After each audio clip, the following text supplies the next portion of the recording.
ಗಾಣಗಾಪುರಕ್ಕೆ ಹೋಗಿದ್ದೆ ನಾನು 3:30-4 ಗಂಟೆಗೆ ಕಕ್ಕಡ ಆರತಿ ಅಂತ ಬರುತ್ತೆ. ನಮ್ಮ ತಾಯಿ ಅನ್ನೋದು ಮಗನಿಗೆ ಇಲ್ಲಿ ಹೋಗು, ಸುಮ್ಮನೆ ನೀವು ಹೊತ್ತು ತನಕ ಬೆಳತನಕ ಮಲ್ಕೊಂಡು ಬರಬೇಡ, ಗುಡಿ ಹತ್ರನೇ ಮಲ್ಕೊಡಿ. ಕಟ್ಟೆ ಹತ್ರ ಮಲ್ಕೊಂಡೆ.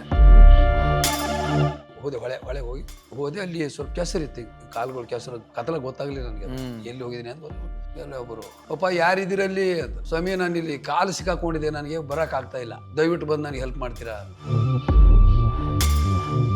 ಅವ್ರ ಕಾಲು ತೊಳೆದೆ, ಬಿರ್ಕೂತು ಟೀ ಕುಡ್ದ್ವಿ. ನಾನು ಕೊಡ್ತೀನಿ ಕಾಸು, ಇಲ್ಲ ನಾನು ಕೊಡ್ತೀನಿ ಸ್ವಾಮಿ ಇರಲಿ ಅಂತ ನಾನು ಮಾತಾಡಿದೆ. ಯಾವ್ರು ನಿಮ್ಮದು? ನಂದು ಮಹಾರಾಷ್ಟ್ರ. 2 ಜನ ಅಣ್ಣ ತಮ್ಮರು, 3. ನೀವು ನಮ್ಮ ಅಣ್ಣ ತಮ್ಮ ಇಬ್ಬರು ಮನೆಯಲ್ಲಿ ನಾನು ದೇವಸ್ಥಾನಕ್ಕೆ ಬಂದಿದ್ದೀನಿ. ಆರಾಮಾಗಿ ಅಂಕಲ್ ಅಲ್ಲೇ ಆಗೋಯ್ತಲ್ಲ ಅಂಕಲ್, ಉತ್ತರ ಸಿಕ್ಕಿದೆಲ್ಲ ನಿಮ್ಗೆ. 3 ಜನ ಅಣ್ಣ ತಮ್ಮರು. ದತ್ತ 3 ಅಲ್ವಾ? ಒಬ್ಬ ಬಂದಿದ್ದೀನಿ, ಇಬ್ರು ಅಂತ ಹೇಳಿದಾರೆ. ಮನೆಯಲ್ಲಿ ರೈತರು ಕೆಲಸ ಮಾಡ್ತಾರೆ, ನಾನು ದೇವಸ್ಥಾನಕ್ಕೆ ಬರಬೇಕಲ್ಲ, ಅದಕ್ಕೆ ಇವತ್ತು ಬಂದಿದ್ದೀನಿ. ಭಾಳ ಖುಷಿ ಆಯಿತು. ಪಾಪ ನೀವು ನಾನು ಸಹಾಯ ಮಾಡಿದ್ರಿ. ಕಾಲು ತೊಳೆ, ಅಯ್ಯೋ ಬಿಡಿ ಸ್ವಾಮಿ, ಯಾರಿದ್ರೆ ಪಾಪ. ಎಷ್ಟಿದು ಒಂದು ಅರ್ಧ ಗಂಟೆ ಅನ್ಕೊಳ್ಳಿ, 20 ನಿಮಿಷ ಅನ್ಕೊಳ್ಳಿ. ಅಲ್ಲಿ ನಡ್ಕೊಂಡು ಬಂದು ಮಾತಾಡ್ಕೊಂಡು ಮನುಷ್ಯ ಬಂದಿಲ್ಲ ಆಯ್ತು ಹಿಂಗಾಗಿ ಟೀ ಕಾಸು ಕೊಟ್ಟು ಬಂದು ಅವ್ರು ಹಿಂದೆ ಬಿಡ್ತಿದ್ರು. ನಾನು ಹಿಂಗೆ ನೋಡ್ತಿದ್ದೆ. ಅಯ್ಯೋ ಟೈಮ್ ಎಷ್ಟಾಗಿದೆ ಅಂತೇಳಿ ಹಿಂಗೆ ನೋಡಿದೆ. ಅಯ್ಯೋ ಈಗೆಲ್ಲ ಇನ್ನೂ 2:30 ನನಗೆ 5:30 ಕಾಣ್ತಾರ. ತಿರುಗಿ ನೋಡ್ತೀನಿ, ಇಲ್ಲ. ನಂಗೆ ಒಂಥರ ಗೂಸ್ ಬಂದು ಬಂದಂಗೆ ಆಗೋಯ್ತು. ಅಲ್ಲಿಂದ ಸ್ವಲ್ಪ ನನಗೆ ಒಂಚೂರು ದಾರಿ ಕ್ಲಿಯರ್ ಆಯಿತು. ಈ ಕಾರ್ಯಕ್ರಮದ ಪ್ರಾಯೋಜಕರು ಮೈಸೂರು ಸ್ಯಾಂಡಲ್ ಸೋಪ್, ಶ್ರೀಗಂಧದ ತವರು ಮನೆಯಿಂದ, ಹಾಗೂ ಕೋ-ಸ್ಪಾನ್ಸರ್ಡ್ by ಶಿವನೇತ್ರ rudraksha.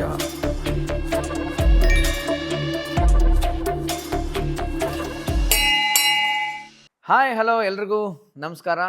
Master Anand studios YouTube ಚಾನಲ್ಗೆ ನಿಮ್ಮೆಲ್ರಿಗೂ ಸ್ವಾಗತ ಸುಸ್ವಾಗತ. ಎಂದಿನಂತೆ ನನ್ನ ಕಂಟೆಂಟ್ ಫಾಲೋ ಮಾಡೋದ್ರಿಂದ ನಿಮಗೆ ಸ್ವಲ್ಪ ಎಂಟರ್ಟೈನ್ಮೆಂಟ್, ಸ್ವಲ್ಪ ಎನ್ಲೈಟನ್ಮೆಂಟ್ ಎರಡೂ ಸಿಗುತ್ತೆ. ಎರಡೂ ಸಿಗಲಿ ಅನ್ನೋದೇ ನನ್ನ ಉದ್ದೇಶ ಅಂತ ಹೇಳ್ತಾ ಇವತ್ತಿನ ಎಪಿಸೋಡ್ ಕಡೆಗೆ ನಾವು ಡೈವ್ ಹೊಡೆಯೋಣ. ಎಸ್, ಇವತ್ತಿನ ನಮ್ಮ ಗೆಸ್ಟು ನೀವು ಆಲ್ರೆಡಿ ಥಂಬ್ನೇಲ್ ನೋಡಿರ್ತೀರ, ಸ್ಟಾರ್ಟಿಂಗ್ ಪ್ರೊಮೋ ನೋಡಿರ್ತೀರ, ಎಲ್ಲ ಗೊತ್ತು. ಆದರೂ ನನ್ನದೇ ಒಂದು ಅನುಭವದಲ್ಲಿ, ನನ್ನದೇ ಒಂದು ಶೈಲಿಯಲ್ಲಿ ಅವ್ರನ್ನ ನಾನು ವೆಲ್ಕಮ್ ಮಾಡೋಕ್ಕೆ ಇಷ್ಟಪಡ್ತೀನಿ. ನೋಡಿ, ಕಲಾವಿದರು, ಆರ್ಟಿಸ್ಟು ಅಂದ ತಕ್ಷಣವೇ ಅವ್ರದ್ದು ನಾವು ಬೇರೆ ಬೇರೆ ಸಾವಿರ ಇಂಟರ್ವ್ಯೂ ನೋಡಿರ್ತೀವಿ, ಅಥವಾ ಸಿನಿಮಾದಲ್ಲಿ ಅವ್ರದ್ದೇ ಒಂದು ಇಮೇಜ್ ನೋಡಿರ್ತೀವಿ. ಆದರೆ ಈ ಥರದ ಚರ್ಚೆಯಲ್ಲಿ, ಡಿಸ್ಕಷನಲ್ಲಿ, ಪಾಡ್ಕಾಸ್ಟ್ಗಳಲ್ಲಿ ಮಾತಾಡಿದಾಗ ನಿಜವಾಗ್ಲೂ ಅವ್ರಿಗಿನ್ನ ಮನಸ್ಸಿಗೆ ಹತ್ತಿರ ಆಗ್ತೀವಿ ನಾವು. ಮತ್ತು ಅವರ ಜೀವನದ ಅನುಭವ ಕೂಡ ನಮ್ಮ ಜೀವನವನ್ನು ಕಟ್ಕೊಳ್ಳೋದಕ್ಕೆ ಎಷ್ಟೋ ದಾರಿದೀಪವಾಗಿರುತ್ತೆ. ಇದು ಉತ್ಪ್ರೇಕ್ಷೆಗೆ ಹೇಳ್ತಾ ಇಲ್ಲ, ಯಾಕಂದರೆ ಆ ಥರದ ಒಂದು ವ್ಯಕ್ತಿತ್ವನೇ ಬಿರಾದರ್ ಸರ್. ವೆಲ್ಕಮ್ ಸರ್, ಸ್ವಾಗತ ಸುಸ್ವಾಗತ ನಿಮಗೆ. ನಮಸ್ತೆ. ಯಾಕಂದರೆ ಅವರ ಸಿನಿಮಾ ಇಮೇಜ್, ಅವ್ರ ಕಾಮಿಡಿ, ಒಳ್ಳೆ ಪರ್ಫಾರ್ಮರು, ಇದೆಲ್ಲವೂ ಅಷ್ಟೇ ನಿಮಗೆ ಗೊತ್ತಿರ್ತಕ್ಕಂಥದ್ದು. ಪ್ರಾಯಶಃ ಅವ್ರದ್ದು weekend with Ramesh sir show ಅಲ್ಲಿ ನೋಡಿದ್ಮೇಲೂ ಅವ್ರ ಬಗ್ಗೆ ಇನ್ನೂ ಗೊತ್ತಾಗಿರುತ್ತೆ.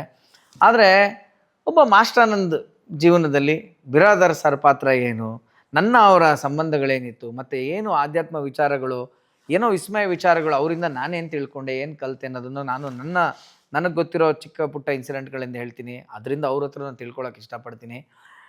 ಅಂಕಲ್, ಮೊದಲನೇದಾಗಿ ನನಗೆ ಭಾಳ ಖುಷಿ ಆಗ್ತಾಯಿದೆ ಮತ್ತು ಭಾಳ ನನಗೆ ತುಂಬ ಹೆಮ್ಮೆ ಫೀಲ್ ಆಗ್ತಾಯಿದೆ, ಪ್ರೌಡ್ ಫೀಲ್ ಆಗ್ತಾಯಿದೆ.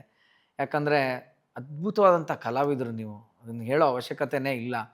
ನಿಮ್ಮ ಸ್ಪಾಂಟೇನಿಟಿ, ಕಾಮಿಡಿ ಅದೆಲ್ಲ ಬೇರೆ ಬಿಡಿ, ಬಟ್ ಎಷ್ಟೋ ಜನಗಳಿಗೆ ಗೊತ್ತಿಲ್ಲ ವಿಷಯ.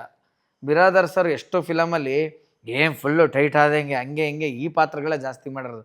ಆದರೆ ಮನುಷ್ಯ ಒಂದು ಡ್ರಾಪ್ ಕುಡಿಯಲ್ಲ ರೀ, ಅವ್ರ ಲೈಫಲ್ಲಿ ಕುಡಿದಿಲ್ಲ ಅವರು, ಒಂದು ಡ್ರಾಪ್ ಇಲ್ಲ, ನಾನ್ ವೆಜ್ ಇಲ್ಲ. ಈಗ ಸುಮ್ಮನೆ ನೋಡ್ತಾ ಇದ್ದರೆ ಒಂದು ಸಂತನ ಥರ ಹೇಗೆ ಕಾಣ್ತಾರೋ, ನಿಜ ಜೀವನದಲ್ಲೂ ಹಾಗೇ ಇದ್ದಂಥ ಒಂದು ವ್ಯಕ್ತಿತ್ವ. ಎಷ್ಟೋ ಸಲ ಶೂಟಿಂಗ್ ನೈಟ್ ಎಫೆಕ್ಟ್ ಆಗೋದು, ಎಲ್ಲೆಲ್ಲ ಊಟ ನಾನ್ ವೆಜ್ ಸಿಗೋದು, ವೆಜ್ ಸಿಗ್ತಾ ಇರಲಿಲ್ಲ, ಪಾರ್ಟಿ ಏನೂ ಮುಟ್ತಾ ಇರಲಿಲ್ಲ. ಅಂಥ ಒಂದು ವ್ಯಕ್ತಿತ್ವ ಬಿರಾದರ್ ಸರ್. ನಿಮ್ಮಿಂದ ನೋಡಿ ಕಲ್ತಿರೋದು ಜೀವನದ ಪಾಠ ತುಂಬ ಇದೆ. ಭಾಳ ಖುಷಿ ಆಯಿತು ನನಗೆ ನಿಮ್ಮ ಹತ್ರ ಇವತ್ತು ಕರೆಸ್ಕೊಂಡಿದ್ದು, ನೀವು ಒಪ್ಕೊಂಡಿದ್ದು ನನಗೆ ಭಾಳ ಖುಷಿ ಆಯಿತು. ಹೇಳಿ ಅಂಕಲ್, ಏನು ಹೇಳೋಕ್ಕೆ ಇಷ್ಟಪಡ್ತೀರಿ ಮೊದಲನೇದಾಗಿ? ಅದಾದ ನಂತರ ನಾನು ಪ್ರಶ್ನೆ ಕೇಳ್ತೀನಿ. ನೀವೊಂದು ವೆಲ್ಕಮ್ ಆಡಿಯನ್ಸ್ಗೆ ಹೇಳಿ. ಇಲ್ಲ, ಭಾಳ ಖುಷಿ ಆಗುತ್ತೆ. ಯಾಕಂದ್ರೆ ನೀವು ನನಗೆ ಫೋನ್ ಮಾಡಿದ್ರಲ್ಲ, ಭಾಳ ಖುಷಿ. ಯಾಕಂದ್ರೆ ಬಾಲ್ಯದಲ್ಲಿ ನೀವು ಚಿಕ್ಕ ಹುಡುಗಿದ್ದಾಗ ನಾವು ನೀವೆಲ್ಲ ಪಾತ್ರಗಳು ಮಾಡಿದ್ವಿ. ಮೊದಲು ಭಾಳ ಚೂಟಿ ನೀವು. ಅಯ್ಯೋ, ಅದ್ರ ಆ ವಯಸ್ಸು ಅದು ಏನು ಗೊತ್ತಿಲ್ಲದ ವಯಸ್ಸು, ಅದು ಮಕ್ಕಳ ದೇವ್ರು ಅಂತೀವಲ್ಲ ನಾವು. ಆ ಥರ ಅಂದಾಗ ಆಯಿತು. ನನಗೂ ಮತ್ತು ನಿಮ್ಮ ತಂದೆಯವ್ರಿಗೆ ಭಾಳ ಒಂದು ಇದಿತ್ತು, ವಿಶ್ವಾಸ, ತಂದೆ ಎಲ್ಲ ಬರ್ತಾರೆ. ಭಾಳ ಎಲ್ಲಿ ಸಿಕ್ಕರು, ಬೇರೆಯವ್ರಿಗೆ ಹೇಗಿದ್ದೀರಿ, ಮಾಡ್ತೀವಿ, ನೀವು ಎಷ್ಟು ದಿನ ಇದ್ದೀರಾ, ಆಯಿತು ಕೆಲವು ಯಾವ್ರು ಇದ್ರೆ ಯಾವ್ದು ಮಾಡ್ತಾ ಇದ್ರೆ ಹೇಳಿ ನಮ್ಮ ಹುಡುಗಿ ಮಾಡೋಣ ಯಾರು ಇದ್ರೆ ನೋಡಿದ್ರೆ ಹೇಳಿ ಭಾಳ ಒಂದು ಪ್ರೀತಿ ಮತ್ತು ಅವ್ರದ್ದು ಒಂದು ಸ್ವಭಾವ ಆಗಿತ್ತು ಅಂದರೆ ಹೌದು. ಅವ್ನು ನಿಂತು ಮಾತಾಡಬೇಕು ಅನಿಸ್ತಿತ್ತು ಮನುಷ್ಯ ಆ ಥರ ವ್ಯಕ್ತಿತ್ವ ಅವರು. ಹೌದು ಹೌದು ಅದು ಭಾಳ ಗೌರವ ನೋಡ್ಕೊತೀವಿ. ಯಾರಿದ್ರು ಡೈರೆಕ್ಟರ್ ಆಗಲಿ ಹೌದು ಒಬ್ಬ ಕಲಾವಿದರು ಯಾರಿದ್ರು ಭಾಳ ಒಂದು ಇದು ಅವ್ರಿಗೆ ಒಂದೇ ಒಂದು ಆಸೆ ಇತ್ತು, ಮಗನಿಗೆ ಬೆಳೆಸ್ಬೇಕು ಅನ್ನೋ ಒಂದು ಆಸೆ ಇತ್ತು ಅವ್ರಿಗೆ. ಹೇಳ್ತಿದ್ರು ಇನ್ನು ಪ್ರಯತ್ನ ಮಾಡ್ತೀರಿ ಸರ್, ದೇವರು ಏನೋ ಒಂದು ದಾರಿ ಆಗಬೇಕು, ಏನೋ ಪ್ರಯತ್ನ ಮಾಡ್ತಾ ಇದ್ದೀರಿ ಸರ್ ದೇವರಿದ್ದ ಹಾಗೆ. ಹಾಗಾಗಿ ಅದು ಏನಾಗ್ತದೆ ಈಗ ಅದು ನೋಡಿದರೆ ಹೇಳ್ತೀನಿ, ನಾವು ತಾಯಿ ತಂದೆ ಮಾಡಿದ ಪುಣ್ಯ ಮಕ್ಕಳಿಗೆ ಬರುತ್ತಂತೆ. ಹಾಗಾಗಿ ಈಗ ಕೆಲವು ಮತ್ತೆ ಒಂದು ಏನಿದೆ ಅಂದರೆ ಸರ್ ಇಲ್ಲಿ ತಾಯಿ ತಂದೆಯಿಂದ ಏನು ಆಶೀರ್ವಾದ ಸಿಗುತ್ತೋ ಅದು ಎಲ್ಲೂ ಸಿಗಲ್ಲ. ದೇವರು ಕೂಡ ಅದೇ ಹೇಳಿದ್ದಾರೆ, ನೀನು ತಾಯಿ ತಂದೆನೇ ಚೆನ್ನಾಗಿ ನೋಡ್ಕೋ. 36 ಕೋಟಿ ದೇವರುಗಳು ಅಲ್ಲೇ ಇದೆ. ಯಾರು ತಾಯಿ ತಂದೆ ಆಶೀರ್ವಾದ ಪಡೀತಾರೋ ಅವ್ರಿಗೆ ಏನು ಕಡಿಮೆ ಬೀಳಲ್ಲ. ನನ್ಗೆ ಅನಿಸಿದ್ದು ನೀವು ಫಸ್ಟ್ ಫೋನ್ ಮಾಡಿದ ತಕ್ಷಣ ನಂಗೆ ಅನಿಸಿದ್ದು ನೋಡಿ ಅವಾಗ ಅಂದದೊಂದು 25-30 ವರ್ಷ ಅನ್ಕೊಳ್ಳೋಣ. ಹೌದೌದು. ಪಟ್ಟಣಕ್ಕೆ ಬಂದ ಪುಟ್ಟ, ಆಮೇಲೆ ಕರ್ಪೂರದ ಗೊಂಬೆ, ಮಹದೇವಪುರ ದೊಡ್ಡಳ್ಳವರು ನಾವೆಲ್ಲ ಅಂದರೆ ಆಯ್ತು. ಅದು ಒಂದೇನು ಸರಿ, ನಮ್ಮ ಕೆಲವೊಬ್ಬರು ನಾವು ಅಂತೀವಲ್ಲ, ಒಂದು ಮಗು ಹುಟ್ಟಬೇಕಾದ್ರೆ ಆ ನಕ್ಷತ್ರ ಅಂತೀವಲ್ಲ, ಗೊತ್ತಿಲ್ಲ ಸುಮ್ಮನೆ ಒಂದು ಆ ಗಳಿಗೆ ಹುಟ್ಟಿದವ್ರಿಗೆ ಮಾತ್ರ ಒಂದು ಕಲೆ ಒಂದು ಗೀಳಿರುತ್ತೆ. ಈಗ ಎಷ್ಟೋ ಜನ ನಾವು ಕಲಾವಿದರು ಆಗ್ಬೇಕಂತಾರೆ, ಸಾಧ್ಯ ಆಗಲ್ಲ. ಯಾರೋ ಸುಮ್ಮನೆ ಏನೋ ಮಾಡ್ತಿರ್ತಾರೆ, ಏನೋ ದಾರಿ ಸಿಗುತ್ತೆ. ಈಗ ನಮಗೆಲ್ಲ ಹಾಗೆ, ನಮಗೆ ಕಲೆ ಬಗ್ಗೆ ಗೊತ್ತಿಲ್ಲ. ನಮ್ಮ ತಂದೆಯವರೆಲ್ಲ ರೈತರು, ಬಟ್ ಆಗ ನಮ್ಮ ಬೀದರ್ ಹೆಂಗಿದೆ ಅಂದರೆ ಕಲೆ ಬಗ್ಗೆ ಅಷ್ಟು ಇದು ಇಲ್ಲ. ಈ ನಾಟಕ ಇದು ಸ್ವಲ್ಪ ಕಮ್ಮಿನೇ ಅದು. ಬಟ್ ಅದೇನೋ ನಮ್ಮ ಚಿಕ್ಕ ವಯಸ್ಸಲ್ಲಿ ಭಜನೆ, ಕೋಲಾಟ, ಡಪ್ಪಿನಾಟ, ಅದು ಇದು ತಮಾಷೆಯಾಗಿ ನಗಿಸೋದು, ಮಾತಲ್ಲಿ ಇದೆಲ್ಲ ಇದ್ದು ಬಟ್ ಅದು ನಮ್ಗೆ ಹಾಗೆ ಬಂತು ಗೊತ್ತಿಲ್ಲ. ಬಟ್ ನಮ್ಮ ತಂದೆ ತಾಯಿಗೆ ಅದು ಇದನ್ನೇ ಇಲ್ಲ, ಗೀಳೇ ಇಲ್ಲ. ಹಾಗೆ ಅದು ಒಂದು ಗುರುವಿನ ಆಶೀರ್ವಾದವೋ, ಹುಟ್ಟಿನ ನಕ್ಷತ್ರವೋ, ತಾಯಿ ತಂದೆ ಆಶೀರ್ವಾದ ಗೊತ್ತಿಲ್ಲ. ಹಾಗಾಗಿ ಒಬ್ಬ ಕಲಾವಿದನಾಗ್ಲಿಕ್ಕೆ ಸಾಧ್ಯ ಇದೆ. ಎಷ್ಟೋ ಜನ ಶ್ರೀಮಂತರಾಗ್ತಾರೆ, ಕಲಾವಿದರಾಗ್ಲಿಕ್ಕೆ ಚಾನ್ಸ್ ಇಲ್ಲ. ಎಷ್ಟೋ ಜನ ಸಂಪತ್ತು ಎಷ್ಟು ಬೇಕಾದ್ರೂ ನಾವು ಗಳಿಸ್ಬೋದು, ಶ್ರೀಮಂತ ಅನ್ಸ್ಕೋಬೋದು, ಕಲಾವಂತ ಅನ್ಸ್ಕೊಳಕ್ಕಾಗಲ್ಲ, ಕಷ್ಟ ಇದೆ. ಇದೇನು ಹೇಳ್ತಾರೆ ಹಿರಿಯರೆಲ್ಲ, ಗಂಧರ್ವ ವಂಶದವ್ರು ಮಾತ್ರ ಕಲಾವಿದರಾಗ್ಲಿಕ್ಕೆ ಸಾಧ್ಯ ಅಂತ. ತಲತಲಾಂತರದಿಂದ ಇರ್ಬೋದು ಅಥವಾ ಏನು ಗೊತ್ತಿಲ್ಲ. ಹಾಗಾಗಿ ಒಂದು ಭಾಳ ಖುಷಿ ಆಗುತ್ತೆ. ನಾನು ಕೂಡ ಮಾಸ್ಟರ್ ಅನ್ನೋದವ್ರು ಫೋನ್ ಮಾಡಿದ್ದಾರೆ, ಯಾಕೆ ನಿಮ್ದು ಅಯ್ಯೋ ನೀವು ನನಗೆ ಅವರು ಸಾರು ಗೀರು ಅವೆಲ್ಲ ಎಂಥದ್ದು ನನಗೆ ಆನಂದ್ ಅಂತ ಕರೀರಿ. ನಾನು ಅವತ್ತು ನಿಮ್ಮ ಮುಂದೆ ಏನಿದ್ದ ಅದೇ ಹುಡುಗಾನೆ ಇವತ್ತಿಗೂ. ಇಲ್ಲ ಎಷ್ಟು ವರ್ಷ ಆದ್ರೂ ತಂದೆನೇ ಮಗನ ಆ ಡಿಫ್ರೆನ್ಸ್ ಏನು ಓವರ್ಟೇಕ್ ಮಾಡೋಕ್ಕಾಗುತ್ತಾ ನಾವು? ನಿಮ್ಮ ಅನುಭವನ ಓವರ್ಟೇಕ್ ಮಾಡಲ್ಲ, ನಾನು ವಯಸ್ಸು ಮಾಡಲ್ಲ, ನನ್ನ ಆನಂದ್ ಅಂತಾನೆ ಕರೀರಿ. ಹಾಗಾಗಿ ಅದೇ ಖುಷಿ ಕೂಡ ನನಗೆ. ಅನ್ಕೊಂಡು ನಾನು ಬರ್ಬೇಕಂದ್ರೆ ಮಧ್ಯದಲ್ಲಿ ಸ್ವಲ್ಪ ಆ ಕಡೆ ಈ ಕಡೆ ಬಿದ್ದು ಬರೋಕ್ಕಾಗಲಿಲ್ಲ. ಅದಕ್ಕೆ ಮತ್ತೆ ಇವತ್ತು ನೀವು ಹೇಳಿದ್ರೆ ಸರಿ ಆಯ್ತು, ಹೋಗೋಣ, ಭೇಟಿ ಮಾಡೋಣ. ಭಾಳ ದಿನನೇ ಆಯ್ತು. ಆಯ್ತು, ಎಲ್ಲೇನೋ ಶೋಕ್ ಹೋದ್ರೆ ಏನಾಗುತ್ತೆ, ಮಾತಾಡಕ್ಕಾಗಲ್ಲ. ನಮಸ್ಕಾರ ಮಾಡ್ಬೋದು, ಹೌದು, ಆ ಶೋ ಬಿಸಿ ಹಂಗಂಗೆ ಮಾತಾಡಕ್ಕಾಗಲ್ಲ. ಇವತ್ತು ಒಂದು ಸಮಯನೂ ಖಂಡಿತ ಒಂದು ಒಳ್ಳೆ ಸಮಯ ಸಿಕ್ಕಿದೆ ಮಾತಾಡಕ್ಕೆ ಅಂತ ಹೇಳಿ ಬಂದೆ ಸರ್ ನಾನು. ತಿರ್ಗಾ ನೋಡಿ ನಂಗೆ ಸರ್ ಅನ್ಲೇಬೇಡಿ ನೀವು. ನಮ್ಗೆ ಏನಾಗಿದೆ ಹೇಳಿ, ಈಗ ನಿಮ್ಗೆ ಗೊತ್ತಾ, ನಿಮಗೂ ಗೊತ್ತು, ಸಣ್ಣ ದೊಡ್ಡ ಸಾರ್ ಅಂದ್ರೆ ಮುಗ್ದೋಯ್ತು ಅಲ್ಲಿಗೆ. ಸರ್ ಅಂದ್ರೆ ಏನಂತಂದ್ರೆ ಎಲ್ಲಕ್ಕೂ ಒಂದು ದೇವ್ರಿಗೆ ನೈವೇದ್ಯ ತೋರಿದಂಗೆ. ಅದಾಯ್ತು, ನಾನು ಬಾಪ ಹೋಗಪ್ಪ ನೀ ಸಾಕ್ಬೇಕಾರೆ ಅದೇ ಅಡ್ಡಿ ಇಲ್ಲ. ಮತ್ತೇನಿಲ್ಲ ಅಂಕಲ್, ನನಗೆ ನೀವು ಜೀವನವನ್ನು ಹೇಗೆ ನೋಡ್ತಾ ಇದ್ದೀರಿ? ಅಂದರೆ ಇಷ್ಟು ವರ್ಷ ಒಂದು ಕಲೆ, ಎಷ್ಟೊಂದು 40 ವರ್ಷ ಅಂತೂ ಆಯ್ತಾ ನೀವು ಇಂಡಸ್ಟ್ರಿಗೆ ಬಂದು? 40 ರಂಗಭೂಮಿ ಅಂದರೆ 50 ವರ್ಷ ದಾಟ್ತು. 50 ವರ್ಷ ದಾಟ್ತು. ಸೊ ಲೈಫ್ ಏನು ಅಂತ ಅನ್ನಿಸ್ತಾ ಇದೆ ನಿಮಗೆ? ಜೀವನ ಕಲಿಸ್ಕೊಟ್ಟಿರೋ ಪಾಠ ಏನು ಜೀವನ ಕಲೀಲಿಕ್ಕೆ ಏನಿದೆ ಒಬ್ಬ ಕಾಮನ್ ಮ್ಯಾನ್ಗೆ ನೋಡಿದ್ರೆ ಅಂತ ಅನ್ಸುತ್ತೆ ನಿಮಗೆ? ಇಲ್ಲ, ಕಲಿಯುವವನಿಗೆ ಸಾಕಷ್ಟಿದೆ. ಈಗ ನಾನು ತೃಪ್ತಿಯಾಗಿದ್ದೀನಿ. ಭಾಳ ಮುಖ್ಯ ಅದು. ತೃಪ್ತಿಯಾಗಿದ್ದೀನಿ. ಯಾಕಿದ್ದೀನಿ ಅಂತಂದರೆ, ನಾವು ಊರಲ್ಲಿದ್ದಾಗ ನಾವು ಶ್ರೀಮಂತರು ಅಲ್ಲ, ಬಡವರು ಅಲ್ಲ, ತಕ್ಕ ಮಟ್ಟಿಗೆ. ಬಟ್ ಈಗೇನಾಯಿತು, ನಾನು ಅಲ್ಲಿಂದ ಬಂದು ಹಳ್ಳಿ ಜೀವನ ಮುಗಿದ ಮೇಲೆ ರಂಗಭೂಮಿಗೆ ಬಂದೆ. ನನಗೇನು ಆಸೆ ಏನಂದರೆ, ಹಂಗಾರ ಮಾಡಿ ಕಲಾವಿದ ಆಗ್ಬೇಕು, ಕಲಾವಿದ ಆಗ್ಬೇಕು. ಬಟ್ ಕಲೆ ಕಡೆನೇ ಇದು ಓದಿದ್ದು 3ನೇ ಕ್ಲಾಸು. ಬಟ್ ಕಲೆ ಕೋಲಾರದ ಏನೋ ಮಾಡ್ತಾರೆ, ನಂಗೊಂದು ಇದು ಕೊಡಿ, ನಾನು ಬಣ್ಣಿಸ್ಕೊಂಡು ನಾನೇ ರೆಡಿ ಮಾಡ್ಕೊಬೋದು, ಡ್ರೆಸ್ ನಾನೇ ರೆಡಿ ಮಾಡ್ಕೋದು, ಚಿಕ್ಕ ಖಡ್ಗ ಅಂತೇಳಿ ಮಾಡಿ ಅದಕ್ಕೆ ಪೇಪರ್ ಮೆತ್ತಿ, ಬಂಗಾರ ಕಲರ್ ಪೇಪರ್ ಇವೆಲ್ಲ ಮಾಡ್ತಿದ್ದೆ ನಾನು. ಇದು ನೋಡಿ ನನಗೆ ಊರಾಗ ಕೆಲವರು, ನಾವು 10-12 ವಯಸ್ಸಿಗೆಲ್ಲ ನಮ್ಮಲ್ಲಿ ಪ್ರತಿ ವರ್ಷ ಉಗಾದಿ ಆದ 12 ದಿವಸಕ್ಕೆ ಜಾತ್ರೆ ಆಗುತ್ತೆ, ಮಹದೇಶ್ವರನ ಜಾತ್ರೆ. ಅದು ಕೋಲಾಟ ನಮ್ಮಲ್ಲಿ ಶಿವರಾತ್ರಿ ಸಂಕ್ರಾಂತಿಗೆಲ್ಲ ಶುರು ಮಾಡ್ತಾರೆ. ದೊಡ್ಡ ಬಾರ ಅವ್ನು ಕರೆ, ಅವನು ಸ್ವಲ್ಪ ಇದು ಇದ್ದಾರೆ ಹುಡ್ಕರೆ, ಈ ಥರದ್ದು ಬಂತು. ಅಲ್ಲಿಂದ ನನಗೆ ಅದು ಕಲೆಗಳು ಬಂತು. ಆಮೇಲೆ ಬಂದಮೇಲೆ ನಾನು ರಂಗಭೂಮಿಗೆ ಬಂದೆ. ಬರಬೇಕಾದ್ರೆ ಏನಾಯಿತು ಅಂದರೆ, ನಮ್ಮಲ್ಲಿ ನಮ್ಮದೊಂದು ಹುಡುಗದೊಂದು ಗ್ಯಾಂಗ್ ಇತ್ತು. ಅವ್ರು ಹೀಗೆ ಚರ್ಚೆ, ನಾನು ನಾಟಕ ಕಂಪ್ನಿ ಏನು ಮಾಡ್ತೀಯ ಹೋಗಿ ನಾಟಕ ಕಂಪ್ನಿಗೆ ಹೋಗಿ ನೀನು ಹ್ಞೂ ಹೆಂಗೆ ಹೋಗ್ತೀಯ ಹೇಳು ಏನು ಊರಲ್ಲಿ ಪಾತ್ರ ಮಾಡಿದ್ರೆ ಸ್ವಲ್ಪ ಅಂತ ತಿಳ್ಕೊಂಡಿದ್ದೆ ನೀನು ಹ್ಞೂ ನಾಟಕ ಅಂದರೆ ಧಾರವಾಡ ಭಾಷೆ ಬರಬೇಕು, ಹ್ಞೂ ಇಂಗ್ಲೀಷ್ ಬರಬೇಕು, ಒಂಥರ ಗ್ರ್ಯಾಜುಯೇಟ್ ಇರಬೇಕು, ಹಾಗೆ ಹೀಗೆ ಏನೇನು ನಮ್ಗೆ ಈಗ ಇದ್ದಿದ್ದು ಮನಸ್ಸು ಅವಾಗ ಇದ್ದಿಲ್ಲ. ಹ್ಞೂ ಹೌದಲ್ವಾ ಅಂತೇಳಿ ಒಂದು ಸರಿ ಡ್ರಾಪ್ ಆಗೋದು, ಮತ್ತೊಂದು ಸರಿ ಹಿಂಗೇನೋ ಒಂದು ಆಗೋದು. ಹ್ಞೂ ಕೊನೆಗೆ ಏನಾಯಿತು, ಓದಿದ 3ನೇ ಕ್ಲಾಸ್ ಹೆಂಗೆ ಮಾಡಬೇಕು ಅಂದಾಗ ಅಣ್ಣವ್ರದ್ದು ಒಂದು ಕಥಾನಾಯಕನ ಕಥೆ ಅಂಥೇಳಿ ಪ್ರಜಾಮತದಲ್ಲಿ ಬರ್ತಾಯಿತ್ತು. ಆ ಕಲಾವಿದರೆಲ್ಲ ಕೊಡ್ತಿದ್ರು, ಹ್ಞೂ ವಾರಕ್ಕೊಂದು ಸರಿ ಏನೋ ಬರ್ತೀವಲ್ಲ. ಚಿಕ್ಕ ಅಂಗಡಿ ಇಟ್ಟಿದ್ದೆ, ಕಿರಾಣಿ ಅಂಗಡಿ, ಒಂದು 600 ರೂಪಾಯಿ ಅಂತೇಳಿ. ಆವಾಗಿನ ಕಾಲಕ್ಕೆ 600 ರೂಪಾಯಿ. ಓ ಹ್ಞೂ ನಮ್ಮ ಸ್ನೇಹಿತರು ಒಬ್ಬರು ಕಂಡಕ್ಟರ್ ಡ್ಯೂಟಿ ಬಂದಿತ್ತು ಗುಲ್ಬರ್ಗ. ಅವ್ರು ಏನು ಮಾಡಿದ್ರು, ನೀನೇ ಕೂತ್ಕೊಳ್ಳಪ್ಪ ಅಂತೇಳಿ ಮಾತಾಡ್ಕೊಂಡಿವಿ ನಾವು. ಹಿಂಗೆ ಎದ್ದು ಹೋಗಬೇಕು, 600 ರೂಪಾಯಿ ಅಂದರು. ಹ್ಞೂ ಆಯಿತು, ಓಕೆ, ದುಡ್ಡು ಕೊಡೋಂಗಿಲ್ಲ, ಒಟ್ಟು ಆಮೇಲೆ ಕೊಡು ಪರವಾಗಿಲ್ಲ, ಬಟ್ ನಿನ್ನ ಜವಾಬ್ದಾರಿ. ಹಂಗೆ ಮಾಡಿದಾಗ ಅದು ಆಯಿತು. ಹಾಗೆ ಅಂತ ಓದ್ತಾ ಇದ್ದೆ, ಅನ್ನೋದು ಲೇಖನ ಓದಿದೆ. ನೋಡಿದೆ 3ನೇ ಕ್ಲಾಸು, ರಂಗಭೂಮಿ, ಸಿನಿಮಾ, ಹೊರನಾಟ ಇವೆಲ್ಲ ಹೇಗೆ ಇದು ಪ್ರಯತ್ನ ಮಾಡ್ಬೋದಲ್ಲ ಅನ್ನೋದು ಒಂದು ಮನಸ್ಸು. ಅಲ್ಲಿಂದ ನನಗೆ ಪ್ರೇರಣೆ. ಅಲ್ಲಿವರೆಗೆ ನಾನು ಇದಾಗಿದೆ, ಆಗಲ್ಲ ಬಿಡು ಕರೆಕ್ಟ್ ಇವ್ರು ಹೇಳೋದು ಅನ್ನೋ ರೀತಿಯಲ್ಲಿದೆ. ಆದಾಗ ಅಲ್ಲಿಂದ ಮಾಡಿ ಬಂದೆ, ರಂಗಭೂಮಿಗೆ ಬಂದೆ.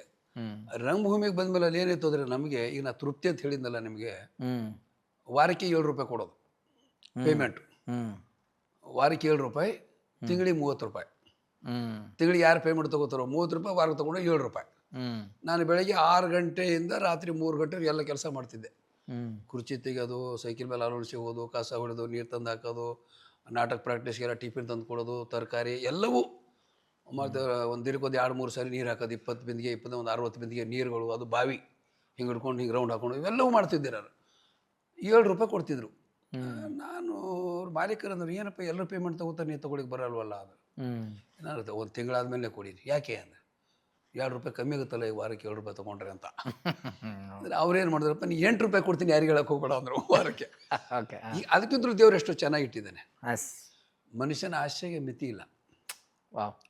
ಆಸೆ ನಾವು ಏನು ಮಾಡ್ತೀವಿ, ಎಷ್ಟು ಬೇಕಷ್ಟು ಸಾಕು ನಮಗೆ.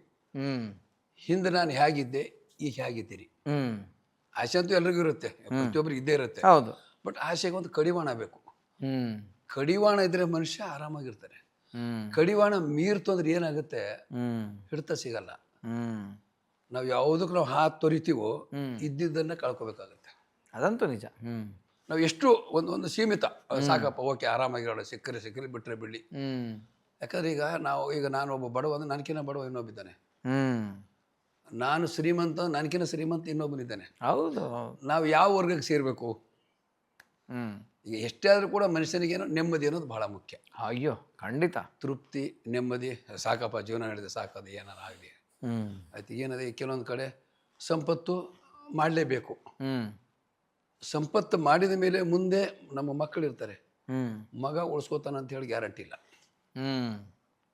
ನಾವು ಮಾಡಲಿಲ್ಲ ಅನ್ಕೊಳ್ಳಿ, ನಮ್ಮ ಅದೃಷ್ಟನೇ ಹಾಗೆ ಇತ್ತು, ನಾವು ಮಾಡ್ಲಿಕ್ಕೆ ಆಗಲಿಲ್ಲ, ಜೀವನನೇ ಹಾಗೆ ಬಂತು ಅಂದಾಗ ಮುಂದೆ ಒಂದು ಮುಂದೆ ಮಗನಿಗೆ ಏನೋ ಒಂದು ಒಳ್ಳೆ ಇದರಿಂದ ಮಾಡ್ಬೋದು. ಅವನು ಎರಡೂ ಇದೆ. ಸಂಪತ್ತು ಮಾಡಿದ್ದು ಉಳಿತಂತಲೂ ಗ್ಯಾರಂಟಿ ಇಲ್ಲ, ಮಾಡಲಿಲ್ಲ ನನ್ನ ಮಗನು ಮಾಡಲ್ಲ ಅಂತ ಗ್ಯಾರಂಟಿ ಇಲ್ಲ. ಇರುವಳಿ ನಿಮ್ಮ ತಂದೆಯವರು ಕಲಾವಿದ ಮಾಡಬೇಕು ಅಂತ ಅವ್ರ ಆಸೆ ಇತ್ತು, ಈ ಕಲಾವಿದ ಆದರೆ ನೀವು ಹೀಗೆ ಅವ್ರು ಆಗಲಿಲ್ಲ, ಬಟ್ ನೀವಾದ್ರಿ. ಹಾಗೆ ಇಲ್ಲೇನು ಸರಿ, ಇದು ಯಾವುದೂ ಗ್ಯಾರಂಟಿ ಇಲ್ಲ. ಬಟ್ ಜೀವನ ಆಗ ತೃಪ್ತಿಕರ ಜೀವನ ಮಾಡ್ಕೋಬೇಕಷ್ಟೆ. ನಾನೇನು ದುಡಿತೀನಿ, ಎಷ್ಟಾದ ನಂಗೆ ಸಾಲತ್ತೆ, ನನ್ನ ಚೌಕಟ್ಟು ಏನು, ಬಾಡಿಗೆ ಮನೆನೋ, ಸ್ವಂತ ಮನೆನೋ, ಮತ್ತೊಂದು ಎಲ್ಲಿದ್ದೀವಿ, ಏನಿದೆ, ಎಲ್ಲಿ ನಾವು ಕಡಿವಾಣ ಹಾಕಬೇಕು, ಎಲ್ಲಿ ನಾವು ಖರ್ಚುಗಳು ಕಡಿಮೆ ಮಾಡ್ಕೋಬೇಕು, ಹೇಗೆ ನಾವು ಆರಾಮಾಗಿರ್ತೀವಿ, ಇನ್ನೊಬ್ಬ ಹತ್ರ ಸಾಲ ತಗೊಳ್ಳೋದು ಬೇಡ, ಇಷ್ಟೊಂದು ಜೀವನ ಮಾಡೋಣ ಅನ್ನೋರು ಸುಖಿಯಾಗಿರ್ತಾನೆ. ನಾನು ಅವ್ರಂಗಿರ್ಬೇಕು ಇವ್ರಂಗಿರ್ಬೇಕು ಅನ್ನೋ ಏನಾಗುತ್ತೆ, ಹಿಡಿತ ಸಿಗಲ್ಲ. ಇದು ಜೀವನದ ರಹಸ್ಯ. ಜೀವನದ ರಹಸ್ಯ ಭಾಳ ಚೆನ್ನಾಗಿ ಹೇಳಿದ್ರೆ. ಅರ್ಥ ಆಗಬೇಕು, ಒಂದು ನಿಜ ಅರ್ಥ ಆಗೋರು ಅದರಲ್ಲೇ ಒಂದು ಚೌಕಟ್ಟಿದೆ. ಇನ್ನು ಕೆಲವರು ಅದು ಹಂಗಂತಲ್ಲ ಹಿಂಗೆ ಅಂತಾರೆ, ಹಂಗಲ್ಲ. ಅದು ನೀವು ಏನು ಮಾಡಿದ್ರು ಕೊನೆಗೆ ನೆಮ್ಮದಿ ಇಲ್ಲ ಅಂತಂದ್ರೆ ಏನು ಪ್ರಯೋಜನ? ಈಗ ನೋಡಿ ಸರ್, ನಾನು ರಂಗಭೂಮಿಯಲ್ಲಿ ಕೆಲಸ ಮಾಡಿದೆ, ಆಮೇಲೆ ಸಿನಿಮಾಗೆ ಬರಬೇಕು ಅಂತ ಅಣ್ಣವ್ರದ್ದು ಲೇಖನ ಎರಡೂ ಇತ್ತು ನನಗೆ. ರಂಗಭೂಮಿಯಿಂದ ಸಿನಿಮಾಗೆ ಅವು ಎರಡೂ ನನ್ನ ತಲೆಯಲ್ಲಿ ಇತ್ತು. ಇಲ್ಲಿ ಬಂದಾಗ ಕೂಡ ನಾನು ಏನು ಮಾಡಿದೆ, ಬರೀ ಅವರು ಬಂದು ಸಿನಿಮಾ ಫಿಲಿಮ್ ದುನಿಯಾ, ನಮ್ಮ ಕಡೆ ಹಿಂದಿ ಜಾಸ್ತಿ ಫಸ್ಟ್. ಅವಾಗ ನಮ್ಮಲ್ಲಿ ಕನ್ನಡ ನೋಡ್ಲಿಕ್ಕೆ ಶುರು ಆಗಿದ್ದು ಅಂದರೆ ಭಕ್ತ ಶ್ರೀಯಾಳ, ಬಂಗಾರದ ಮನುಷ್ಯ, ಸಂಪತ್ತಿಗೆ ಸವಾಲು, 100 ದಿನ. ಆವಾಗಿಂದ ನಮ್ಮಲ್ಲಿ ಕನ್ನಡ ಶುರು ಆಯ್ತು ಬೀದರ್ಗೆ. ಇಲ್ಲ ಮೊದಲು ಹಿಂದಿ ಜಾಸ್ತಿ. ಹಾಗಾಗಿ ಅಲ್ಲಿ ಏನಾಗುತ್ತೆ ಅಂದರೆ, ಈಗ ನಾವು ಅದು ನೋಡಿ ನಾನು ಅನ್ಕೊಂಡೆ, ಹಾಗೆ ಈ ಸಿನಿಮಾಗೆ ಬರಬೇಕಾದ್ರೂ ಪ್ಲ್ಯಾನ್ ಮಾಡಿದೆ. ಎಲ್ಲ ಪ್ರಜಾವಾಣಿಯಲ್ಲೆಲ್ಲ ಬರೋದು, ನಟ ನಟಿಯರು ಬೇಕಾಗಿದ್ದಾರೆ. ಒಂದು ಕಡೆ ಏನು ಮಾಡಿದೆ, ಬೇಕಾದ್ರೆ ಬರೆದು ಹಾಕೋಣ ನಮ್ಮ ಏನು ಬರೆದು ಏನು ವಿದ್ಯಾಲಯಲ್ಲಿ ಹೆಂಗೆ ತೊಗೋತಾರೆ ಬೆಂಗಳೂರು ಹಂಗೆ ಬರೆಯಬೇಡ ಅಂತೇಳಿ ಒಂದು ಬರೆದು ಹಾಕಿದೆ. ಸೆಲೆಕ್ಟ್ ಅಂತ ಹೇಳಿ ಬಂತು. ಸೆಲೆಕ್ಟ್ ಹೇಳಿದ್ದು ಒಂದು ಇದ್ರ ಮೇಲೆ ಬಂತು. ಅಲ್ಲಿಂದ ಬಂದೆ ನಾನು. ಬಂದು 9 ಗಂಟೆಯಿಂದ ಸಾಯಂಕಾಲ 6 ಗಂಟೆಯಿಂದ ಅದು ಇಂಗ್ಲೀಷ್ ಇತ್ತದು. 9 ಗಂಟೆಯಿಂದ 6 ಗಂಟೆ ಎಲ್ಲಿ ಹೋಟೆಲ್ ಸನ್ಮಾನ MG ರೋಡು ಈಗ ನಾನು ಇತ್ತು. ಬಂದೆ. ಬರಬೇಕಂದ್ರೆ ಬಸ್ ಚಾರ್ಜ್ ಇಲ್ಲ. ಆವಾಗ 80ನೇ ಇಸ್ವಿಯಲ್ಲಿ 31 ರೂಪಾಯಿ 50 ಪೈಸೆ ಬಸ್ ಚಾರ್ಜ್.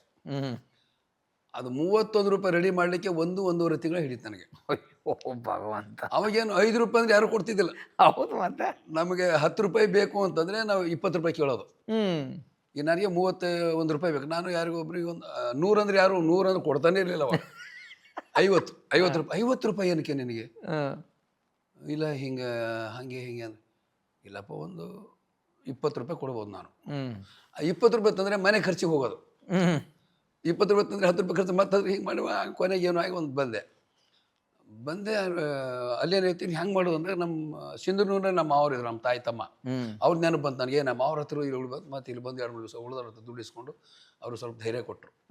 ಈ ಬೆಂಗಳೂರು ಉಳ್ಕೋಬೇಕಾದ್ರೆ ನನ್ನ ವಿಧಾನಸೌಧದಲ್ಲಿ ನನ್ನ ಸ್ನೇಹಿತರಿದ್ದಾರೆ, ಬೇಕಾದ್ರೆ ಉಳ್ಕೋ ಹೇಳ್ತೀನಿ ಅಂತ ಎಲ್ಲರೂ ಧೈರ್ಯ ಕೊಟ್ಟು ಬಂದೆ. ಅಲ್ಲಿಂದ ಬಂದು ಇಲ್ಲಿಗೆ ಬಂದೆ. ಸರ್ ಬಂದು ಬೆಂಗಳೂರಿಗೆ ಇಳಿದೆ. ನಾನು ದುಡ್ಡು ಹಿಂಗೆ ಇಟ್ಕೊಂಡು ಬರಬೇಕು, ಖರ್ಚಿಗೆ ಬರುತ್ತೆ ಅವೆಲ್ಲ ನಮ್ಮ ಕಲ್ಪನೆ ಇಲ್ಲ. ಬೆಂಗಳೂರು ಹೋಗಬೇಕು, ರಾಜ್ಕುಮಾರ್ ಅವ್ರು ಭೇಟಿ ಆಗ್ಬೇಕು. ಅಲ್ಲಿ ಏನಾಗಿತ್ತು ಅಂದರೆ ಅಣ್ಣವ್ರದ್ದು ಅಡ್ರೆಸ್ ಇತ್ತು, ರಜನಿಕಾಂತ್ ಅವ್ರ ಅಡ್ರೆಸ್ ಇತ್ತು, ವಿಷ್ಣುವರ್ಧನ್ ಅವ್ರ ಅಡ್ರೆಸ್ ಇತ್ತು. ಆದರೆ ಒಂದರಲ್ಲೇ 3 ಅಡ್ರೆಸ್ ಯಾರು ಕೇಳಿದ್ರು ಒಂದೇ ಬುಕ್ಕಲ್ಲಿ ಸಿಕ್ಕಿತ್ತು, ಒಂದೇ ಲೈನ್ ಸಿಕ್ಬಿಡ್ತು ನನಗದು. ಅಲ್ಲಿ ಕೇಳಿದೆ ಯಾರಿಗೂ, ಸರ್ ಇಲ್ಲಿ ಹನುಮಂತ ನಗರ ಎಲ್ಲ ಬರುತ್ತೆ, ಇಲ್ಲಿ ಬರುತ್ತೆ, ಜಯನಗರ ಬರುತ್ತೆ, ಸ್ವಲ್ಪ ಹತ್ತಿರ ಆಗ್ತವೆ. ಮಡ್ರಾಸು ದೂರ ಆಗುತ್ತೆ ಸರ್. ಅವೇನು ಮಾಡೋದು, ಫಸ್ಟ್ ಯಾವ್ದು ಹೋಗುತ್ತೆ ಅಂದ್ರೆ ಹಂಗೆ ಮಾಡ್ಕೊಂಡು ಹೆಂಗೂ ಬಂದೆ. ಆಟೋ ಗಿಟೋ ಇಲ್ಲ, ಬಸ್ಸು. ಅಲ್ಲಿ ಹೇಳಿದೆ 10 ಪೈಸೆ ಕೊಟ್ಟೆ, 4 ಆಣೆ ಕೊಟ್ಟೆ, ಹೆಂಗೂ ಬಂದು ಫಸ್ಟ್ ಹೋಗಿದ್ದೆ ರಜನಿಕಾಂತ್ ಅವ್ರ ಮನೆಗೆ. ಮಡ್ರಾಸು? ಇಲ್ಲಿ ಬೆಂಗಳೂರು ಹನುಮಂತ ನಗರ. ಓಕೆ. 80ನೇ ಇಸ್ವಿ. ಹೋದೆ. ಹೋದ ತಕ್ಷಣ ಮನೆಗೆ ಹೋದೆ. ಈ ರಜನಿಕಾಂತ್ ಅವ್ರ ಮಿಸ್ಸಸ್ ಅವ್ರದ್ದು, ನಮಸ್ತೆ ಅಮ್ಮ ಅಂತ. ನಮಸ್ತೆ. ನಾನು ರಜನಿಕಾಂತ್ ಅವರು. ಇಲ್ಲಪ್ಪ ಅವರು ಮಡ್ರಾಸಿಗೆ ಶೂಟಿಂಗ್ ಹೋಗಿದ್ದಾರೆ, ಯಾವಾಗ ಬರ್ತಾರೆ? ಒಂದು 5-6 ದಿವಸ ಆಗ್ಬೋದು. ಆಯಿತು, ಸಿಗಲ್ಲ ಅಂತ ಬಂದೆ.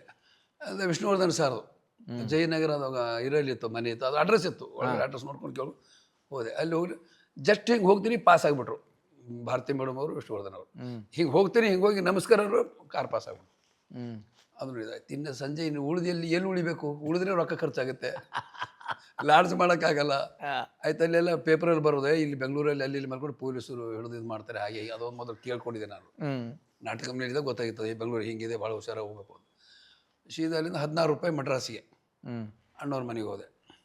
ರಾತ್ರಿ ಬಿಟ್ಟು ಬೆಳಗ್ಗೆ ಒಂದು 8-8:30 ಹೋದೆ. ಅಲ್ಲಿ ಹೋಗಿ ಎಲ್ಲ ಅಡ್ರೆಸ್ ಇತ್ತು, ಹೋಗಿ ಕೂತೆ. ಅಲ್ಲಿ ಒಂದು ಗ್ಯಾರೇಜ್ ಇತ್ತು, ಕಾರ್ ಗ್ಯಾರೇಜ್ ಹತ್ರ ಹೋಗಿ ರಾಜ್ಕುಮಾರ್ ಸಾಬು ರಾಜ್ಕುಮಾರ್ ಸಾಬ್ ಘರ್ ಉಧರ್ ಇದೆ ಹೋದೆ. ರಾಜ್ಕುಮಾರ್ ಅವರು ಆಯಿತು. ಅಲ್ಲಿ ತಮಿಳು ಬರೋಲ್ಲ ನಮಗೆ. ರಾಜ್ಕುಮಾರ್ ಸಾಬ್ ಕ್ಯಾ ಟೈಮ್ ಕೋ ಆತೆ 5 ಬಜೆ 6 ಬಜೆ 7 ಬಜೆ 10 ಬಜೆ ಆತೆ, 5 ಬಜೆಗೆ ಉಪ್ಪರ್ ಅಂತ ಹೇಳಿದ್ರು ಅವ್ರು.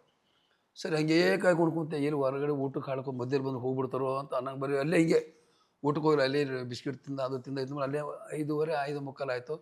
ಅಷ್ಟೊತ್ತಿಗೆ ಅಣ್ಣವ್ರೆ ನಜ್ಜೋಕು ರಾಜ್ಕುಮಾರ್ ಸಾಬ್ ಆಯ ಅಂತ ಹೇಳ್ಬಿಟ್ಟು ಓಡಿದೆ. ಅದು ಹೇಗೆಂದ್ರೆ ಅಣ್ಣವ್ರದ್ದು ಹೆಂಗಿದ್ದ ಮೇಲೆ ಉತ್ತರ ದಿಕ್ಕಿಗೆ ಗೇಟ್ ಇತ್ತು. ಹಿಂಗೆ ಹೋಗಿ ಹಿಂಗೆ ಒಳಗೆ ಮೇಲೆ ಮಾಡಿ ಮೇಲೆ ಅವರು ಹೋಗ್ತಾಯಿದ್ರು. ಅವ್ನು ಗೇಟಿಗೆ ಬಿಡ್ಲಿಕ್ಕೆ ತಯಾರಿಲ್ಲ ಅವ್ನು. ಕೈ ಮಾಡ್ತಾನೆ. ನನಗೇನು ಬೆಳಿಗ್ಗೆ 9 ಗಂಟೆಯಿಂದ ಕೂತೀನಿ, ಹೋಗಿದ್ದು ನಾನೇನು ಜೋರಾಗಿ ಕೂಗ್ಬಿಟ್ಟೆ ನಾನು, ಅಣ್ಣ ನಮಸ್ಕಾರ ಅಂತಾನೆ. ಓಹೋ ನಮಸ್ಕಾರ, ನಾನು ಬೆಂಗಳೂರಿಂದ ಬಂದಿದ್ದೀನಿ ಅಂತ. ಬಿಡಿ ಅವ್ರಿಗೆ ಬಿಡಿ ಅಂತ ಹೋದೆ. ಕೂತ್ಕೊಂಡೆ. ಸಾಯಂಕಾಲದ 6 ಗಂಟೆನೂ ಆಗಿತ್ತು. ಎಲ್ಲ ಕೇಳಿದ್ರು, ಏನು ಸಮಾಚಾರ, ಯಾಕೆ ಬಂದಿದ್ರಿ? ಅದೇ ಅಣ್ಣ ನಮಗೇನಿದೆ ರಾಜ್ಕುಮಾರ್ ಜೊತೆನೇ ಇರಬೇಕು ಅಂತ ಆಸೆ. ಅವಾಗ ರಾಜ್ಕುಮಾರ್ ಇದ್ರೆ ಅವ್ರ ಜೊತೆನೇ ಇರಬೇಕು ಅಂತ ಒಂದು ಕಲ್ಪನೆ. ಅಣ್ಣ ನಿಮ್ಮಲ್ಲೇ ಇರ್ತೀನಿ, ಇಲ್ಲೇ ಕೆಲಸ ಮಾಡ್ತೀನಿ. ಅಯ್ಯೋ, ಈ ಕೆಲಸ ನಮ್ಮಲ್ಲಿ ಕೆಲಸ ಮಾಡ್ತೀರಾ ನೀವು? ನೀವೇನು ಕೆಲಸ ಮಾಡ್ತೀರಾ? ಅಣ್ಣ ನಾ ರಂಗಭೂಮಿ ರಂಗಭೂಮಿ ಅಂತ ಹೇಳಕ್ಕೆ ಬಂದಿರೋ, ನಾಟಕದಲ್ಲಿ ಪಾತ್ರ ಮಾಡ್ತೀನಿ. ಅಯ್ಯೋ, ನಾಟಕದಲ್ಲಿ ಪಾತ್ರ ಮಾಡೋರು ಮನೆ ಕೆಲಸ ಮಾಡ್ಬಾರ್ದು, ಪಾತ್ರ ಮಾಡ್ಬೇಕು ಅವರು. ಕರೆಕ್ಟ್ ಅಂದರೆ ಆಮೇಲೆ ಇಲ್ಲ ಅಣ್ಣ ನಿಮ್ಮಲ್ಲಿ ಇರ್ತೀನಿ, ಅದೇ ನಮ್ಮ ತಲೆಗಿಲ್ಲ. ಅಲ್ಲಿ ಒಡ್ನಿ ಮನೆಯಲ್ಲಿ ಇರ್ತೀನಿ ಅನ್ನೋದೊಂದು. ಅದು ನೀವು ಕಾರ್ ಓಡ್ಸೋಕೆ ಬರುತ್ತಾ? ಅಂದರೆ ಇಲ್ಲ ಅಣ್ಣ ಕಾರ್ ಓಡ್ಸೋಕೆ ಬರೋಲ್ಲ. ಬೇಡ ಬಿಡಿ, ಒಂದು ಕೆಲಸ ಮಾಡಿ, ನೀವು ಹೊರಡಿ ಬೆಂಗಳೂರು ಬನ್ನಿ 5 ವರ್ಷ ಬಿಟ್ಟು. ಒಂದು ತಾಯಿಗೆ ತಕ್ಕ ಮಗ ಶೂಟಿಂಗ್ ನಡೀತಾ ಇದೆ, ಒಂದು ಯಾವುದೋ ವ್ಯವಸ್ಥೆ ಮಾಡೋಣ, ಬಂದು ಕಾಣಿಯಲ್ಲಿ ನಾನು ಎಲ್ಲಿ ಅಂದರೆ ಕಂಠೀರವ ಸ್ಟುಡಿಯೋ ಅಂತ ಹೇಳಿದರು. ಬಸ್ ಚಾರ್ಜ್ ಇಲ್ಲ. ಏನು ತಕ್ಕ ಮಟ್ಟಿ ತೊಗೊಂಡು ಬಂದು ಹೆಚ್ಚಿಗೆ ಬಂದು ಇಲ್ಲಿ ಬಸ್ ಚಾರ್ಜ್ ಬಸ್ ಚಾರ್ಜ್ ಇಲ್ಲ. ಯಾರು ಇದ್ರು ಅಲ್ಲಿ ಜೊತೆಗೆ ಬಸ್ ಚಾರ್ಜ್ ಅಂತ ಕೊಡಿ ಅವ್ರಿಗೆ ಬೆಂಗಳೂರು ಹೋಗ್ಲಿಕ್ಕೆ ಅಂದರು. ಸರ್ ಅವರು 30 ರೂಪಾಯಿ ಕೊಟ್ಟರು. 16 ರೂಪಾಯಿ ಬಸ್ 30 ರೂಪಾಯಿ ಕೊಟ್ಟರು. ಸರ್ ಖರ್ಚು ಮಾಡೋಕ್ಕೆ ಮನಸ್ಸಾಗ್ತಾಯಿಲ್ಲ, ಹಸಿವಾಗಿದೆ, ಖರ್ಚು ಮಾಡೋಕ್ಕೆ ಮನಸ್ಸಾಗ್ತಾಯಿಲ್ಲ. ಏನಂದರೆ ರಾಜ್ಕುಮಾರ್ ಅವ್ರು ಕೊಟ್ಟಿದ್ದು ದುಡ್ಡು ಖರ್ಚು ಮಾಡಬೇಕಲ್ಲ ನಾನು. ಇದು ಆದರೂ ಏನು ವಿಧಿ ಇಲ್ಲದೆ ಖರ್ಚಾಗೋಯ್ತು. ಉಳಿದೆ ಇಲ್ಲಿ ಬಂದು ಏನೋ ಆಯಿತು ಆತ ಅಲ್ಲಿ ಹುಡುಕಿದ ಕಂಠೀರವ ಸ್ಟುಡಿಯೋ ನಂಗೆ ಸಿಗಲಿಲ್ಲ. ಕಂಠೀರವ ಸ್ಟುಡಿಯೋ ಇಲ್ಲಿ ಮಾಗಡಿ ರೋಡಲ್ಲಿ ಒಂದು ಸ್ಟುಡಿಯೋ ಇತ್ತು, ಫೋಟೋ. ಮಾಗಡಿ ರೋಡಿಯವ್ರು ಅಲ್ಲಿ ಹೋಗ್ತಿರೋದು ಸ್ಟುಡಿಯೋ. ಸರ್ ರಾಜ್ಕುಮಾರ್ ಅವ್ರು ಎಷ್ಟು ಗಂಟೆಗೆ ಬರ್ತಾರೆ? ಅದು ರಾಜ್ಕುಮಾರ್ ಇಲ್ಲಿ ಯಾಕೆ ಬರ್ತಾರೆ? ಅದು sir Kanteerava studio. Kanteerava studio ಎಲ್ಲಿದೆ ಒಟ್ಲಲ್ಲಿ ಇದೆ, ಅಡ್ರೆಸ್ ಗೊತ್ತಿಲ್ಲ. ಸರ್ ಒಂದು 5-6 ದಿನ, ಒಂದು 2 ದಿನ ಆದಮೇಲೆ ಈ ಗುಡಿಸಲು ಹಾಕ್ತಾರೆ ಗೊತ್ತಾ ಈ ಇದರಲ್ಲೆಲ್ಲ ಸರ್, ಅದ್ರ ಮೇಲೆ ಬ್ಯಾನರಲ್ಲಿ ಹಾಕಿದ್ರು, ಮಳೆ ಬರ್ತದೆ ಬ್ಯಾನರ್ ಹಾಕಿದ್ರು. ನನಗೇನು ಕಲ್ಪನೆ ಬಂತು, ಈ ರಾಜ್ಕುಮಾರ್ ಅವ್ರದ್ದು, ವಜ್ರಮುನಿ ಅವ್ರದ್ದು, ಶ್ರೀನಾಥ್ ಅವ್ರದ್ದು, ಶಂಕರ್ ಎಲ್ಲರೂ ಹೋಯ್ತದ್ದು, ಪ್ರಭಾಕರ್ ಎಲ್ಲ ಬೇರೆ ಇತ್ತು. ನಮಗೇನು ಕಲ್ಪನೆ ಇದು ಇದೆ ಇವ್ರಿಗೆ ಗೊತ್ತಿರ್ಬೋದು. ಆಗ ಅವ್ರಿಗೆ ಹೋಗ್ತದೆ. ಸರ್ ಇದು ಕಂಠೀರವ ಸ್ಟುಡಿಯೋಲ್ಲಿ ಬರುತ್ತೆ. ಹೋದ ಗುರುಗುಂಟಪಾಳ್ಯ ಅಂದ್ಬಿಟ್ರು. ಟಕ್ಕನೆ ಬರ್ಕೊಂಡ್ಬಿಟ್ಟೆ ಗುರುಗುಂಟಪಾಳ್ಯ ಅಂತೇಳಿ. ಬರ್ಕೊಂಡು ನಡ್ಕೊಂಡು ಹೋಗಿ ಅಲ್ಲಿ ಹೋಗ್ತೀನಿ. ಅಷ್ಟೊತ್ತಿಗೆ ಇಲ್ಲ, ರಾಜ್ಕುಮಾರ್ ಅವರು ಇಲ್ಲ ಸರ್, ಅದು ಮುಗ್ದೋಯ್ತು ಅದು ಅಷ್ಟೊತ್ತಿಗೆ. ಹಂಗಂದು ಆ ಜರ್ನಿ ಇಲ್ಲಿವರೆಗೆ ಹೇಳ್ಕೊಂಡು ಬಂದಿದೆ.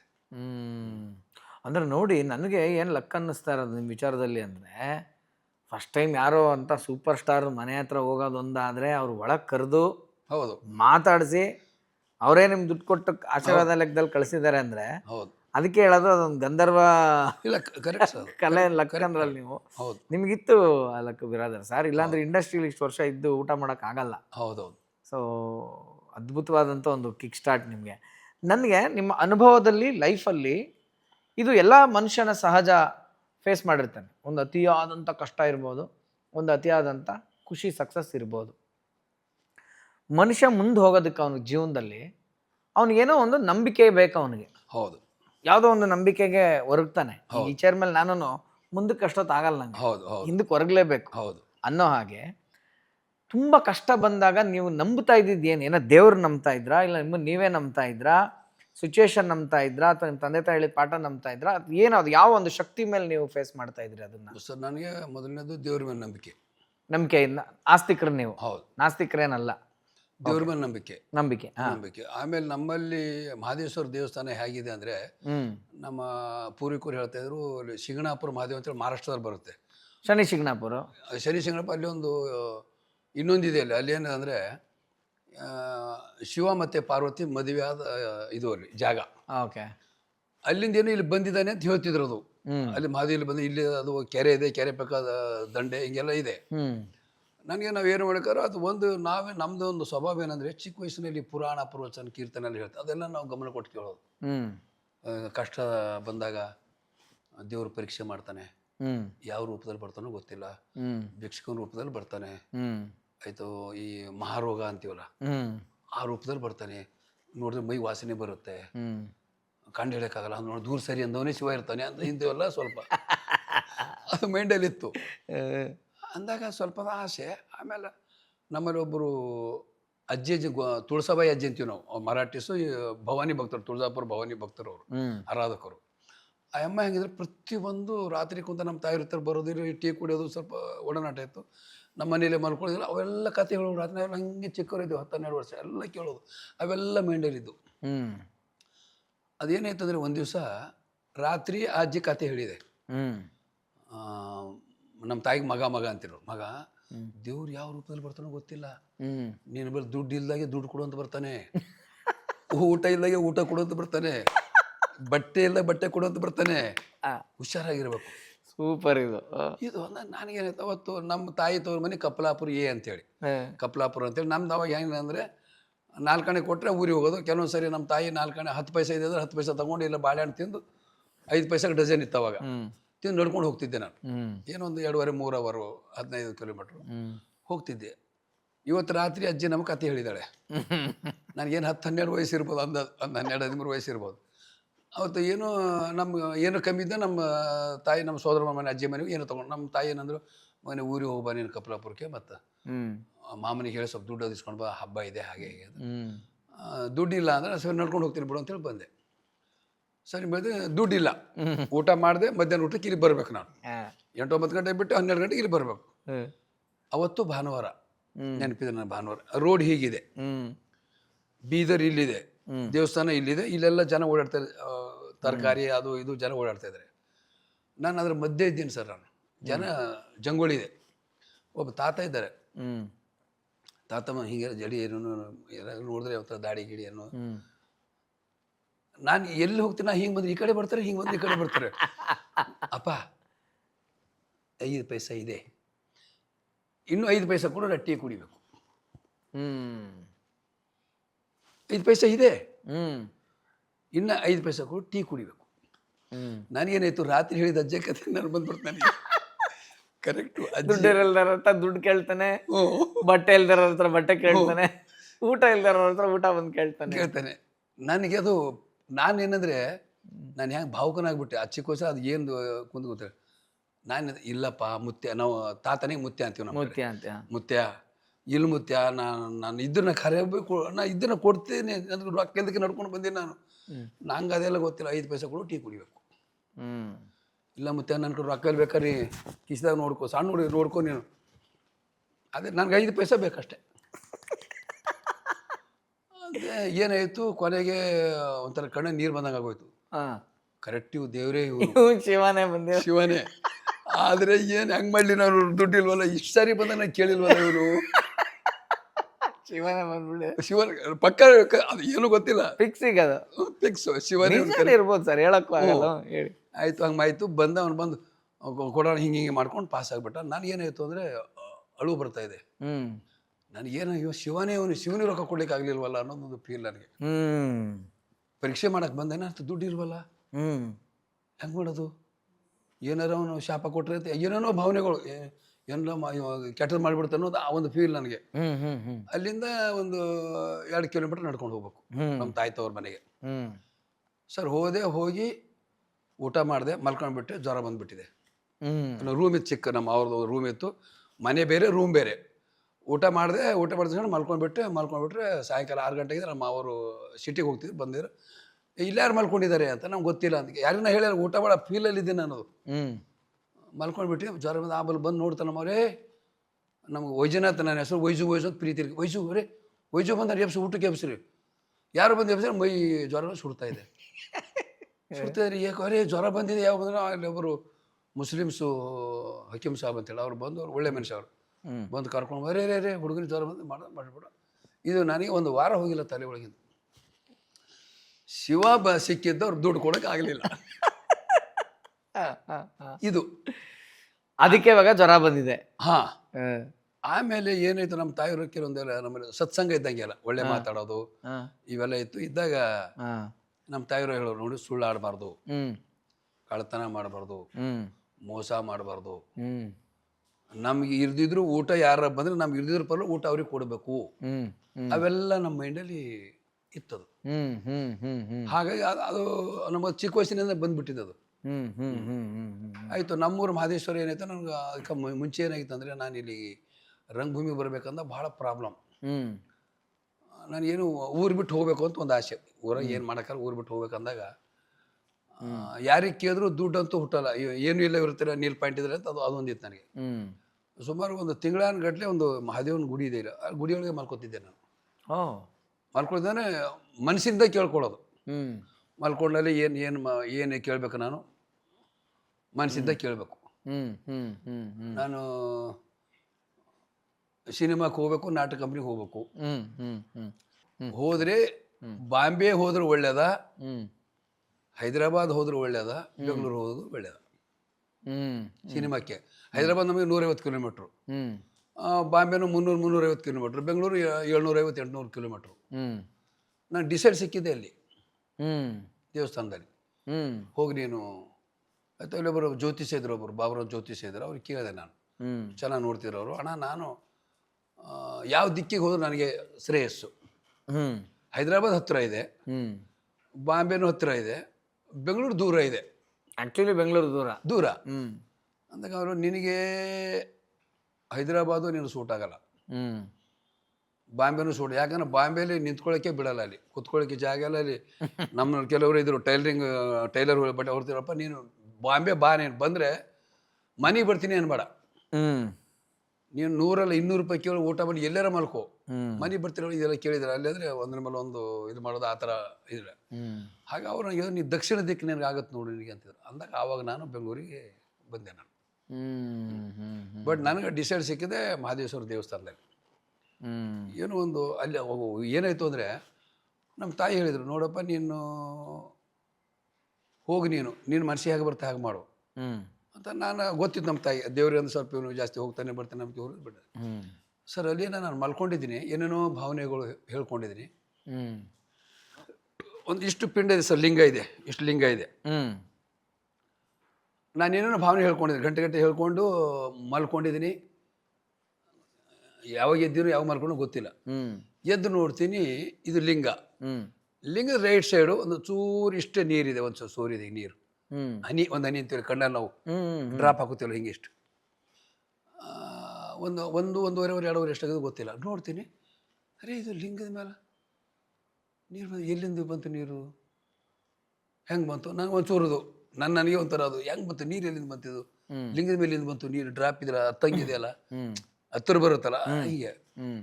ಆಮೇಲೆ ನಾನು ಮೇಲೆ ನೋಡಿದೆ, ಹಲ್ಲಿಗಿಲ್ಲಿ ಏನಾದರೂ ಇದೆಯಾ ಅಥವಾ ಮೇಲೆ ಏನಾದರೂ ಇದಾಯ್ತಾ ಇದೆಲ್ಲ, ಅಥವಾ ಶಿವನ್ ಇದ್ರ ಮೇಲೆ ಒಂದು ಇದು ನೀರು ತೊಟ್ಕೊತಾರೆ ಅಲ್ಲ, ಅದು ಇದ್ದಿಲ್ಲ. ಅದು ಹಳ್ಳಿ ಗುಡಿ ಅದು. ಅದು ಏನಿಲ್ಲ, ಸುಮ್ಮನೆ ಯಾರು ಬಂದ್ರೆ ಹಿಂಗೆ ಬತ್ತಿ ಹಚ್ಚೋದು ಹೋಗೋದು, ಪತ್ರಿ ಬಿಲ್ಪತ್ರಿ ಆ ಥರ ಮ್ಯಾಲದು ಆ ಥರ ಇದ್ರು. ವಾರಕ್ಕೊಂದ್ಸಾರಿ, ಅವಾಗ ನಾವು ಸಣ್ಣ ವಾರಕ್ಕೊಂದ್ಸಾರಿ ಪೂಜೆ, ಸೋಮವಾರ ಹುಣ್ಣಿಮೆ ಅಮಾವಾಸ್ಯೆ ಈ ಥರ ಇತ್ತು. ಇದು ಅಂದಾಗ ಏನು ಹೀಗಾಗಿದೆಯಲ್ಲ ಇದು, ಸ್ವಲ್ಪ ತಿಳ್ಕೊಬೇಕಲ್ಲ ಅಂತ ನನಗೊಂದು ಆಸೆ. ಅಲ್ಲಿ ಅಜ್ಜಿ ಇತ್ತಲ್ಲ, ಅಜ್ಜಿ ಹೋಗಿ ಕೇಳಿದೆ ನಾನು, ನಮ್ಮ ತಾಯಿಗಂದೆ, ಅಮ್ಮ ಹೀಗಾಗಿದೆ, ಇರು ಮಗ, ಅದು ಏನು ಮೇಲೆ ಹಲ್ಲಿಗಿಲಿ ಬಿದ್ದಿಗೇನು ಆಗಿದೆಯೋ ಏನೋ ಗೊತ್ತಿಲ್ಲ, ಏನು ಹೇಳೋಕ್ಕಾಗಲ್ಲ, ಹೆಂಗೆ ನಾವು ಡಿಸೈಡ್ ಹೇಳೋದು, ನಿನಗೇನು ಅನ್ನಿಸ್ತದೆ? ಅದು ನನ್ನ ನೋವುಗಳು ಕೇಳಿ ಶಿವನಿಗೆ ಏನೋ ಕರುಣೆ ಬಂತ ಅಂತ ನನ್ನ ಭಾವನೆ. ಶಿವನಿಗೆ ಏನಾಯ್ತು ಅದು ಬಂದು, ಅದು ಹೆಂಗಾಗುತ್ತೆ ಹೇಳಿದ ತಕ್ಷಣ ಹೆಂಗಾಗುತ್ತೆ ಅನ್ನೋ ಒಂದು ಎರಡು ಇತ್ತು. ಎರಡು ಬರುತ್ತೆ. ಹೌದು. ಬಂದಾಗ ನಾನು ಹೋದೆ, ಅಜ್ಜಿ ಕೇಳಿದೆ ನಾನು. ಅಜ್ಜಿ ಎಲ್ಲೋ ಒಂದು ಕಡೆ ಕತೆ ಹೇಳಿದ್ದು ಹೇಳ್ತಾನೆ ಇರ್ತಿದ್ರು ಅವಳು. ಇಲ್ಲ, ಶಿವನಿಗೂ ಕೂಡ ಕರುಣೆ ಬರುತ್ತೆ, ಅವನಿಗೆ ಸರಿ ಒಳ್ಳೆ ಭಕ್ತ ಕಂಡ್ರೆ ಅವನಿಗೆ ಆಸೆ, ಅಳ್ತಾನೆ, ಅವನು ಇದು ಮಾಡ್ತಾನೆ, ಇವೆಲ್ಲ. ಹೋದಾಗ ಅವಳು ಅಂದಳು, ಇಲ್ಲ ಮಗನೇ, ನೀನು ಭಕ್ತಿಯಿಂದ ಹೋದರೆ ಅವನಲ್ಲಿ ನಿನ್ನ ಕರುಣೆ ಆಗಿದ್ದು ನಿಜ, ಸುಮ್ಮನೆ ಹೋದರೆ ಡಂಬಾಟಿಕೆ, ಸುಮ್ಮನೆ ನೀನು ತೋರೋಕೆ ಹೋದರೆ ಅದು ಪ್ರಯೋಜನ ಇಲ್ಲ. ಹೌದು. ನಾ ಇದರಿಂದ ಹೇಳಿದೆ, ನಾ ಹೇಳೋದಕ್ಕೆ ಆಯ್ತಾ, ನನ್ನ ಸ್ವಭಾವ ಅವಳಿಗೆ ಗೊತ್ತಿತ್ತು ಅಜ್ಜಿಗೆ. ಏನೇನಾಯ್ತು ನಾನು ಕರೆಕ್ಟಾಗಿ ಕೂಡ್ಸ್ಕೊ, ಏನೇನಾಯ್ತು ನಾನು ಕರೆಕ್ಟಾಗಿ ಹೇಳ್ಬೇಕು ನೀನು. ಹೋದೆ, ಏನೇನು ಮಾಡಿದೆ, ಹಿಂಗೆ ಒಳಗೆ ನಾನು ಬೇಡ್ಕೊಂಡು, ಏನೇನು ಬೇಡ್ಕೊಂಡೆ, ಹಿಂಗೆ ಬೇಡ್ಕೊಂಡೆ, ಏನಾಯ್ತು ನಿನಗೆ? ಸ್ವಲ್ಪ ಅಳು ಬಂದಂಗೆ ಆಯಿತು. ಕೇಳ್ತಾ ಹಾಗೆ ಕೇಳ್ತಾ ಸ್ವಲ್ಪ ಹಾಗೆ ಮಾಡ್ಕೊಂಡು ಇಲ್ಲ ಮಗನೇ, ಅದು ನೀ ಏನು ಅನ್ಕೊಂಡಿದ್ದು ಕೆಲಸ ಆಗುತ್ತೆ ಹೋಗು ಅಂದರು. ನೀ ಏನು ಅನ್ಕೊಂಡಿದ್ದು ಅದು ಕೆಲಸ ಆಗುತ್ತೆ ಅಷ್ಟೇ. ನೀನು ಕೂಗು ಅವನಿಗೆ ಕೇಳಿಸಿದೆ ಅಷ್ಟೇ, ಹೀಗೆ ಅದು ಆಗುತ್ತೆ ಅಂದರು. ದೇವ್ರು ಕೂಡ ಅವನು ಭಕ್ತರು ನಂಬ್ಕೊಂಡಿರೋ ದೇವ್ರಂದ್ರೆ ಏನೋ, ಭಕ್ತರು ಒಳ್ಳೆ ಭಕ್ತರು ಸಿಕ್ಕರೆ ಅವನಿಗೆ ಪ್ರೀತಿ. ಹೌದು. ಅಂದಾಗ ಇದು ಕೂಡ ನಂಗೆ ಆಗಿದೆ. ಅದು ಸುಮಾರು ಕಡೆ ಆಗಿದೆ. ಮತ್ತು ಒಂದೇನು ಸರ್, ಇದು ಹೇಳ್ತೀರ, ಮನಸ್ಸಿನಂತೆ ಮಹಾದೇವ, ಮನಸ್ಸಿದ್ದರೆ ಮಾರ್ಗ. ನಿಮ್ಗೆ ದೇವ್ರ ಮೇಲೆ ಭಕ್ತಿ ಇದ್ರೆ ಫಲ ಇದೆ, ಭಕ್ತಿ ಇರೋದು ನಿಮ್ಮ ಇಷ್ಟ. ಅದು ನೀವು ಕಮರ್ಷಿಯಲ್ ಆಗಿ ಹೋಗ್ತಿರೋ ಆಯ್ತು, ಭಕ್ತಿಯಿಂದ ಹೋಗ್ತಿರೋ, ಅದು ಅವ್ರವ್ರು ಬಿಟ್ಟು ವಿಷಯ. ಯಾಕೆ ಎಲ್ಲಿ ನಾವೇ ನೀವು ದೇವ್ರು ನಂಬು ಅಂತ ಹೇಳೋಕ್ಕಾಗಲ್ಲ, ನಂಬಬೇಡ ಅಂತ ಹೇಳೋಕ್ಕಾಗಲ್ಲ, ಅವ್ರವ್ರ ಭಾವನೆಗಳದು, ಅವ್ರವ್ರು ಬಿಟ್ಟು ವಿಷಯ. ಈಗ ಇದ್ರ ಬಗ್ಗೆ ನಮ್ಮ ಸ್ನೇಹಿತರು ಒಬ್ಬರು ಇದ್ರು ಬೆಂಗಳೂರಲ್ಲಿ. ಶನಿವಾರ ಇತ್ತು ಅವತ್ತು, ಇವತ್ತು ಹೇಳಿದೆ ಶನಿವಾರ ಇತ್ತು ಅವತ್ತು. ಆಂಜನೇಯ ಸ್ವಾಮಿ ಹೋಗಿದ್ದೆ, ಏನು ಮಾತಾಡೋದಿತ್ತು. ಎಲ್ರಿದೆ ಬಿರದ ಸರ್, ಆಂಜನೇಯ ಸ್ವಾಮಿ ಗುಡಿ ಒಳಗಿದ್ರಿ, ಏನಕ್ಕೆ ಅದು ಇವತ್ತು ಒಂದು ಶನಿವಾರ? ಅಯ್ಯೋ ನೀವೇನು ರೀ, ಏನೋ ಶನಿವಾರ ದೇವ್ರಿಗೆ ಇರೋದು ಏನೋ ಎಲ್ಲ ನಂಬ್ತೀರೇನ್ರಿ ನೀವು? ನಂಬಲೇಬೇಕಲ್ಲ ಸರ್, ಏನು ಕೊಟ್ಟಿದ್ದಾರೆ ರೀ ನಿಮ್ಗೆ ದೇವರು, ನಂಬ್ತೀರಾ ಅಂತೀರ? ಬರೀ ಏನಿದೆ, ಸ್ವಂತ ಮನೆ ಇದೆ ನಿಮಗೆ? ಇಲ್ಲ. ಮತ್ತೇನು ಬಾಡಿಗೆ ಮನೆ, ಏನು ನಂಬ್ತೀರಾ? ಹಂಗೆ ಈಗ ಆಯ್ತು ಬಿಡಿ ಸರ್, ಬರ್ತೀನಿ. ಬಂದೆ, ನೀವೇನು ಮಾಡ್ತಾಯಿದ್ದೀರಾ ಸರ್? ಮನೆ ಕಟ್ತಾ ಇದ್ದೀನಿ ಬಿರೋದರ್ ನಾನು. ಎಲ್ಲಿ ಸರ್? ಗ್ರೌಂಡು, ಫಸ್ಟು, ಸೆಕೆಂಡು, 3, 4 ಏನೇನು ಕಟ್ತಾ ಇದ್ದೀರಾ ಸರ್?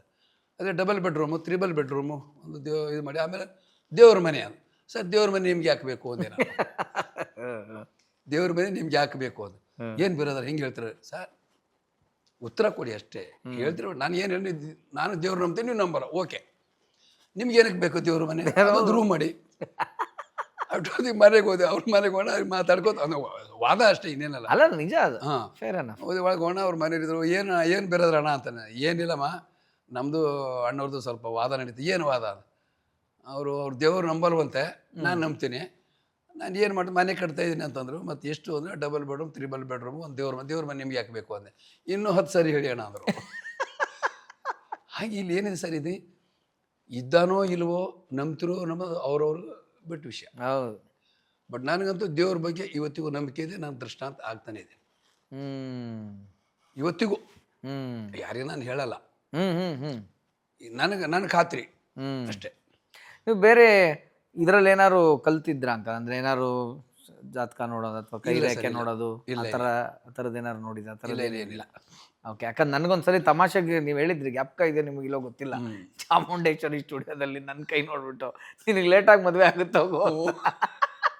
ನಾನು ಇದ್ಯಾಕೆ, ನಾನು ಬೇರೆ ಚಿಕ್ಕ ಹುಡುಗ ಅವಾಗ, ಈಗಲೇ ಹೇಳ್ಬಿಟ್ರಲ್ಲ ನನಗೆ ಇವ್ರು ಲೇಟಾಗಿ ಮದುವೆ ಆಗುತ್ತೆ ಅಂತ, ಯಾಕಿದು ಅಂತ ನಾನು ಅಂದರೆ ತಲೆ ಕೆಡ್ಸ್ಕೊಳ್ಳೋದು ಅಂತ ತಮಾಷೆಗೆ ಇದಾಗಿಲ್ಲ. ಇಲ್ಲ ಸರ್, ಅದು ಏನು ಗೊತ್ತಿಲ್ಲ. ಕೆಲವರು ಸರಿ ಅದು ನನಗೆ ಹೇಳಬೇಕಂತ ಏನಿಲ್ಲ.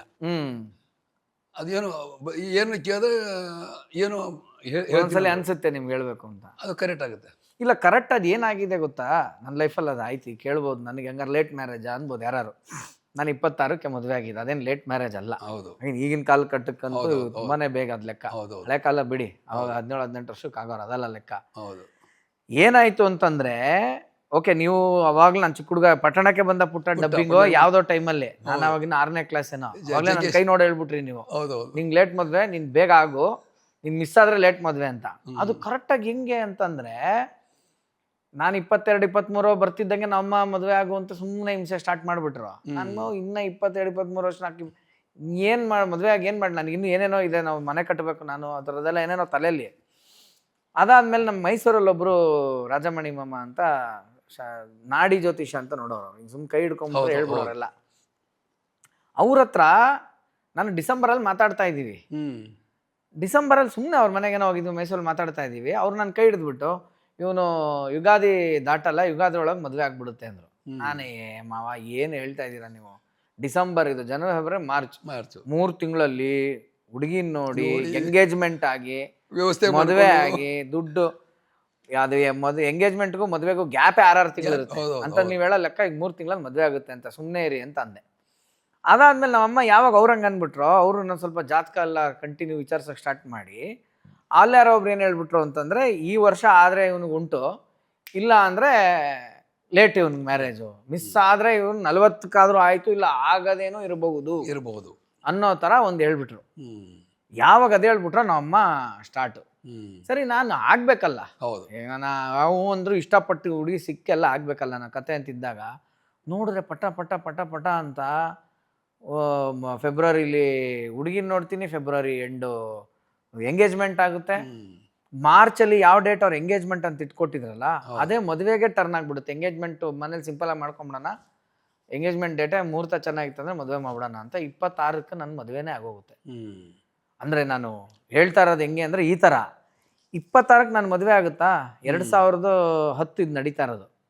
2011 ಫೆಬ್ರವರಿ ನನ್ನ ಮಗ ಹುಟ್ಟದ, ಫೆಬ್ರವರಿ ಅದು ಮಾರ್ಚ್, ಏಪ್ರಿಲ್, ಮೇ, ಜೂನ್, 1 ವರ್ಷ 4 ತಿಂಗಳು, ಅಂದರೆ 16 ತಿಂಗಳು ಅಂತ ಅನ್ಕೊಳ್ಳಿ. ನಾನು ಮದುವೆ ಆಗಿ 16 ತಿಂಗಳಿಗೆ ನಾನೊಂದು ಮೆಡಿಟೇಷನ್ ಕ್ಲಾಸಿಗೆ ಸೇರ್ಕೊತೀನಿ.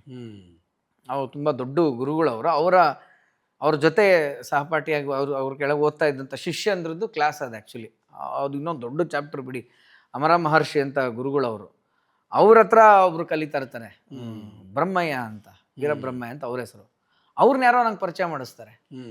ಅಲ್ಲೋಗಿ ಮಾತಾಡಿ ಒಂದು 3 ತಿಂಗಳು ಕ್ಲಾಸ್ಗೆ ಹೋದ್ಮೇಲೆ ನಾ ಅವಾಗ ಹೇಳ್ತೀನಿ ಅವ್ರಿಗೆ, ಏನಾರು 1 ವರ್ಷ ಮುಂಚೆ ನಂಗೆ ಸಿಕ್ಕಿದ್ರೆ ನಮ್ಮ ಅಪ್ರಾಣ ನನ್ನ ಮದುವೆ ಆಗ್ತಾ ಇರಲಿಲ್ಲ. ಗುರುಗಳೇ, ನೀವು ಇವಾಗಲೇ ಸಿಗ್ಬೇಕಾ ನನಗೆ? 16 ಮದುವೆ ಆಗ 16 ಮಗುನೂ ಉಟ್ಬಿಟ್ಟ ನೋಡಿ, ಮಗನೂ ಉಟ್ಬಿಟ್ಟ. ಅದಾದ್ಮೇಲೆ ಆಧ್ಯಾತ್ಮಕ್ಕೊಂದು ಎಂಟ್ರಿ ಪಾಸ್ ಸಿಕ್ತೆ ಹೊರತು ಅದಕ್ಕೆ ಮುಂಚೆ ಇರಲಿಲ್ಲ. ಅಂದರೆ ನೀವು ಅವತ್ತು ನನಗೆ ಅದಕ್ಕೆ ನಿಮ್ಮನ್ನ ಯಾಕೆ ನಾನು ಕರೆದು ಕೇಳಬೇಕಿತ್ತು ಇಂಟರ್ವ್ಯೂ ನೋಡಿ. ನೀವು ಅವತ್ತು ಹೇಳಿದ್ದು ಪಟ್ಟಣಕ್ಕೆ ಬಂದ ಪುಟ್ಟ, ನನ್ನ ಪ್ರಕಾರ 95-96 ಏನೋ ಇಸ್ವಿ ಅದು. ನೀವು ಅವತ್ತು ಚಾಮುಂಡೇಶ್ವರಿ ಸ್ಟುಡಿಯೋಲಿ ಹೇಳಿದ್ದು ನನಗೆ. ಯಾಕೆ ಇವತ್ತಿಗೂ ಜ್ಞಾಪಕ ಆಯಿತು ಅಂದರೆ, ಯಾವಾಗ ನನ್ನ ಮದುವೆ ಆಯ್ತಲ್ಲ 2010ರಲ್ಲಿ, ಅವಾಗ ನಾನು ನಿಮ್ಮನ್ನೇ ಜ್ಞಾಪಿಸ್ಕೊಂಡಿದ್ದೆ ಅಂಕಲ್. ಏನಪ್ಪ ಅವಾಗ ಒಂದ್ಸತಿ ನೀನು ಆದರೆ ಉಂಟು ಮದುವೆ ಬೇಗ, ಇಲ್ಲ ಅಂದರೆ ನಿನ್ನ ಮದುವೆನೇ ಆಗಲ್ಲ ಅಂತ ಹೇಳಿದ್ರು ಅನ್ನೋದು ನಾನು ಜಸ್ಟ್ ಅದೊಂದು ವರ್ಷ ಮಿಸ್ ಆಗಿದ್ದಿದ್ರೆ ಹಾಂ ನನ್ನ ಹೆಂಡತಿಗೆ ಇವಾಗಲೂ ಹೇಳ್ತಾ ಇರ್ತಾನೆ, ಇಬ್ರು ಏನಾದ್ರು ಜಗಳ ಆದ್ರೆ ಅವಳು ನಂಗೆ ಬೈತಾ ಇರ್ತಾಳೆ, ಏನು ಅಂತ ಕಟ್ಕೊಂಡ್ಬಿಟ್ಟು ನಾನು ಅಷ್ಟು ನೀನು ಏನು ಅಂತ ಸಿಕ್ಕಿದ್ಯಮ್ಮ, ಒಂದು ವರ್ಷ ಏನಾದ್ರು ಲೇಟ್ ಆಗಿರೋ ನಾನು ಇವತ್ತು ನಾನು ಎಲ್ಲಿರ್ತಾ ಇದ್ನೋ ಏನೋ ಒಬ್ಬನೇ ಅಂತ. ಇಲ್ಲ So ಸರ್, ಅದು ಇದು ಏನು ವಿಧಿ ಲಿಖಿತನೋ ಏನೋ ಎತ್ತೋ ಗೊತ್ತಿಲ್ಲ. ಇಲ್ಲ ಸರ್, ಇದು ಏನಾಯ್ತು ಕೆಲವು ಸರಿ ಯಾಕೆ ಅಂತ ಗೊತ್ತಿಲ್ಲ. ಹ್ಮ್ ಬಟ್ ಕೆಲವು ಸರಿ ಹೇಳಿದ್ದು ನಾನು ಸರಿ ಸುಮ್ಮನೆ ತಮಾಷೆ, ನಮ್ಮ ಸೋದರಮ್ಮನ ಮಗಳು, ಹ್ಮ್ ನಾವು ಎಲ್ಲರಿಗೂ ಅಣ್ಣನ ಅಂತ, ಮಾವ ಅಂತ ಒಬ್ಬರು ಕರೆಯೋದು, ಎಲ್ಲ ಅಣ್ಣನ ಅಂತ ಕರೆಯೋದು. ನಾನು ಹಾ ಹಾ ಹಾ ಸುಮ್ಮನೆ ಬರೋದು, ಅಣ್ಣ ನಂದು ನನ್ನ ಕೈ ನೋಡು ನೀನು ಕೈ ನೋಡು ಹಿಂಗೇನು ಬಂದ, ಏನೇನೋ ಬಾಯಿ ಬಂದ ಹೇಳಿದೆ. ಕೊನೆಗೆ ಇನ್ನೊಬ್ಳು ದೊಡ್ಡವಳು ಇದ್ದಳು, ಅಣ್ಣ ನನ್ನ ಕೈ ನೋಡು, ಏನು ನೋಡಿದ್ ಬಿಡು ಸಿಕ್ಕಾಪಟ್ಟೆ ಕೈ ನೋಡಿ ಆಮೇಲೆ ನೋಡ್ತೀನಿ ಅಂತ ಏನೋ ತಮಾಷೆ. ಹಾ ನೋಡಿಬಿಟ್ಟೆ, ಏನಿಲ್ಲ ಬಿಡು, ನಿನಗೇನು ಜ್ವರ ಬಂದರೆ ಸೂಜಿ ಕೊಡೋ ಗಂಡೆ ಸಿಗ್ತಾನೆ ಬಿಡು ನಿನಗೆ ಅಂದೆ. ಜ್ವರ ಬಂದ್ರೆ ಸೂಜಿ ಕೊಡೋ ಗಂಡ ಅಂದ್ರೆ ಡಾಕ್ಟರ್ ಸಿಗ್ತಾನೆ ಅಂತ. ಕರೆಕ್ಟಾಗಿ ಅವು ಇದರದೇ ಸಿಕ್ಕಿದ್ದವ್ರಿಗೆ. ಹಾ ಡಾಕ್ಟರ್ನೇ ಮದುವೆ ಆದ್ರು. ಹ್ಞೂ ಡಾಕ್ಟರ್ ಅಂದರೆ RMP ಥರ ಒಂದು ಇದು ಎಲ್ಲಿ ಒಟ್ಟು ಏನಾದ್ರು ಸೂಜಿ, ಒಟ್ಟು ಸೂಜಿ. ಮೆಡಿಸನ್ ಅಲ್ವಾ, ಆಯುರ್ವೇದಿಕ್ ಆದ್ರೆ ಯಾವ್ದಾದ್ರು ಮೆಡಿಸನ್. ಇಲ್ಲ ಸರ್, ಇದು ಯಾಕೆ ಏನು ಗೊತ್ತಿಲ್ಲ. ಹ್ಮ್ ಬಟ್ ಕೆಲವೊಬ್ಬರಿಗೆ ಮನಸ್ಸಿಗೆ ಬರುತ್ತೆ.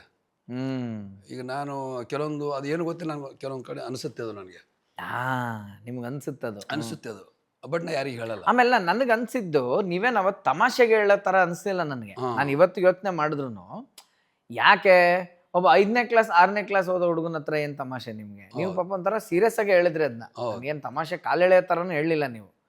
ನಾನು ಆಮೇಲೆ ವಿಚಾರ ಮಾಡಿದೆ, ನನ್ನ ಮದುವೆ ಆಗೋ ಟೈಮಲ್ಲಿ ಗುರುತಾಗಿ ಯಾವಾಗ ಸಡನ್ನಾಗಿ ಮದುವೆ ಫಿಕ್ಸ್ ಆಯಿತು, ಏನಿದು ಬಿರಾದರ್ ಅವರು 96 ಹೇಳಿದ್ರು ಈ ಥರ, ಹಿಂಗೆ ಆದರೆ ಬೇಗ ಆಗ್ಬಿಡುತ್ತೆ, ಮಿಸ್ ಆಯಿತು ಅಂದರೆ ನಿನಗೆ ಆಗೋದೇ ಇಲ್ಲ, ತಿರ್ಗಾ 40ಕ್ಕೆ ಆಗ್ಬೋದು ಆದ್ರೂ ಆಗದೆ ಇರ್ಬೋದು ಅಂತ. ಈಗ ನನಗೆ 40 41, ಈಗ ಹೆಂಗಿದ್ದೀನಿ ಅಂತಂದ್ರೆ ಇನ್ನೇನು ಬೇಡ ಅನ್ನೋ ಸ್ಟೇಜಲ್ಲಿ ಇದ್ದೀನಿ. ಸಪೋಸ್ ನಾನು ಈಗ ಮದುವೆನೇ ಆಗಲಿಲ್ಲ ಹೋಗಿದ್ದಿದ್ರೆ ಗ್ಯಾರಂಟಿ ಈಗಲೂ ಇಲ್ಲ ಆಗ್ತಿಲ್ಲ. ಸರ್, ಇಲ್ಲಿ ಒಂದೇನಿದೆ, ಅಧ್ಯಾತ್ಮ ಎಲ್ರಿಗೂ ಬೇಕು. ಅಧ್ಯಾತ್ಮ ಏನು ಮಾಡುತ್ತೆ, ನಿಯಂತ್ರಣ ಮಾಡುತ್ತೆ, ಮನಸ್ಸು ನಿಯಂತ್ರಣ ಮಾಡುತ್ತೆ, ಹೌದು. ಆಸೆ ನಿಯಂತ್ರಣ ಮಾಡುತ್ತೆ. ಸಾಕಪ್ಪ ಅಂತೇಳಿ ಒಂದು ಇದು ಬರುತ್ತೆ. ಯಾವ ವ್ಯಕ್ತಿ ಕಮರ್ಷಿಯಲ್ ವ್ಯಕ್ತಿ ಅನ್ಕೋ, ಕಮರ್ಷಿಯಲ್ ದುಡ್ಡು ಮಾಡೋದು, ಯಾರ್ಯಾರು ಒಂದು ವ್ಯಾಪಾರ ಏನು, ಜೀವನಕ್ಕೇನೋ ಒಂದು ಬೇಕು. ಅದು ಇಲ್ಲ ಅಂದ್ರೆ ಏನಾಗುತ್ತೆ, ಎಲ್ಲೂ ಒಂದು ಕಡೆ ಬೇರೆ ಕಡೆ ಹಾಕೊಂಡು ಹೋಗ್ಬಿಡುತ್ತೆ.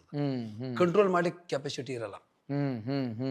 ಈಗ ನನಗೇನಿದೆ ಅಂದರೆ, ನಾನು ಬಾಡಿಗೆ ಮನೇಲಿ ಇದ್ದೀನಿ, ನನಗೆ ಬಾಡಿಗೆ ಮನೇಲಿದೆ ಅಂತ ಫೀಲೇ ಇಲ್ಲ ನನಗೆ, ಚೆನ್ನಾಗಿದ್ದೀನಿ ಅಷ್ಟೇ, ಭಗವಂತನ ಅನುಗ್ರಹ ಅದೇನೆ. ಈಗ ನಾನು 40 ವರ್ಷ ಆಯ್ತು ಸರ್ ಬೆಂಗಳೂರಲ್ಲಿ, 84 85 ಶಂಕನಾದಿಂದ ಕಂಟಿನ್ಯೂ ಇದ್ದೀನಿ. ನಮ್ಮ ತಾಯಿನ ಕರ್ಕೊಂಡು ಬಂದೆ, ನಮ್ಮ ತಮ್ಮನ ಕರ್ಕೊಂಡು ಬಂದೆ, ಅವನು ಮದುವೆ ಮಾಡಿದೆ, ನಮ್ಮ ತಂಗಿ ಮಗನ ಕರ್ಕೊಂಡು ಬಂದೆ, ಅವನಿಗೆ ಸಿದ್ಧಗಂಗಾ ಮಠದಲ್ಲಿ ಓದಿಸ್ದೆ, ಅವನು ಮ್ಯಾರೇಜ್ ಮಾಡಿದೆ, ಎಲ್ಲವೂ ಇದೆ ಐತಿ. ನಮ್ಮ ತಮ್ಮನ ಮಕ್ಕಳೆಲ್ಲ ಅವ್ರು ಓದಿಸೋ ಜವಾಬ್ದಾರಿ, ಬಟ್ ಕಡಿಮೆ ಎಲ್ಲೂ ಬಿದ್ದಿಲ್ಲ. ಅದೇ ಅಲ್ವಾ ಬೇಕಾಗಿರೋದು. ಈಗ ಏನಾಗ ಸರ್, ಈಗ ನಮ್ಮ ಪ್ರತಿಯೊಬ್ಬ ಕಲಾವಿದರಿಗೆ ಹೇಗಿದೆ ಅಂದರೆ, ಖರ್ಚು ಇಷ್ಟು ಅಂತ ತಿಂಗಳಿಗೆ ಎಲ್ರಿಗೂ ಬೇಕು, ಬರೋದೇನಿದೆ, ಎಲ್ಲಿದೆ ಬರೋದು, ತಿನ್ನೊಂದು 50,000 ಬೇಕು ಅನ್ಕೊಳ್ಳಿ, ಹೌದು, ಎಲ್ಲಿದೆ 50,000? ಹೌದು ಹೌದು ಗೊತ್ತಿಲ್ಲ ಹೇಗೆ ನಡೀತದೆ, ಹೇಗೆ ನಡೀತದೆ. ಹಾಗೆ ಇಲ್ಲಿ ಅಂದರೆ ಸರ್, ಜೀವನ ಹೇಗಿದೆ ಅಂದರೆ, ಈಗ ಇವರು ಎಲ್ಲ ಈಗ ಒಂದು ಹೇಳ್ತಾರೆ ಏನಂದರೆ, 1 ಲಕ್ಷ ಚಿಲ್ಲರೆ ಜನ್ಮಗಳು ಆದ ಮೇಲೆ ಮಾನವ ಜನ್ಮ ಬರುತ್ತಂತೆ. ಹೌದು ಹೌದು, ಎಲ್ಲ ಬಂತು, ಪ್ರಾಣಿ ಬಂತು, ಪಕ್ಷಿ ಬಂತು, ಪ್ರತಿಯೊಂದು ಎಲ್ಲವೂ ಆದ ಮೇಲೆ ಅದು ಒಂದು ನಿಯಮ, ಹೇಳ್ತಾರೆ ದೇವರು ಸೃಷ್ಟಿ ನಿಯಮ ಅದು. ಇದು ಎಲ್ಲಕ್ಕಿಂತ ಶ್ರೇಷ್ಠ ಜೀವನ. ಶ್ರೇಷ್ಠ ಜೀವನ ಅಂದರೆ ನಮಗೆ ಬುದ್ಧಿ ಕೊಟ್ಟಿದ್ದಾನೆ, ವಿದ್ಯೆ ಇದೆ, ಮತ್ತೊಂದಿದೆ, ಒಳ್ಳೇದು ಕೇಳಿ ಎಲ್ಲವೂ ನಮ್ಗೆ ಗೊತ್ತಾಗುತ್ತೆ. ಪ್ರಾಣಿಗೆ ಮಾನವನಿಗೆ ಬಿಟ್ಟರೆ ನೀನು ಅಂತ ಒಂದು ಆನೆ ಕೂದಿ ಏನೂ ಗೊತ್ತಾಗಲ್ಲ, ಒಂದು ಲಿಮಿಟ್ ಅಷ್ಟೇ, ಲಿಮಿಟ್ ಅಷ್ಟೇ. ಬಟ್ ಇದೆ, ಇದನ್ನು ಏನಾಗ್ತಾ ಇದೆ ಅಂದರೆ, ಈಗ ಹೇಳ್ತಾನಂತೆ ಇದರಲ್ಲಿ, ಮಗು ತಾಯಿ ಗರ್ಭದಲ್ಲಿದ್ದಾಗ ಕೈ ಜೋಡಿಸಿ ಕೂಡುತ್ತಂತೆ, ನಾನು ಬೇಗ ಕಳಿಸು, ನಾನು ಹೊರಗಡೆ ಹೋಗಿ ನಂಗೆ ಇರೋಕೆ ಆಗ್ತಾ ಇಲ್ಲ ಅಂತ ಕೈ ಜೋಡಿಸಿದಾಗ, ಕಳಿಸಿ ನೀ ಹೇಳ್ದಂಗೆ ಕೇಳ್ತೀನಿ, ನಾನು ಬೇಗ ಕಳಿಸು ಅಂತ ತಾಯಿ ಗರ್ಭದಲ್ಲೇ ಕೇಳ್ಕೊತ. ಇಲ್ಲಿ ಬಂದು ಭೂಲೋಕದ ಗಾಳಿ ಹತ್ತಿದ ಮೇಲೆ ಶಿವನು ಇಲ್ಲ, ಪಾರ್ವತಿನೂ ಯಾರು ಇಲ್ಲ. ಈ ಭೂಲೋಕದ ಗಾಳಿ ಹತ್ತಿದ ಮೇಲೆ ಮರ್ತು ಬಿಟ್ಟ. ಚೆನ್ನಾಗಿ ಹೇಳಿದ್ರಿ ಪಾಪ. ಹಾಗೆ ಏನಿದೆ ಸರ್, ಇದು ಕೆಲವೊಂದಿದೆ, ನಾವು ಹೇಗಿರ್ಬೇಕು ಅಂದ್ರೆ ಹಾಗಿರ್ಬೋದು. ನಮ್ಗೆ ಇಷ್ಟು ದುಡ್ಡು ಬೇಕು, ಅದು ಬೇಕು, ಈಗ ನಮ್ಮ ಜೀವನಕ್ಕೆ ಎಷ್ಟು ಬೇಕು ಅದು ಸಾಕು. ಈಗ ನಾನೇ ಸರ್ ಇಲ್ಲಿ ಬೆಂಗಳೂರಿಗೆ ಬಂದಾಗ ದಿನಕ್ಕೆ 5 ರೂಪಾಯಿ ನಿಯಮ ಮಾಡ್ಕೊಂಡಿದ್ದೆ ನಾನು. ಏಕಪಾತ್ರ ಅಭಿನಯ ಮಾಡ್ತೇನೆ, ತೆಕ್ಕಟ್ಟೆ ಗೋಪಾಲ ಅಂತೇಳಿ ಕುಂದಾಪುರ ಹತ್ರ, ಅವ್ರು ನಮ್ಗೆ ಅಲ್ಲಿ ನಾಟಕ ಮೇಲೆ ಪರಿಚಯ ಆಗಿದ್ರು. ನಾನಂದು ಹಿಂಗೆ ನಾ ಬೆಂಗಳೂರು ಬರ್ಬೇಕಂತ ಮಾಡಿ ನಂಗೆ ಪರಿಚಯ, ಬರ್ರಿ ನಾನು ಹೆಲ್ಪ್ ಮಾಡ್ತೀನಿ ನಿಮ್ಗೆ ಅಂತ ಹೇಳಿದ್ರು ಅವರು, ತೆಕ್ಕಟ್ಟೆ ಗೋಪಾಲ ಅಂತೇಳಿ. ಬಲ್ಲಿ ಇಲ್ಲಿ ಬಂದಾಗ ಏನು ಏಕಪಾತ್ರ ಅಭಿನಯ ಮಾಡ್ತಿದ್ರು, ಇಬ್ಬರು ಏಕಪಾತ್ರ ಅಭಿನಯ ಮಾಡಿದ್ರೆ 100 150 ಹಿಂಗೆ ಸಿಕ್ಕರೆ ಮನುಷ್ಯ ಅರ್ಧ ಹಂಚ್ಕೊಳ್ಳೋದು. ಅವು ನಾನೇನು ಮಾಡ್ತಿದ್ದೆ, ಎಷ್ಟಪ್ಪ ಈಗ 200 ಬಂದು 100 ರೂಪಾಯಿ, 100 ರೂಪಾಯಿ 20 ದಿವಸ ಗ್ಯಾರಂಟಿ. ನಾನು ಸರ್ ಇಲ್ಲಿಂದ 5 ರೂಪಾಯಿಗೆ ತೆಗೆದ್ರೆ 4.25 4 60 4 ರೂಪಾಯಿ 60 ಪೈಸೆ, ಅದರ ಮೇಲೆ ನಾನು ಖರ್ಚು ಮಾಡ್ತಾ ಇರಲಿಲ್ಲ. ನೇಣ ನನಗೆ ಸಾಕಿದ್ದು ದಿನ 5 ರೂಪಾಯಿ ಸಾಕು. ಹ್ಮ್ ಬಿಸಿನೀರಿಗೆ 50 ಪೈಸಾ, ಬ್ಯಾಗ್ ಇಡಕ್ಕೆ 50 ಪೈಸಾ, ಹ್ಮ್ ಆಯ್ತು ರೂಪಾಯಿಗೆ 10 12 ಇಡ್ಲಿ ಕೊಡ್ತಿದ್ರು. ಇಡ್ಲಿ ಮಧ್ಯಾಹ್ನ ಊಟ ಮಾಡಿದ್ರೆ 2.5 ರೂಪಾಯಿ ಇತ್ತು ಅವಾಗ. ಹ್ಮ್ ಫುಲ್ ಮೀಲ್ಸ್ 2.5 ಇತ್ತು. ಹ್ಮ್ 2.5 ಅಂದ್ರೆ ಇಲ್ಲಿಂದ ಇಲ್ಲಿಗೆ ಅಂತೇಳಿ ಅದು ಏನು ಮಾಡಿದೆ, ಒಂದು 50 ಪೈಸಾ ಕೊಟ್ಟು ಅನ್ನ ಸಾಂಬಾರು. ಹ್ಮ್ ಆಯ್ತು ನಾವು ಈಗ ಇಡ್ಲಿ ತಿನ್ನಕ್ಕೆ ಹೋಗಿ ಹೆಂಗಂದ್ರೆ ಎಲ್ಲಿ ಬಕ್ಕಿಟ್ಟು ಇರುತ್ತೆ ಅಲ್ಲಿ ಬಿಟ್ಬಿಡೋದು. ಹ್ಮ್ ಸಾಂಬಾರು ಚಟ್ನಿ ಬಕ್ಕಿಡ್ದಾಗ ಇಡ್ತಾರಲ್ಲ, ಹಾ. ನೋಡೋದು. ಗೋಪಾಲ ಓದ್ತಿದ್ದು, ಏನ್ರಿ ವೈದ್ಯನಾಥರೇ ಅಂತ. ಹ್ಮ್ ಸರ್ ಹೋಟ್ಲು ಓಕೆನಾ? ಇಲ್ಲ ಇಲ್ಲ ರಾಂಗ್, ಓಕೆ ಆಗಲ್ಲ. ಯಾಕೆ? ಬಕೆಟ್ ಇಲ್ಲ ಅಂದರೆ ಸಾಂಬಾರ್ ಎಕ್ಸ್ಟ್ರಾ ಚಟ್ನಿ ಬಡಿಸಲ್ಲ ಅಂತ. ಬಡಿಸಲ್ಲ ಅಂತ. ಆ, ಹೀಗೆಲ್ಲ ನಾನು ಮಾಡಿದೆ. 5 ರೂಪಾಯಿದ ಜೀವನ ಮಾಡಿದ್ದೀನಿ. ಮತ್ತೆ ಈ ದೇವ್ರು ಎಷ್ಟು ಚೆನ್ನಾಗಿಟ್ಟಿದ್ದಾನೆ. ಅದಲ್ವಾ ಜೀವನ, ಅದು ಖುಷಿ ಪಡೋದಲ್ವಾ ಜೀವನ. ಈಗ ನೀವು ಯಾವತ್ತು ಖುಷಿ ಪಡ್ತೀರಾ? ಹ್ಮ್ ಒಳ್ಳೇದು. ಖುಷಿ ಅಂದ್ರೆ ಏನು ಹ್ಮ್ ತೋರಿಸಿ. ಹ್ಮ್ ಬಂಗಾರ ಇದ್ರೆ ಖುಷಿನಾ? ಮನೆ ಇದ್ರೆ ಖುಷಿನಾ? ಕಾರ್ ಇದ್ರೆ ಖುಷಿನಾ? ಆಸ್ತಿ ಎಲ್ಲ ನಿಂದಿದ್ರೆ ಖುಷಿನಾ? ಒಳ್ಳೆ ಬಟ್ಟೆ ಹಾಕೊಂಡ್ರೆ ಖುಷಿನಾ? ಖುಷಿ ಅಂದ್ರೆ ಏನು ಹ್ಮ್ ಬೇಕಲ್ಲ. ಹೌದು ಹೌದು ಹೌದು ಹೌದು. ಏನು ಎಲ್ಲ ಇದ್ದರೆ ಜೀವನ ಅಂತ. ಎಲ್ಲ ಇದ್ರೆ ಜೀವನ. ಈಗ ನಾವು ಈಗಲೂ ಇದೆ. ನಾವು ಸಣ್ಣವರಿದ್ದಾಗ ಏನು ಮಾಡೋದು ಸರ್, ಒಂದು ಈಗ ಹಳ್ಳಿಯಿಂದ ಹಳ್ಳಿಗೆ ಕೆಲವೊಂದು ಈಗ ಮನೆಗಳು ಹಾಕಿ ಜೀವನ ಮಾಡ್ತಾರೆ. ಹ್ಮ್ ನಮ್ಮಲ್ಲಿ ಏನು ಮಾಡ್ತಿರ್ತಾರೆ, ನಾವು ಸಣ್ಣವಿದ್ದಾಗ 4 ಗಂಟೆ 5 ಗಂಟೆಗೆ ಬಂದು ಗುಡಿಸಲ ಕಟ್ಕೊಂಡು ಸಾಯಂಕಾಲ 6 ಗಂಟೆಗೆ ಒಂದು ಪಾತ್ರೆ ತಗೊಂಡು ಅಮ್ಮ ಅಂತೇಳಿ ಎಲ್ಲ ಊರು ತುಂಬ ಬೇಡವರು. ಹ್ಮ್ ಅವ್ರದ್ದು ಜೀವನನೇ. ಹ್ಮ್ ಅವ್ರೇನು ಅವ್ರಿಗೆ ದುಡಿಯೋದು ಏನು ಎಲ್ಲಿ ಹೋದ್ರೆ ಅವ್ರಿಗೆ ಸಿಗುತ್ತೆ ಅಂತ ಒಂದಿದು. ಹ್ಮ್ ನಾವು ಅವ್ರಿಗೆಲ್ಲ ಚೆನ್ನಾಗಿಟ್ಟಿದ್ದಲ್ಲ ದೇವ್ರು ನಮಗೆ. ಹ್ಮ್ ಇನ್ನೇನು ಬೇಕು? ಒಂದು ಕಸುಬು ಕೊಟ್ಟಿದ್ದಾನೆ, ದುಡಿಲಿಕ್ಕೆ ಒಂದು ದಾರಿ ಇದೆ. ಅಲ್ಲ, ಈಗ ನೆಮ್ಮದಿನೇ ಇಲ್ಲದೆ ಕಿರಿಕಿರಿ ಇರೋ ಜಾಗದ ಸ್ವಂತ ಮನೆ ಇರೋ ಬದಲು ಹಾಂ, ನಿಮ್ ಓನರೇ ಒಂದು ಫ್ಯಾಮಿಲಿ ತರ ಇದ್ದಾನೆ, ಅವ್ನು ನಿಮ್ಗೇನು ತೊಂದರೆನೇ ಇಲ್ಲ ಅಂದ್ರೆ ಅದು ಭಗವಂತ ಕೊಟ್ಟಿರೋದು.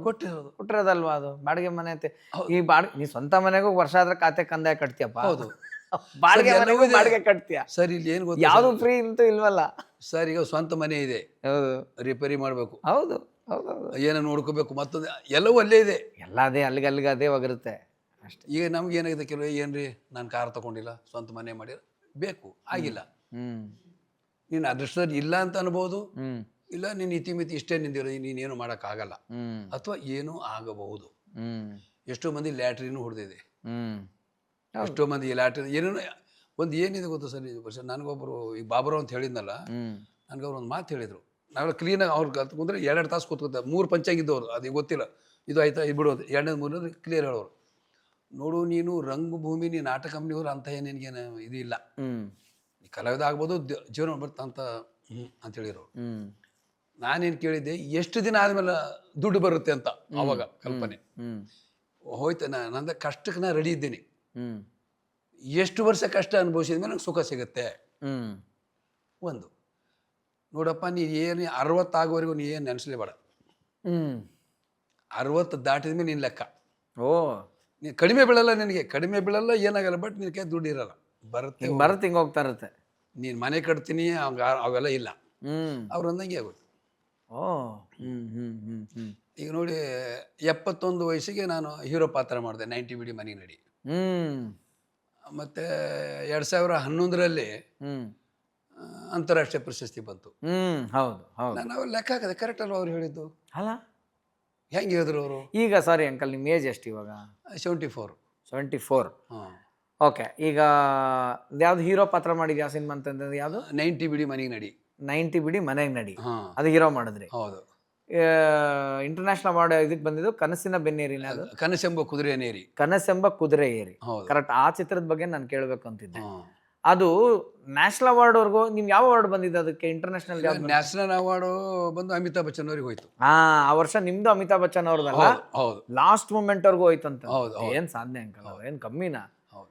ಅಂದ್ರೆ ಇಡೀ ನ್ಯಾಷನಲ್ ಅಂತಂದಾಗ ಎಲ್ಲಾ ಭಾಷೆ ಸಿನಿಮಾಗಳು ಬಂದಾಗ ಹೌದು ಎಲ್ಲಾನು ಫಿಲ್ಟರ್ ಆಗಿ ಕೊನೆಗೆ ನಿಮ್ದು ಅಮಿತಾಬ್ ಬಚ್ಚನ್ ಅವ್ರದ್ದು ಕಾಂಪಿಟೇಷನ್ ಒಟ್ಟಿಗೆ ಹೋಗುತ್ತೆ ಅಂದಾಗ ಹೌದು, ದೊಡ್ಡ ಸಾಧನೆ ಅದು ಆಕ್ಚುಲಿ. ಇಲ್ಲ ಸರ್, ಇಲ್ಲಿ ನಾವು ಅಂತೀವಲ್ಲ, ಹ್ಮ್ ನಮ್ಮ ಹಿಂದೆ ಹ್ಮ್ ತಾಯಿ ತಂದೆ ಆಶೀರ್ವಾದ, ದೇವ್ರ ಆಶೀರ್ವಾದ ಏನೋ ಒಂದಿದೆ.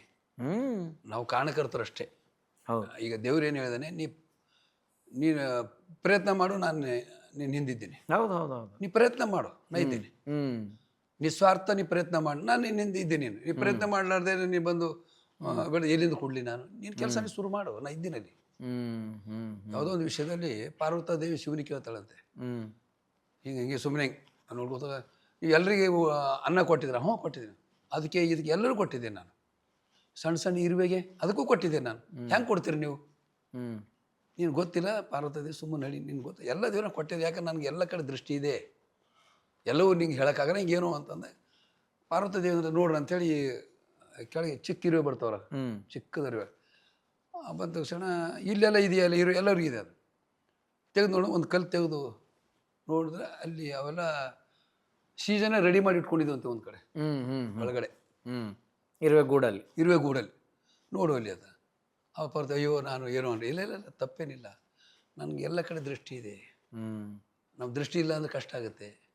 ಹಾಗೆ ಇಲ್ಲಿ ಏನಿದೆ ಅಂದರೆ ನಾವು ಈಗ ಕಮರ್ಷಿಯಲ್ ಆಗಿದ್ದೀವಿ. ಈಗ ಕಮರ್ಷಿಯಲ್ ಆಗಿ ಏನು ಮಾಡಿದ್ವಿ ಅಂದರೆ ಮಾಡಿದ್ದೆಲ್ಲ ನಾನೇ ಅಂತೀನಿ, ನಾನು ಮಾಡಿದ್ದು, ಕಾರ್ ನಾನು ತೊಗೊಂಡಿದ್ದು, ಮನೆ ನಾನು ಕಟ್ಟಿದ್ದು.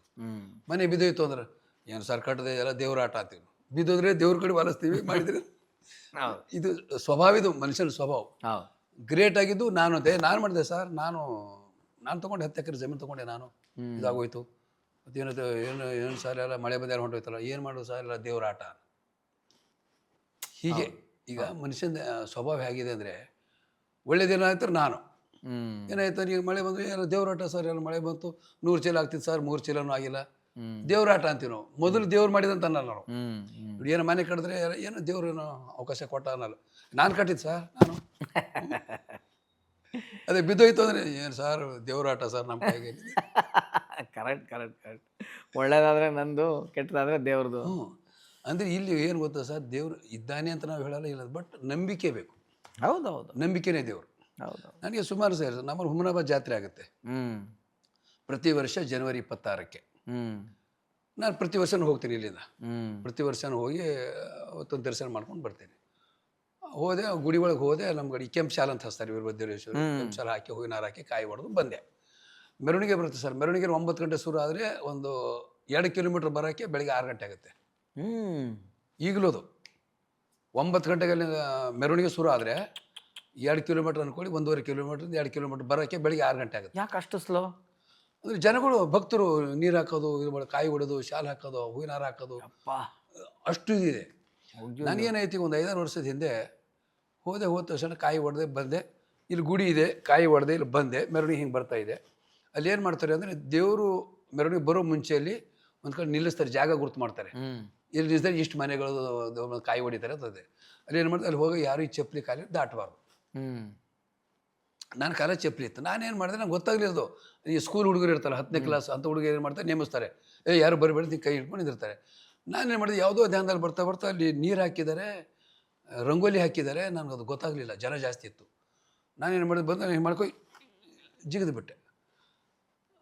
ಅದು ಆ ಚಪ್ಪಲಿ ಕಾಲಲ್ಲಿ ಅಲ್ಲಿ ರಂಗೋಲಿ ಹತ್ತೋ ಏನೋ ಆಯಿತು, ನನಗೆ ಒಂಚೂರದು ಏನು ಸರ್ ನೀವು ಏನು ಚಪ್ಪಲಿ ಕಾಲಲ್ಲಿ ಬಂದುಬಿಟ್ರಿ ಅದು. ಅಲ್ಲಿ ಒಂದು ಇಷ್ಟು ಏಟು ಬಿತ್ತು ಸರ್, ಇಷ್ಟು ಬರ್ತಾಯಿದೆ ಎಡಗಡೆಯಿಂದ ಇಷ್ಟಾಯಿತು. ಆಗಿದ ಮೇಲೆ ಉರಿತಾ ಇದೆ, ಏಟಾಗಿದ್ದು ಇಷ್ಟೇ. ಸುಮ್ಮನೆ ಏನೋ ಹುಡುಗರು ಅಂತೀರ ಹಿಂಗೆ ಮಾಡಿ ಯಾರು ಹೊಡೆದಿದ್ದು, ಅದು ಏನು ಏಟಾಯ್ತು ಮುಂದೆ ಹೇಳ್ತೀನಿ ನೋಡಿ, ಹಿಂಗಾಯ್ತು ಎಡಗಡೆಗೆ. ಉರಿತಾ ಇದೆ ಬೆಂಕಿ, ಒಳಗಡೆ ಬೆಂಕಿ. ಅಯ್ಯಯ್ಯೋ ಉರಿತದೆ. ನಾನು ಯಾರು ಹೊಡೆದ್ರಿ ನನಗೆ ಅಂದರೆ, ಹುಡುಗರು ಕೊಡ್ತೀವಿ, ನಾವೇ ಕೊಡೋಣ ಸರ್, ನಿಮಗೆ ದಾಟಬೇಡಿ ಸರ್, ಇದು ಗೊತ್ತಿಲ್ಲಪ್ಪ ನಂಗೆ ನಂಗೆ ಹೊಡೆದ್ರಿ ಯಾರು ಹೇಳುವಂತ, ನಾನು ಯಾರು ಹೊಡೆದ್ರಿ ನನಗೆ ಇಷ್ಟು ಜೋರಾಗಿ, ನನಗೆ ಗೊತ್ತಾಗಿದೆ ಇಷ್ಟೇ ಮಾಡಿದ್ದು, ಒಳಗೆ ನೋವಿದೆ. ಯಾರು ಹೊಡೆದ್ರಿ ಅಂತ. ಇಲ್ಲ ಸರ್ ನಾವೇ ಕೊಡೋಣ ಸರ್, ನೀವು ಬಾಡ ಅದಿತ್ತು ಉರಿಯೋದಿಲ್ಲ ಹೆಂಗೆ ಇದು. ಆಮೇಲೆ ಮುಂದೆ ಬಂದೆ, ಅಲ್ಲಿ ಒಬ್ಬರು ವಯಸ್ಸಾದವರು ಒಬ್ಬರು ವಿಭೂತಿ ಎಲ್ಲ ಮಾರ್ತಾರೆ, ಕರೆದ್ರು ಬರೀ ಇಲ್ಲಿ ಅಂತ. ಏನಾಯ್ತು ನಿಮಗೆ ಅಂತ. ಸರ್ ಹಿಂಗೆ ದಾಟದೆ ಚಪ್ಪಲಿ ದಾಟಬಾರ್ದು ಸರ್, ಈ ನಿಮಗೆ ಬೇಕಂತ ದಾಟಿದ್ರೆ, ಇಲ್ಲ ಸರ್ ನಂಗೆ ಗೊತ್ತಾಗಿಲ್ಲ. ಓಕೆ, ಏನಾಗ್ತಾಯಿದೆ ನಿಮಗೆ? ಉರಿಯಿದೆ ಸರ್, ಉರಿಯಿದೆ, ಒಳಗೆ ಬೆಂಕಿ ಥರ ಉರಿ ಆಗ್ತಾಯಿದೆ. ಏನಿಲ್ಲ, ಅದು ವೀರಭದ್ರವ್ರ ಜಾಗದಲ್ಲಿ ಚಪ್ಪಲಿ ಕಾಲಿಟ್ಟಿದ್ರೆ ಅದು ವೀರಭದ್ರವ್ರ ಏಟು, ವೀರಭದ್ರವ್ರ ಏಟು ಅದು. ನೀವು ಕ್ಷಮೆ ಕೇಳಿದ್ರೆ ಕಮ್ಮಿ ಆಗುತ್ತೆ, ಇಲ್ಲಾಂದ್ರೆ ಕಮ್ಮಿ ಆಗಲ್ಲ ಅಂದರು.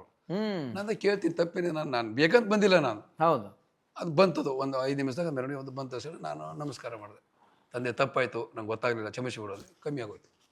ಹೌದಾ? ಹೌದು. ಅಯ್ಯೋ, ಇದೊಂದು 5-6 ವರ್ಷ ಹಿಂದಿನ ಸುದ್ದಿ ಇದು. ಅಂದರೆ ಈಗ ಇಲ್ಲ ಅಂತೀರ ದೇವ್ರು, ಇಲ್ಲ ಅಂತೀರ, ಅದು ಅಷ್ಟೇ. ನಾಲ್ಕು ವಾದ ಬೇಡ, ಅದು ನಿಜ. ಮತ್ತಿದು ಆಗಿರೋದು ಮನುಷ್ಯನಿಗೆ, ಅವನು ಹೇಳ್ತಾರೋ ಮನುಷ್ಯನೇ ಅಲ್ವಾ ಇಲ್ಲಿ, ಯಾರು ಸುಮ್ಮನೆ ಹೇಳ್ತಾ ಇಲ್ವಲ್ಲ. ಸುಮಾರು ಕಡೆ ಆಗಿದೆ ಸರ್, ಸುಮಾರು ಕಡೆ ಆಗಿದೆ. ನಾ ಎಲ್ಲಿ ಹೋಗ್ತೀನಿ ಅಲ್ಲ ಏನೋ ಒಂದು ಆಗುತ್ತೆ ನನಗೆ, ನಾನು ಮನುಷ್ಯನ ಇಟ್ಕೊಳ್ತೀನಿ, ಯಾರು ಹೇಳಲ್ಲ. ಏನಾಗುತ್ತೆ, ತೀರ ಹೇಳಕ್ಕೆ ಹೋದ್ರೆ ಏನಾಗುತ್ತೆ, ಏನು ಹಿಂಗೆ ಹೇಳ್ತಾರೆ ಅನ್ನೋದು ಬರುತ್ತೆ, ಅದು ಬೇಡ. ಅದೇ ಅದೇ ಅದೇ ಅದೇ. ನನಗೆ ನಿಜ ಆಗಿದೆ ಹ್ಮ್ ಹ್ಮ್ ಹ್ಮ್ ಹ್ಮ್ ಸುಮಾರಾಗಿದೆ. ಹೇಳಿ ಪರವಾಗಿಲ್ಲ, ಇನ್ನೊಂದು ಯಾವ್ದಾದ್ರು ನಿಮ್ಗೆ ನೆನಪಿದ್ರೆ ಯಾವ್ದಾರು ಈ ಥರದ್ದು ಸರ್ ವಿಸ್ಮಯವಾದ ಏನಾರು ಆಗಿದ್ರೆ ಹೇಳಿ. ಗಾಣಗಾಪುರಕ್ಕೆ ಹೋಗಿದ್ದೆ ನಾನು, ಗಾಣಗಾಪುರ, ದತ್ತಾತ್ರೇಯ. ನರಸಿಂಹ ಸರಸ್ವತಿ. ನಾವು ಮೊದಲಿಂದ ನಮ್ಮ ತಾಯಿಯವ್ರು ನಡ್ಕೊಳ್ಳೋದು, ನಮ್ಮ ತಾಯಿಯವರೆಲ್ಲ ಹೋಗಿ ಕಷ್ಟ ಹೇಳ್ಕೊಳ್ಳೋದು. ನಮ್ಮ ಕಡೆ ಗಾಣಗಾಪುರ ಜಾಸ್ತಿ ಜನ ಬರ್ತಾರೆ, ಬೀದರ್, ಗುಲ್ಬರ್ಗ, ಬಿಜಾಪುರ ಬರ್ತಾರೆ.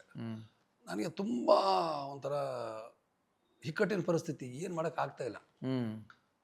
ಅಮ್ಮ ಏನಮ್ಮ ಹಿಂಗಾಗ್ತಾ ಇದೆ, ಏನು ಮಾಡಲಿ ಅಂತ. ಮನೆಗೆ ಗಾಣಗಾಪುರಕ್ಕೆ ಹೋಗ್ಬಾ ನೀನು. ಅಲ್ಲಿ ಗಾಣಗಾಪುರಕ್ಕೆ ಸರ್ 3-4 ಗಂಟೆಗೆ ಕಕ್ಕಡ ಆರತಿ ಅಂತ ಬರುತ್ತೆ. ಕಕ್ಕಡ ಆರತಿ ಅಂತ ಮಾಡ್ತಾರೆ. 4 ಗಂಟೆ ಬೇಗ ಕೆಲವರು ಹೊಳೆಯಲ್ಲಿ ಸ್ನಾನ ಮಾಡಿಕೊಂಡು ಎಲ್ಲ ಬರ್ತಾರೆ. ನಮ್ಮ ತಾಯಿ ಏನೋ, ಮಗನಿಗೆ ಇಲ್ಲಿ ಹೋಗು, ಸುಮ್ಮನೆ ನೀವು ಹೊತ್ತು ತನಕ ಬೆಳತನಕ ಮಲ್ಕೊಂಡು ಬರಬೇಡ, ಗುಡಿ ಹತ್ರನೇ ಮಲ್ಕೊನಿ. ಎಲ್ಲೂ ಲಾಡ್ಜ್ ಗಿಡ್ಜ್ ಏನು, ಗುಡಿ ಹತ್ರ ಮಲ್ಕೊ ನೀನು. ಸೂಪರ್. ಯಾರ ಮನೆಗೂ ಮಲ್ಕೋಬೇಡ, ಇರೋ ಗುಡಿ ಹತ್ರ ಕಟ್ಟಿ ಮೇಲೆ ಮಲ್ಕೋ. ನೀವು ಜನಗಳು ಹೇಳ್ತಾರೆ, ಇದಕ್ಕೆ ನಿನ್ಗೆ ಗೊತ್ತಾಗುತ್ತೆ. ಹೊಳೆಗೆ ಹೋಗು, ಸ್ನಾನ ಮಾಡೋ, ಕಕ್ಕಡ ಆರತಿ ತೊಗೋಬೇಕು ನೀನು. ಅಲ್ಲಿ ಏನು ವಾಡಿಕಿದ್ದಾನೆ, ಇವತ್ತು 3-4 ಗಂಟೆಗೆ ದತ್ತಾತ್ರೇಯ ದೇವರು ಭಕ್ತರಲ್ಲಿ ಒಬ್ಬರು ಭಕ್ತರಾಗಿ ಬಂದು ದರ್ಶನ ಕೊಡ್ತಾರಂತೆ. ಈಗಲೂ ಅದು ಇದೆ ವಾಡಿಕೆ. ಖಂಡಿತ. ಈ ಒಂದು 100 ಜನ ಭಕ್ತರಲ್ಲಿ ಅವರೊಬ್ಬರು ಭಕ್ತರಾಗಿ ಬಂದು, ಯಾರಿಗೆ ಸಿಗುತ್ತೋ ಯಾರು ಗೊತ್ತಿಲ್ಲ, ಆ ಥರ ಒಂದು ನಮಗದು ಹೇಳಿದರು ನನಗೆ. ಸರ್ ನಾನು ಹೋದೆ, ಕಟ್ಟಿ ಹತ್ತಿರ ಮಲ್ಕೊಂಡೆ. ಎಚ್ಚರಾಯ್ತು. ಎಷ್ಟು ಗಂಟೆಗೆ? 2:30 ಎಚ್ಚರಾಯ್ತು. ಕಕ್ಕಡ ಆರತಿ ಆಗೋದು 3:30. ಎದ್ದು ನೋಡ್ತೀನಿ, ಬೆಳಿಗ್ಗೆ 5-6 ಗಂಟೆ ಆಗ್ತಾರೆ. ಅಯ್ಯೋ, ನಮ್ಮ ತಾಯಿಯವ್ರು ಹೇಳಿದ್ರಲ್ಲ, ನಮ್ಮ ತಾಯಿಯವ್ರು ಹೇಳಿದ್ದು 3:30 ಗಂಟೆಗೆ ಏನಿದು 5-5:30 ಆದಂಗೆ ಆಗಿರೋದು. ಏನು ನೋಡಿ, ಓಡು ಹೊತ್ಕೊಂಡು ಬ್ಯಾಗ್ದಾಗ ಹೋದೆ. ಹೊಳೆಗೆ ಹೋದೆ. ಅಲ್ಲಿ ಸ್ವಲ್ಪ ಕೆಸರಿತ್ತು, ಕಾಲುಗಳು ಕೆಸರು, ಕತ್ತಲ ಗೊತ್ತಾಗಲಿಲ್ಲ ನನಗೆ ಎಲ್ಲಿ ಹೋಗಿದ್ದೀನಿ ಅಂತ. ಕಾಲುಗಳೆಲ್ಲ ಕೆಸರಾಗಿದೆ. ಕಾಲು ಇಲ್ಲಿವರೆಗೆ ಕಾಲು 1 ಅಡಿ 1/2 ಅಡಿ ಅದು ಎಲ್ಲ ಹೋಗಿ ಸ್ನಾನ ಮಾಡ್ತಾಯಿದ್ದೆ. ನಾನು ಸ್ವಲ್ಪ ದೂರ, ಒಂದು 100 ಮೀಟ್ರ್ ಅಂದ್ಕೊಳ್ಳಿ, ಎಲ್ಲ ಒಬ್ಬರು, ಅಪ್ಪ ಯಾರಿದ್ದೀರಲ್ಲಿ ಅಂತ. ಯಾಕೆ ಹೇಳಿ ಸ್ವಾಮಿ ಅಂತ. ಸ್ವಾಮಿ, ನಾನು ಇಲ್ಲಿ ಕಾಲು ಸಿಕ್ಕಾಕೊಂಡಿದ್ದೆ, ನನಗೆ ಬರೋಕ್ಕಾಗ್ತಾ ಇಲ್ಲ, ದಯವಿಟ್ಟು ಬಂದು ನನಗೆ ಹೆಲ್ಪ್ ಮಾಡ್ತೀರಾ ಅಂದರೆ. ಇರಿ ನಾನು ಕೆಸರು ಕಾಲಿಟ್ಟಿದ್ದಲ್ಲ, ನನಗೆ ಗೊತ್ತಾಗ್ಬಿಡ್ತು. ಬಂದೆ, ಕರ್ಕೊಂಡು ಬಂದೆ. ಅವ್ರು ಹೇಗಿದ್ರೆ ಒಂದು 40 ವಯಸ್ಸು ಇರ್ಬೋದು. ಮೈ ಮೇಲೆ ಮಾಸಿದ ಬಟ್ಟೆ, ಜುಬ್ಬ ಪೈಜಾಮ ವೈಟು ಇರ್ತಾರೆ, ಮಾಸಿದ ಬಟ್ಟೆ ಇದೆ. ಬಂದೆವು, ಅವರು ಸ್ನಾನ ಮಾಡಿದ್ರು, ನಾವು ಸ್ನಾನ ಮಾಡಿದ್ವಿ. ಬಂದು ಅವ್ರ ಕಾಲು ತೊಳೆದೆ. ಒಬ್ಬರು ಬಂದರು, ಕಾಲು ಇಲ್ಲಿ ಥರ ಆಗಿತ್ತು, ಬಂದರು, ಬನ್ನಿ ಸ್ವಾಮಿಯಲ್ಲಿ ಬನ್ನಿ ಅಂತ ಕಾಲು ಹಿಂಗೆ ನೀರಿನ ತೊಳೆದ್ಬಿಟ್ಟು ಅವರು ಸ್ನಾನ ಮಾಡಿದ್ರು, ನಾನು ಸ್ನಾನ ಮಾಡಿದೆ. ಬಂದರೆ ಅದು ನಡ್ಕೊಂಡು ಬರ್ಬೇಕು, ಸ್ವಲ್ಪ ನಡ್ಕೊಂಡು ಬರ್ಬೇಕು. ಅಲ್ಲಿ ಒಂದು ಅಂಗಡಿ 10 ಪೈಸೆಗೆ ಟೀ ಕೊಡ್ತಾಯಿದ್ರು. ಬಿರ್ಕೊಂತ ಟೀ ಕುಡ್ದ್ವಿ. ನಾನು ಕೊಡ್ತೀನಿ ಕಾಸು, ಇಲ್ಲ ನಾನು ಕೊಡ್ತೀನಿ ಸ್ವಾಮಿ ಇರಲಿ ಅಂತೇಳಿ. ಅವ್ರು ಮರಾಠಿ ಒಳಗೆ ಮಾತಾಡ್ತಾಯಿದ್ರು. ದತ್ತಾತ್ರೇಯ ಇವರು ಜನ್ಮ ಇದ್ರೆ ಮಹಾರಾಷ್ಟ್ರದಲ್ಲಿ ಅದು ಒಂದು ಇದು ಇದೆ. ಆಗಿತ್ತು. ಬಂದ ತಕ್ಷಣ ಬಂದು ನೋಡ್ತೀನಿ. ಬಂದು ಎಲ್ಲ ಟೀ ಕುಡಿದ್ವಿ. 10 ಪೈಸೆ 20 ಪೈಸೆ ಕೊಟ್ಟೆ. ಮುಂದೆ ದೇವಸ್ಥಾನ ಹತ್ರ ಬಂದೀವಿ. ಬಂದು ನೋಡ್ತೀವಿ, ಆವಾಗಿನ್ನೂ ಏನಾಗಿದೆ, ಆವಾಗಿನ್ನೂ 3 ಗಂಟೆ, ಇನ್ನೂ ಟೈಮ್ ಇದೆ ಕಕ್ಕಡ ಆರತಿಗೆ. ಸರ್ ಹಿಂಗೆ ಬಂದು ನೋಡ್ತೀವಿ, ಅಯ್ಯೋ ಏನು ಟೈಮ್, ಹಿಂಗೆ ನೋಡ್ತೀವಿ, ಹಿಂದೆ ಮನುಷ್ಯ ಇಲ್ಲ. ಹಿಂಗಿದ್ದೀನಿ. ಅವರು ಸ್ವಲ್ಪ ಕುಟ್ಕೊಂಡಿದ್ರು, ಹಿಂಗೆ ಕಾಲು ಹಿಂಗೆ ಸ್ವಲ್ಪ ಒಂದು ಕಾಲು ಹಿಂಗೆ ಬರ್ತೀವಿ, ಹಾಗಿದ್ರು. ಬರೀ ನಾನು ಸ್ವಲ್ಪ ಕುಂಟ ಇದ್ದಿಲ್ಲ ಕಾಲು ಅಂತೇಳಿ ನಾನು ಮಾತಾಡಿದೆ. ಯಾವ್ರು ನಿಮ್ಮದು? ನಂದು ಮಹಾರಾಷ್ಟ್ರ. 2 ಜನ ಅಣ್ಣ ತಮ್ಮರು, 3. ನೀವು ನಮ್ಮ ಅಣ್ಣ ತಮ್ಮ 2 ಮನೆಯಿಂದ ನಾನು ದೇವಸ್ಥಾನಕ್ಕೆ ಬಂದಿದ್ದೀನಿ. ಆರಾಮಾಗಿ.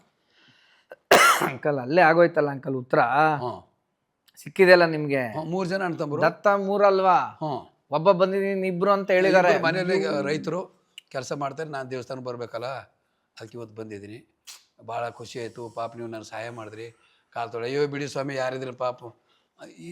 ಎಷ್ಟಿದು ಒಂದು ಅರ್ಧ ಗಂಟೆ ಅನ್ಕೊಳ್ಳಿ, 20 ನಿಮಿಷ ಅನ್ಕೊಳ್ಳಿ. ಅಲ್ಲಿ ನಡ್ಕೊಂಡು ಬಂದು ಮಾತಾಡ್ಕೊಂಡು ಮನುಷ್ಯರು ಬಂದಿಲ್ಲ ಆಯ್ತು ಹಿಂಗಾಗಿ ಟೀ ಕಾಸು ಕೊಟ್ಟು ಬಂದು ಅವ್ರು ಹಿಂದೆ ಬೀಳ್ತಿದ್ರು. ನಾನು ಹಿಂದಕ್ಕೆ ನೋಡ್ತಿದ್ದೆ. ಅಯ್ಯೋ ಟೈಮ್ ಎಷ್ಟಾಗಿದೆ ಅಂತೇಳಿ ಹಿಂಗೆ ನೋಡಿದೆ. ಅಯ್ಯೋ ಈಗೆಲ್ಲ ಇನ್ನೂ 2-2:30, ನನಗೆ ಏನು 5:30 ಕಾಣ್ತಲ್ಲ ಅಂತ ತಿರುಗಿ ನೋಡ್ತೀನಿ, ಇಲ್ಲ. ಆಮೇಲೆ ಕುಂಟು ಬೇರೆ ಕಾಲು, ಎಲ್ಲಿ ಹೋದ್ರತ್ತು ಚಾನ್ಸೇ ಇಲ್ವಲ್ಲ. ಅದು ರಾತ್ರಿ ಜನ ಇಲ್ಲ, ಇಲ್ವೇ ಇಲ್ಲ. ಅಪ್ಪ, ನಂಗೆ ಒಂಥರ ಗೂಸ್ ಬಂಪ್ಸ್ ಬಂದಂಗೆ ಆಗೋಯ್ತು. 3 ಜನ ಅಣ್ಣ ತಮ್ಮಂದ್ರು ಅಂದ ತಕ್ಷಣ ನನಗೆ ಅಲ್ಲಿ ಉತ್ತರ ಸಿಕ್ಬಿಡ್ತು ನನಗೆ. ಆಮೇಲೆ ಆಯಿತು. ಆಮೇಲೆ ಬಂದು ನೋಡ್ತೀನಿ, ನನಗೆ ಒಂಥರ ಫೀಲ್ ಆಗಿಬಿಡ್ತು. ಅಯ್ಯೋ ಅಜ್ಜಿ ಹೇಳಿದ್ರು, ನಮ್ಮ ತಾಯಿಯವರು ಹೇಳ್ತೀನಿ, ನೋಡಿ ಮನೆ ಕಕ್ಕಡ ಆರತಿ ಅಂತ ಹೇಳಿದ್ರಲ್ಲ, ಆಗಿ ಮಾಡಿ ಬಂದೆ. ನಂಗೆ ಅಲ್ಲಿಂದ ಸ್ವಲ್ಪ ನನಗೆ ಒಂಚೂರು ದಾರಿ ಕ್ಲಿಯರ್ ಆಯಿತು. ಈ ಕಾರ್ಯಕ್ರಮದ ಪ್ರಾಯೋಜಕರು ಮೈಸೂರು ಸ್ಯಾಂಡಲ್ ಸೋಪ್, ಶ್ರೀಗಂಧದ ತವರು ಮನೆಯಿಂದ. ಈಗಲೂ ಹೋಗ್ತೀನಿ ನಾನು ಗಾಣಗಾಪುರಕ್ಕೆ ಆ ಕಡೆ ಹೋದಾಗ ಖಂಡಿತ ಈಗಲೂ ಹೋಗ್ತೀನಿ ನಾನು. ನನ್ಗೆ ಹೋದ್ರೆ ಗಾಣಗಾಪುರ, ಅಕ್ಕಲ್ಕೋಟು, ಅಲ್ಲಿಂದ ಪಂಡ್ರಾಪುರ, ಇದು ಕಂಪ್ಲೀಟ್. ಸರ್ ಅಲ್ಲಿ ಯಾಕೆ ಅದು ವಿಶೇಷ ಜಾಗ ಅಂದರೆ ತ್ರಿಮೂರ್ತಿಗಳಲ್ಲಿ ಭೂಲೋಕಕ್ಕೆ ಬಂದಿದ್ದಾರೆ. ಹೌದು, ಶಿವ, ಬ್ರಹ್ಮ, ವಿಷ್ಣು, ಮಹೇಶ್ವರ. ಹೌದೌದು. ಅನುಸೂಯ ಕಥೆ ಇದೆಯಲ್ಲ, ಅನುಸೂಯ ದೇವಿ ಕಥೆ. ಅವ್ರು ಬಂದು ನಮಗೆ ನೀವು ಒಂದು ಚೂರು ಬಟ್ಟೆಯಲ್ಲಿ ನಮಗೆ ನೀವು ಹೌದೌದು. ಊಟ ಮಾಡಿಸ್ಬೇಕಂದಾಗ ಅವರು ಋಷಿ ಬಂದಾಗ ಇಲ್ಲ ಪರವಾಗಿಲ್ಲ ಒಪ್ಕೊಂಡ್ಬಿಡು ನೀನು ಒಪ್ಕೊಂಡ್ಬಿಡು. ಅವ್ರು ಬಂದು ಊಟಕ್ಕೆ ಬಂದಾಗ ಅವ್ರು ಒಂದು ಮಕ್ಕಳು ಹೌದು. ಆ ಕಥೆಯಲ್ಲಿದೆ. ಅದು ಕೆಲವ್ರು ಗೊತ್ತಿಲ್ಲ. ಈಗ ಭೂಲೋಕದಲ್ಲಿ ಬ್ರಹ್ಮ, ವಿಷ್ಣು, ಮಹೇಶ್ವರು ಅಲ್ಲಿ ಒಂದೇ ಜಾಗ ಇಲ್ಲಿ ಎಲ್ಲೂ ಇಲ್ಲ. ಅದಕ್ಕೆ ಆ ಜಾಗ ಅಷ್ಟು ಪವಿತ್ರವಾಗಿದೆ. ಇಲ್ಲ ಗಾಣಗಾಪುರ ಬಿಡಿ, ನನಗೆ ನಮ್ಮ 3 ಜನ ಅಣ್ತಮ್ಮಂದ್ರು, ಅವ್ರಿಬ್ರು ಅಲ್ಲಿದ್ದಾರೆ. ನಾನು ಅಯ್ಯೋ ಅಂತ ನಾನು ಈ ಎಕ್ಸ್ಪೀರಿಯನ್ಸು ಅಥವಾ ಈ ಅನುಭವವೇ ಇದಕ್ಕೆ ಬೆಲೆ ಕಟ್ಟಕ್ಕಾಗಲ್ಲ ಅನ್ನೋದು. ಇದು ಯಾವ ಆಸ್ತಿ, ಸಾಹುಕಾರ, ಬಡವ, ನಾನು ಒಂದು ಅನ್ಕೊಂಡಿದ್ದೆ ಅಷ್ಟೇ, ಇನ್ನೇನಿಲ್ಲ. ಸಾಕಿ ಇನ್ನೇನು ಬೇಕು? 100%. ಈಗ ನಾವು ನೀಲ್ ಪಾಯಿಂಟ್ ಆಗಿದೆ, 1 ರೂಪಾಯಿನೂ ಇಲ್ಲ. ದೇವರು ಒಂದು ಬದುಕಲಿಕ್ಕೆ ಒಂದು ಜಾಗ ತೋರಿಸ್ಬಿಟ್ನ, ಬದುಕು ಆರಾಮಾಗಿ. ನನ್ನಲ್ಲಿ ಒಂದು ಏನಿತ್ತು ಅಂದರೆ, ನಾನು ಖಾನಾವಳಿ ಮಾಡಬೇಕು, ಹೋಟ್ಲು ಮಾಡಬೇಕು, ಮೆಡಿಕಲ್ ಸ್ಟೋರ್ ಅಂಗಡಿ ಇಡಬೇಕು, ಏನೇನೋ ಕಲ್ಪನೆ ಇತ್ತು ನನಗೆ. ಇಲ್ಲ ನಮಗೆ ಈ ಉದ್ದು, ಹೆಸರು, ಜೋಳದ ಅಂಗಡಿ ಎಲ್ಲ ನಮ್ಮ ಕಡೆ, ಕಾಳಿನ ಅಂಗಡಿ, ಏನೇನೋ ಕಲ್ಪನೆ ಇತ್ತು. ಬಟ್ ನಾನು ನಮ್ಮೂರು ಮಹದೇಶ್ವರ ದೇವಸ್ಥಾನ ಅಂತ ಹೇಳಿದ್ನಲ್ಲ, ಅಲ್ಲಿ ನಾನು ನನಗೆ ಅಲ್ಲಿ ಏನಾಯ್ತು ಅಂದರೆ, ಒಂದು ಕಡೆ ಹೋದಾಗ ನಾವು ಇನ್ನೊಂದು ಹೇಳೋದು ಮರ್ತೆ ನಾನು. ಬರೀ ಇಷ್ಟೆಲ್ಲ ಇದು ಕತೆ ಅಂತ ಹೇಳಿದ್ನಲ್ಲ ಮೊದಲು, ಹಿಂಗಾಯ್ತು. ಆಮೇಲೆ ಬೆಂಗಳೂರಿಗೆ ಬರ್ಬೇಕು ನಾನು ತೀರ್ಮಾನ ಮಾಡಿದೆ. ಬೆಂಗಳೂರಿಗೆ ಹೋಗೋಣ, ಏನನ್ನ ಆಗಲಿ. ನಮ್ಮ ಕಡೆ ಕನ್ನಡಕ್ಕೆ ಹಿಂದೆ ಕಹಿ ಯಾರ್ ಕಹಿ ಪಾರ್ ಮಾಡು ಇಲ್ಲ, ಕಹಿ ಯಾರ್ ಕಹಿ ಪಾರ್, ಕಹಿ ಯಾರ್ ಕಹಿ ಪಾರ್ ಮಡಿ, ಮಾಡು ಇಲ್ಲ ಮಡಿ. ಹೋದ್ರೆ ವಾಪಸ್ ಬರಬೇಡ, ಅರ್ಧ ಹಾದಿಗೆ ಹೋಗಿ ವಾಪಸ್ ಬರಬೇಡ, ಮುಂದಕ್ಕೆ ಹೋಗು. ನೀ ಬದುಕು ಸಾಯೋದು ನೀನು ನಿರ್ಧಾರ ಮಾಡಿದ ಮೇಲೆ ಅದು ಪಾಲಿಸು. ಈ ಸತ್ರು ಸರಿ ಅಂತ ಅವನು ನಿರ್ಧಾರ ಮಾಡಿದ್ದೆ. ನಿರ್ಧಾರ ಮಾಡಿದಾಗ ಏನಾಯಿತು, ನಾನಂದೆ ಏನು ದೇವರಿಗೆ ನಾನು ಏನೋ ಒಂದು ಒಳ್ಳೆ ಸೇವೆ ಮಾಡಿ ಹೋಗ್ಬೇಕಲ್ಲ ಅಂತ ಒಂದು ಮನಸ್ಸಲ್ಲಿ. ಬೆಂಗಳೂರು ಬಿಡಬೇಕು, ಬಟ್ ಏನೋ ಒಂದು ದೇವ್ರಿಗೆ ಏನೋ ಒಂದು ಹೋಗ್ಬೇಕಲ್ಲ ಅಂತ ಒಂದು ಆಸೆ. ಯಾವುದೋ ಒಂದು ಪುರಾಣದಲ್ಲಿ ಹೇಳಿದರು, ನೆನಪಿತ್ತು ನನಗೆ. ಸ್ವಲ್ಪ ಪುರಾಣ ಕೇಳೋದಕ್ಕಿಂತ ಮೊದಲಿಂದ ಇತ್ತು ಅದು ನಮಗೆ. ಈಗೆಲ್ಲ ಬಂದು ಕುತ್ಕೊಳ್ಳೋಕೆ ಆಗ್ತಾ ಇಲ್ಲ, ಸಮಯ ಸರಿ ಹೋಗಲ್ಲ. ಹೇಳಿದ್ರು ಅಂದರೆ, ದೇವರುಗಳಲ್ಲಿ ಶಿವ ಕರುಣಾಮಯಿ, ಭೋಳಾಶಂಕರ, ನೀನು ನಂಬಿಕೆಯಿಂದ ನೀನು ನಡ್ಕೊಂಡಿದ್ರೆ ನಿನಗೆ ಎಲ್ಲವೂ ಪೂರೈಸ್ಕೊಡ್ತಾನೆ ಅವನು ನಂಬು ನೀನು, ಭೋಳಾಶಂಕರ ಅವನು. ಮತ್ತೀಗ ಎಲ್ಲ ಪುರಾಣ ಕೇಳಿದ್ದೆ. ಅವತ್ತು ರಾತ್ರಿ ಸಾಯಂಕಾಲ, ನಾನು ಮರುದಿವಸ ಸೋಮವಾರ, ಜೂನ್ ಸೀಸನ್ ಅದು, ಜೂನ್ ತಿಂಗಳ, ಏನೋ ರಾತ್ರಿ 11 ಗಂಟೆ ನನಗೆ ಬಂದುಬಿಡ್ತು ನನಗೆ. ಮರುದಿವಸ ಬೆಳಿಗ್ಗೆ ಸೋಮವಾರ. ನಮ್ಮ ತಾಯಿಗೆ ಅಂದೆ, ಅಮ್ಮ ನಿದ್ರೆ ಬಂದೆ. ಇಲ್ಲ ಮಗನೇ ಹೇಳುವುದು. ಮಗನೇ ನಾವು ಅವ್ವ ಅಂತೀವಿ ನಾವು, ಆ ಕಡೆ ನಾವೆಲ್ಲ ನಾನು ಮಹಾದೇವನ ನಾವು ಲಿಂಗ ಅನ್ಕ ಪಿಂಡ ಅಂತೀವಿ ನಾವು. ಮಹಾದೇವನ ಲಿಂಗದ ಮೇಲೆ ನಾನು ನೀರು ಹಾಕ್ಬೇಕಂತ ಮಾಡೀನಿ, 101 105 ಏನೋ ಆ ಥರ ಮಾಡಿದೆ. ಯಾಕಪ್ಪ ಯಾರು ಮಾಡ್ತಾನೆ, ಏನು ಮಾಡಿಸು, ಏನೋ ಒಂದು ನನಗೆ ಅದು ಏನೋ ಮಾಡಬೇಕಂತ ಅನ್ನಿಸ್ತಾ ಇದೆ, ಹೆಂಗೆ ಮಾಡಲಿ ನಾನು. ನಿನ್ನ ಇಷ್ಟ, ನಾನೇ ಬೇಡ ನಿನಗೆ. ಸರ್ ನಸ್ಕಿನಾಗೆ ಎದ್ದುಬಿಟ್ಟೆ. ನಸ್ಕಿನಾಗೆ ಹೇಳ್ಕೊಂಡು ಒಂದು 101 105 ಅಥವಾ 101 ಅಂತ ಒಂದು ಕಲ್ಪನೆ ಮಾಡಿಕೊಂಡೆ. ಎಷ್ಟೊತ್ತಾಗ್ಬೋದು ಅಂತ ಒಂದು ಲೆಕ್ಕಾಚಾರ. ಅದು ಹೇಗಿದೆ, ನಮ್ಮಲ್ಲಿ ಶಿವನ ದೇವಸ್ಥಾನ ಇಲ್ಲಿದೆ, ಡೌನಿಗೆ ಬಾವಿ ಇದೆ. ಈಗ ನಮ್ಮೂರು ಏನು ಮಾಡಿದ್ರೆ, ಶಿವ ಬಂದು ಈಗಲೂ ಸ್ನಾನ ಮಾಡ್ತಾರೆ ಅಂತ ಒಂದು ವಾಡಿಕೆ ಇದೆ. ನಾವು ಇಲ್ಲಿ ಬರ್ಬೇಕಾದ್ರೆ ಹಿಂಗೆ ಬರ್ಬೇಕು, ಹಿಂಗೆ ಕಲ್ಲು ಮುಳ್ಳು ಬಂಡೆ ಅದು ಇದು ಎಲ್ಲವೂ ಇದೆ. ನಮ್ಮ ತಾಯಿ ಒಂದು ಮಾತು, ನೋಡಿ ಮಗನೇ ನೀ ಆದರೆ ಮಾಡ್ತೀನಿ ಅಂತೇಳಿ ಅರ್ಧಕ್ಕೆ ಬಿಡಬೇಡ. ಈಗ 111 105 ಅದು ಕಷ್ಟನೇ, ಅದು ಗಟ್ಟಿಯಾಗಿದ್ದರೆ ಮಾಡು, ಇಲ್ಲಾಂದ್ರೆ ಮಾಡಬೇಡ, ಅರ್ಧಕ್ಕೆ ಬಿಡಬಾರ್ದು, ಅದು ಒಳ್ಳೇದಲ್ಲ. ಅದು ನನಗೇನಾಯಿತು, ಈಗಿದ್ದು ನಾನು ಬಡವನೇ, ನೀನು ಶ್ರೀಮಂತಲ್ಲ, ಏನು ಹೆಚ್ಚು ಕಮ್ಮಿ ಆದರೆ ಆಗಲಿ ಬಿಡು ಅನ್ನೋದು ಒಂದು ನನಗೆ. ಅದು ಏನಾದರೂ ಆಗಲಿ ಬಿಡು, ಹಿಂಗೆ ಧೈರ್ಯ ಗಡಿಯಲ್ಲ ಹೋಗ್ತಾರೆ, ಹೋಗಪ್ಪ ನಸ್ಕನಾಗಿ ಎದ್ದು 4 5 ಗಂಟೆಗೆ ಎದ್ದು ಹೋಗಿ ಫಸ್ಟು ಒಂದು ಅದು ನಮ್ಮಲ್ಲಿ ಹೆಂಗಿತ್ತು ಅಂದ್ರೆ, ಹಳೆ ನಮ್ಮಲ್ಲಿ ತಾಮ್ರ ಬಿಂದಿಗೆ ಹೆಂಗಿತ್ತು ಅಂದ್ರೆ, ಈಗೇನು ಚಿಕ್ಕ ಬಿಂದಿಗೆ ಅಂತೂ 2 ಒಂದೇ ಇಷ್ಟಾಗಲ್ಲ. ಅದು ನಮ್ಮ ಮನೆಗಿತ್ತು. ಅದು ಮಗನೇ ನೀವು ಹೋಗಿ ತಾಮ್ರ ಬಿಂದಿಗೆ ನೀರು ಹಾಕಬೇಕು ಅಂದ್ರೆ ನಮ್ಮ ತಾಯಿ ತಾಮ್ರ ಬಿಂದಿಗೆಯಿಂದ ಹಾಕಬೇಕು, ಬೇರೆ ಹಾಕಬಾರ್ದು. ತಾಮ್ರ ಅದು ದೊಡ್ಡದು ಇರೋದು ನಮ್ಮಲ್ಲಿ, ಅದು ಅದನ್ನೇ ತೊಗೊಂಡು ಹೋಗೋದು. ಅದು ಹೋದೆ, ತೊಗೊಂಡು ಶುರು ಮಾಡಿದೆ ಸರ್. ಶುರು ಮಾಡಿ ಮರುದಿವಸ ನಮ್ಮಲ್ಲಿ ಮಳೆ ಬಂದಿಲ್ಲ ಅಂತೇಳಿ ಬುಟ್ಟಿ ಜಾತ್ರೆ ಅಂತ ಮಾಡ್ತಾರೆ ನಮ್ಮಲ್ಲಿ ಹಳ್ಳಿ ಕಡೆ. ಮಳೆ ಬರಲಿ ಅಂತೇಳಿ ಎಲ್ಲರೂ ನೈವೇದ್ಯ ಒಯ್ದು ದೇವ್ರಿಗೆ ಕೊಟ್ಟು ಅಲ್ಲಿ ಊಟ ಮಾಡಿ ಅದೆಲ್ಲ ಮಾಡ್ತಾರೆ, ಬುಟ್ಟಿ ಜಾತ್ರೆ ಅಂತಾರೆ ನಮ್ಮಲ್ಲಿ. ಅದು ಹೋದ ತಕ್ಷಣ ಶುರು ಮಾಡಿದೆ. ಎಲ್ಲ 10 11 ಗಂಟೆಗೆಲ್ಲ ಬಂದುಬಿಟ್ರು, 12 ಗಂಟೆ ಒಳಗೆ ಎಲ್ಲ ದೇವ್ರಿಗೆ ಬಂದುಬಿಟ್ರು. ಮಹಾದೇವನಿಗೆ ಬೇಡ್ಕೊಳ್ಳೋ, ದೇವರೇ ನಮಗೆ ಮಳೆ ಬರ್ಸು ಅಂತ ಆ ಥರ ಒಂದು ವಾಡಿಕೆ ಇದೆ ಹಳ್ಳಿ. ಸರ್ ಅಲ್ಲಿ ನೋಡ್ತೀನಿ ಸರ್, ನಾನೇನು ಮಾಡಿದ್ರೆ ಬರೀ ಒಂದು ಬನಿಯನು ಕೆಳಗಡೆ ಒಂದು ಟಾವೆಲ್ಲು, ಬಟ್ಟೆ ಗಿಟ್ಟೆ ಮೈ ಮೇಲಿಲ್ಲ, ಒಂದು ಬನಿಯನು ಒಂದು ಟಾವೆಲ್ಲು, ಅಲ್ಲಿ ಬಟ್ಟೆ ಕಳಿಸ್ಬಿಟ್ಟಿದೆ. ಕೆಲವೊಬ್ರು ಏನಂದರೆ ಅವನಿಗೆ ಏನೂ ಇಲ್ಲ, ಎಲ್ಲ ಕಳ್ಕೊಂಡಿದ್ದಾನೆ, ಏನು ಬೇಡ್ಕೊತಾ ಇದ್ದಾನೆ ಅಂತ ಒಬ್ಬರು. ಇನ್ನೊಬ್ಬರೇ ಏನೋ ಮಾಡ್ತಾನೆ ಹುಚ್ಚು, ಹಿಂಗೆ ಮಾಮೂಲು ಅದು ಇದ್ದಿದ್ದದು ಟೀಕೆಗಳದು ಬರವೇವು. ಆದಮೇಲೆ ಅಲ್ಲಿ ಏನಾಯ್ತು, ಏನು ಬರೀ ನೀರನ್ನೂ ಕುಡ್ದಿಲ್ಲ, ಬಂದೇ ಇದು ಮಾಡಿದೆ. ನೀರು ಬಿಂದಿಗೆ ಇದೆ, ಬಿಂದಿಗೆಗೆ ನೀರು ಎಂಜಲ್ ನೀರು ಕುಡಿಯೋಕ್ಕಾಗಲ್ಲ ನಾವು. ನೀರು ಕುಡಿಬೇಕಂತೇಳಿ ನೆನಪು ಬಂದಿಲ್ಲ ನನಗೆ. ನೀರು ಕುಡಿಬೇಕು ಹಿಂಗೆ ಪುಷ್ಟಿ ಅದೇನೇ ಇಲ್ಲ, ಒಟ್ಟು ಮಾಡಬೇಕು, ಹಾಕ್ಬೇಕು, ಕಲ್ಪನೆ ಮುಗಿಸ್ಬೇಕು. ಅಷ್ಟೊತ್ತಿಗೆ ನಮ್ಮ ಊರದೆಲ್ಲ ಹಿರಿಯರೆಲ್ಲ ಬಂದರು. ಬಂದ ತಕ್ಷಣ ಎಲ್ಲ ಅಂದರೆ ಏನೋ ಪಾಪ ಒಂದು ದೇವರಿಗೆ ಏನೋ ಏನು ಮಾಡ್ತಾಯಿದ್ದಾರೆ, ಎಲ್ಲ ಬಂದಪ್ಪ ನೀರು ಕುಡಿ ಅಂತ. ಇಲ್ಲ ಅಂದರೆ ಹಾಲಾದರೂ ಕುಡಿ, ಇಲ್ಲ ನಾನು ಏನೂ ಕುಡಿ, ಹಾಗಲ್ಲ ಕುಡಿ ಅಂತೇಳಿ ಹಾಲು ಕೊಟ್ಟರು, ಒಂದು ಗ್ಲಾಸ್ ಹಾಲು ಅಷ್ಟೇ. ನಾನು ನೀರು ಕುಡ್ದಿಲ್ಲ, ಊಟನೂ ಇಲ್ಲ, ಏನೂ ಇಲ್ಲ. ಬೆಳಿಗ್ಗೆ 5:30 ಶುರು ಮಾಡಿದ್ದು ಮುಗಿಲಿಕ್ಕೆ 5:30 ಆಯಿತು. ಬೆಳಗ್ಗೆ 5:30 ಸಂಜೆ 5:30 ಆಯ್ತು. ಹೌದು, ಹಾಗೆ ಆಗುತ್ತದು. ನೀವು ಅದರ ಒಂದು ಏನಾಯಿತು ಅಂದರೆ 12 hours 75-80 ಬಿಂದಿಗೆ ಹಾಕೋಕ್ಕಾಗ್ತಾಯಿಲ್ಲ. ಉಸಿರಿಲ್ಲ, ಒಂಥರ ಭಾರ ತೊಗೊಳಕ್ಕಾಗ್ತಾಯಿಲ್ಲ. ಅದು ಬೇರೆ ಹೋಗುವಾಗ ಡೌನು ಖಾಲಿ ಬಿಂದಿಗೆ ಇರುತ್ತೆ, ಬರುವಾಗ ಹೊತ್ಕೊಂಡು ಬರ್ಬೇಕು. ಅಪ್ಪ ಕಷ್ಟ. ಏನು ಬರ್ತೀನಿ ಹಿಂಗೆ ದೇವ್ರ ಗುಡಿ ಬರ್ಕ ಒಂದು ಕಟ್ಟೆ ಇದೆ, ಕಟ್ಟೆ ದಾಟಿ ಹಿಂಗೆ ಬಂದು ಬಿಂದಿಗೆ ಕೆಳಗಿಡೋಂಗಿಲ್ಲ. ಅದು ಬೇರೆ ಇದೆಯಲ್ಲ, ಅಜರಿ ಇಲ್ಲಿಂದ ಇಲ್ಲಿ ಕೆಳಗಿಡ, ಇಲ್ಲಿ ಬರಬೇಕು, ಇಲ್ಲಿ ಬರಬೇಕು, ಇಲ್ಲಿ ಕೆಳಗಿಡೋಂಗಿಲ್ಲ. ಆಮೇಲೆ ಬಂದು ಆಗ್ತಾಯಿಲ್ಲ. ನಂಗೆ ಗೊತ್ತಾಗ್ಬಿಡ್ತು, ನನಗೆ ಯಾಕಿದು 70 ಮಂದಿಗೆ ಈಗೇನು ಇನ್ನೂ ಒಂದು 35 ಹಾಕ್ಬೇಕು, ಹಂಗೆ ಇದು. ಆಮೇಲೆ ತಲೆ ಸುತ್ತು ಬರ್ತಾಯಿದೆ, ಆಗಲ್ಲ ಅನ್ನೋ ಇದು ಆಗ್ತಾಯಿದೆ, ಒಳಗಡೆಯಿಂದ ಬರ್ತಾ ಇದೆ. ಏನು ಆಗ್ತಾಯಿಲ್ವಲ್ಲ, ಏನು ಮಾಡಿ ಭಯ ಒಂಥರ ಏನು ಒಳಗಡೆ. ಆಮೇಲೆ ಏನು ಮಾಡಿದೆ, ಹೆಂಗೋ ಬಂದೆ. ನಾನು ಏನು ಮಾಡಿದೆ ಅಂದರೆ 105 ಬಿಂದಿಗೆ ಹಾಕಬೇಕಾದ್ರೆ ನಾನು ಎಷ್ಟು ಮುಗಿದೆ ನನಗೆ ಹೆಂಗೆ ಗೊತ್ತಾಗಬೇಕು ಅಂತ ಏನು ಮಾಡಿದೆ, ನಾನು ಅಲ್ಲಿ ಬಿಲ್ಪತ್ರೆ ಮರ ಇರ್ತೇನೆ, 105 ಬಿಲ್ಪತ್ರೆ ಕಡ್ದು ಒಂದು ಖರ್ಚೀಪಲ್ಲಿ ಲಿಂಗದ ಮುಂದೆ ಇಟ್ಟೆ. ಒಂದು ಬಿಂದಿಗೆ ಹಾಕಿದ, ಒಂದು ಲಿಂಗ ಆಯಿತು. ಇದು ಮುಗೀತು ಅಂದರೆ ಮುಗೀತು ಅಂತ ಎಣ್ಸೋಕ್ಕಾಗಲ್ಲ. ಹಾಗೆ ಮಾಡಿದೆ. ಮಾಡಿದ ತಕ್ಷಣ 75 ಆಯ್ತು, ಆಗ್ತಾಯಿಲ್ಲ. ನಾನು ನೀರಾಗ ಸ್ವಲ್ಪ ಕುಂತು ಬಿಟ್ಟೆ ಅಲ್ಲಿ. ತಂದೆ ನಾನು ನಡೆಸ್ಕೊಡು, ಮಾತು ಕೊಟ್ಟಿದ್ದೀನಿ, ನೀ ಹಿಂಗೆ ಮಾಡಿದ್ರೆ ಹೆಂಗೆ ನನಗೆ ಇಷ್ಟಾಗಿ ಹಾಕಿಲ್ಲ, ನನಗೆ ಅದು ಒಂಥರ ಸರಿ ಹೋದ, ನಾನು ಕೈ ಜೋಡಿಸ್ತೀನಿ, ನನಗೆ ಪೂರೈಸಲಿಕ್ಕೆ ಅವಕಾಶ ಮಾಡಿಕೊಡು ನನಗೆ ಅಂತೇಳಿ ಮನಸ್ಸಲ್ಲಿ ಏನೋ ಅಂದ್ಕೊಂಡು ಬಂದು ಬಂದೆ. ಮತ್ತೆ ಇನ್ಯಾರು ಬಂದರೆ ಇನ್ನೊಂದು ಗಿಲಾಸ್ ಹಾಲು ಕುಡಿಬೇಡ, ಇಲ್ಲ ಕುಡಿ ಏನು ಹಾಲಿಗೆ ನೀನು ಊಟ ಮಾಡಬೇಡ ಅಂತೇಳಿ ಕುಡ್ದೆ. ಅಲ್ಲಿ ಮುಗಿಸಿ ನಾನು ಏನು ಬೇಡ್ಕೊಂಡು ಏನೂ ಇಲ್ಲ, ನನಗೊಂದು ದಾರಿ ಕೊಡು ಜೀವನಕ್ಕಷ್ಟೇ. ನನಗೆ ಅದು ಕೊಡು, ಬೆಳ್ಳಿ ಕೊಡು, ಬಂಗಾರ ಕೊಡು, ಅವೆಲ್ಲ ಇಲ್ಲವೇ ಇಲ್ಲ. ನಾನು ಊರು ಬಿಟ್ಟು ಹೋಗ್ತಾ ಇದ್ದೀನಿ, ನಾನು ಎಲ್ಲಿ ಹೋದರೂ ನಾನು ನೀನು ಕಾಪಾಡಬೇಕು, ನನಗೊಂದು ದಾರಿ ತೋರಿಸು, ಜೀವನಕ್ಕೆ ದಾರಿ ಮಾಡಿಕೊಡು. ಇವತ್ತು ಏನಾರು ಬಂದರೆ ಅದೇ ಇಲ್ಲಿವರೆಗೂ ಹೇಳ್ಕೊಂಡು ಬಂದಿದೆ ಇವತ್ತಿಗೂ. ಆಮೇಲೆ ಅದು ಕಂಪ್ಲೀಟ್ ಮಾಡಿದ್ರ ಮತ್ತೆ ನಿಮಗೆ ಒಂದು ಶಕ್ತಿ ಥರ ಬಂತ ಅದು ಮಾಡೋಕ್ಕೆ, ಅಥವಾ ಎಷ್ಟು ಬಿಂದಿಗೆ ಹಾಕಿದ್ರಿ ಅಂಕಲ್? ಅದು ಹಾಗೆ 105 ಬಿಂದಿಗೆ ಹಾಕಿದೆ. 105 ಹಾಕಿದ್ರೆ ಹಾಕಿದೆ. ಸಾಯಂಕಾಲ 5:30 ಆಯಿತು. ಆಗ ಬಂದೆ. ಬಂದರೂ ಏನೂ ಅನಿಸಿಲ್ಲ, ಬರೆಗಾಲು, ಕಲ್ಲು ಮುಳ್ಳು ಎಲ್ಲವೂ ಇತ್ತು. ಬಟ್ ಅದು ಏನೂ ಅನಿಸಿಲ್ಲ ನನಗದು. ಬಟ್ ಅಲ್ಲಾರ ಒಂಚೂರು ಕೂತ್ಕೊಂಡೆ. ಆಯಿತು, ನಮಗೆ ಕಥೆಯಲ್ಲೆಲ್ಲ ಕೇಳಿದಿತ್ತು, ಕೆಲವು ಸಾರಿ ಒಳ್ಳೆ ಕೆಲಸ ಮಾಡೋಕೆ ಹೋಗ್ಬೇಕಾದ್ರೆ ಸ್ವಲ್ಪ ಕಷ್ಟ ಆಗುತ್ತೆ, ಸ್ವಲ್ಪ ಪರೀಕ್ಷೆನೂ ಇರುತ್ತೆ, ಪರೀಕ್ಷೆದಲ್ಲಿ ಗೆಲ್ಲಬೇಕು, ಧೈರ್ಯ ತೊಗೋಬೇಕು, ಇವೆಲ್ಲ ಸ್ವಲ್ಪ ಮೈಂಡಲ್ಲಿ ಇತ್ತು. ಆಗ ಕೂಡಲೇ ಏನು ಮಾಡಿದೆ, ದೇವ್ರ ಮೇಲೆ ಕೂತ್ಕೊಂಡೆ ಒಂದು 5 ನಿಮಿಷ. ದೇವ್ರೆ ನನಗೆ ಪೂರ್ತಿ ಮಾಡ್ಲಿಕ್ಕೆ ಅವಕಾಶ ಮಾಡಿಕೊಡು, ಒಪ್ಕೊಂಡಿದ್ದೀನಿ, ನಾನು ಪೂರ್ತಿ ಆಗ್ತಾ ಇಲ್ಲ, ಏನು ಮಾಡಲಿ ನಾನು. ಮತ್ತು ನನಗೆ ನೀರು ಕುಡಿಬೇಕು, ಊಟ ಮಾಡಿದ್ರೆ ನನ್ನ ನೆನಪು ಬಂದಿಲ್ಲ. ಅದು ಆಯ್ತು, ಇಷ್ಟೊತ್ತಿಗೆ ಮುಗಿತದೆ ಅಂತ ಗೊತ್ತೂ ಇಲ್ಲ ನನಗೇನಂದರೆ, ಎಷ್ಟೊತ್ತಾಗುತ್ತೆ ಒಟ್ಟು ಮುಗಿಸಿ ಹೋಗೋಣ ಈ ಥರ. ಅದನ್ನು ಮಾಡಿ ನಾನು ಇಲ್ಲಿ ಬೆಂಗಳೂರಿಗೆ ಬಂದಿದ್ದೆ.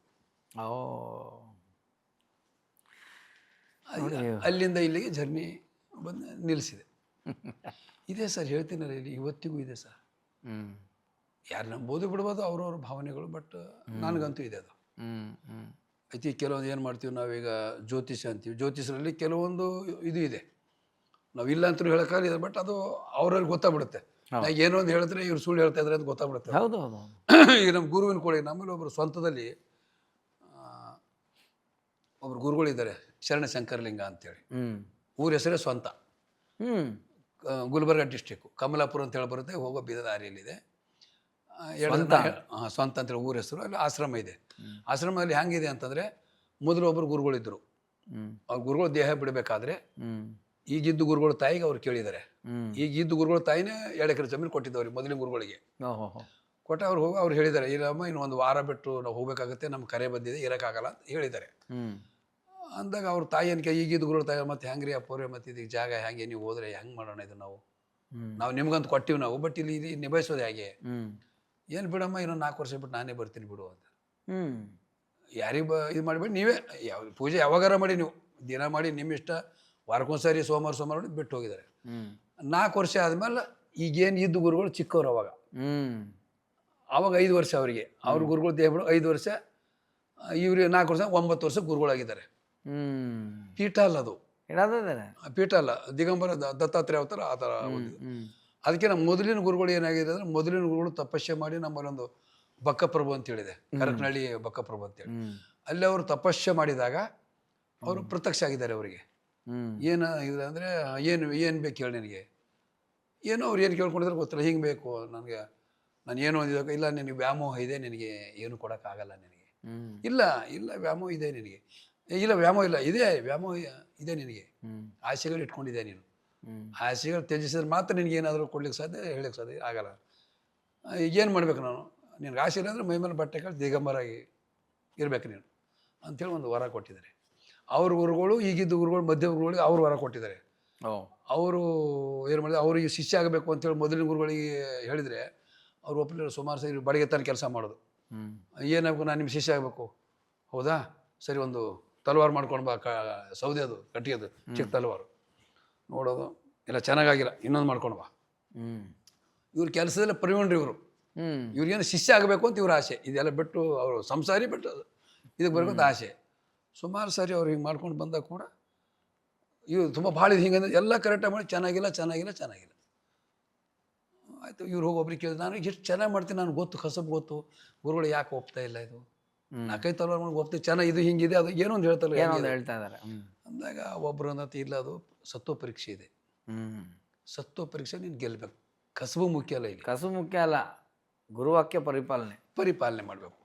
ಅಂದರೆ ಏನು ಮಾಡಲಿ, ಇನ್ನೊಂದು ಈಗ ಮಾಡ್ಕೊಂಡು ಹೋಗು, ಮಾಡ್ಕೊಂಡಿಗಿಲ್ಲ ಆಗಲ್ಲ ಅಂದರೆ ನೀನು ಹೇಳ್ಬಿಡು, ನೀನು ನಾನು ತೊಡೆದೆ ನಾನು ತಲವಾರು ಮಾಡ್ತೀನಿ ಅಂತೇಳಿ ಒಂದು ವಾಕ್ಯ ಕೂಡ ಮಾಡ್ಬೇಕು ನೀನು. ಹೇಳಿದ್ದು ಮತ್ತೆ ಹಿಂದಕ್ಕೆ ಸರಿ ಅದಲ್ಲ. ಕೊರೆ ಇವ್ರು ಆಯಿತು ಬಿಡಿ, ಇದು ಸರಿ ಇಲ್ಲ ಅಂದರೆ ಏನಿದೆಯಾ, ಸರಿ ಇಲ್ಲ ಮತ್ತೆ ಏನು ಮಾಡಲಿ, ನಾನು ಏನು ಮಾಡ್ತೀಯ, ಏನಿಲ್ಲ ನಾನು ತೊಡೆನ ಹಿಂಗೆ ಅದರದೇ ತಲವಾರು ಮಾಡ್ಕೊಂಡ್ಬರ್ತೀನಿ, ನನ್ನ ಶಿಷ್ಯ ಆಗಿ ಹೋದಿ ನೀನು. ಅವ್ರ ಗುರುಗಳು ಈಗಿದ್ದು ಗುರುಗಳವರು, ಇದು 3ನೇ ತಲೆ. ಅವ್ರು ನನಗೊಂದು ಸಾರಿ ಹೇಳಿದರು, ಮದುವೆ ಮಾಡಿಕೊಂಡು ಬಂದಾಗ ಆಶ್ರಮಕ್ಕೆ ಹೋಗಿದ್ದೀವಿ, ನಮ್ಮ ಮಿಸ್ಸಸ್ ಹೋಗೋಣ ಹೋದರೆ ನಾನು ಸಾಯಂಕಾಲ ಮರುದಿವಸ ಯಾವುದೋ ಸಿನಿಮಾ ಶೂಟಿಂಗ್ ಇತ್ತು. ನನಗೆ 2-3 ದಿನ ಜಾತ್ರೆ ಅಂತ ಗೊತ್ತಿಲ್ಲ ನನಗೆ. ಜಾತ್ರೆ ಒಂದು ದಿವಸ ಅಂತೇಳಿ ನಾನು ಏನು ಮಾಡಿ ಮರುದಿವಸ ಹೋಗಿ ಟಿಕೆಟ್ ಮಾಡಿಸ್ಕೊಂಬಿಟ್ಟು ಅಲ್ಲಿ 2-3 ದಿವಸ ಜಾತ್ರೆ ಆಗುತ್ತೆ. ಆಯಿತು, ಆದರೆ ಅವತ್ತು ಒಂದು ದಿವಸ ಜಾತ್ರೆ ಆಯಿತು. ಅಪ್ಪೋರೆ ನಾವು ಬರ್ತೀವಿ ಅಂತ. ಇವತ್ತಕ್ಕೆ ನಾಳೆ ಹೋಗ್ರಿ.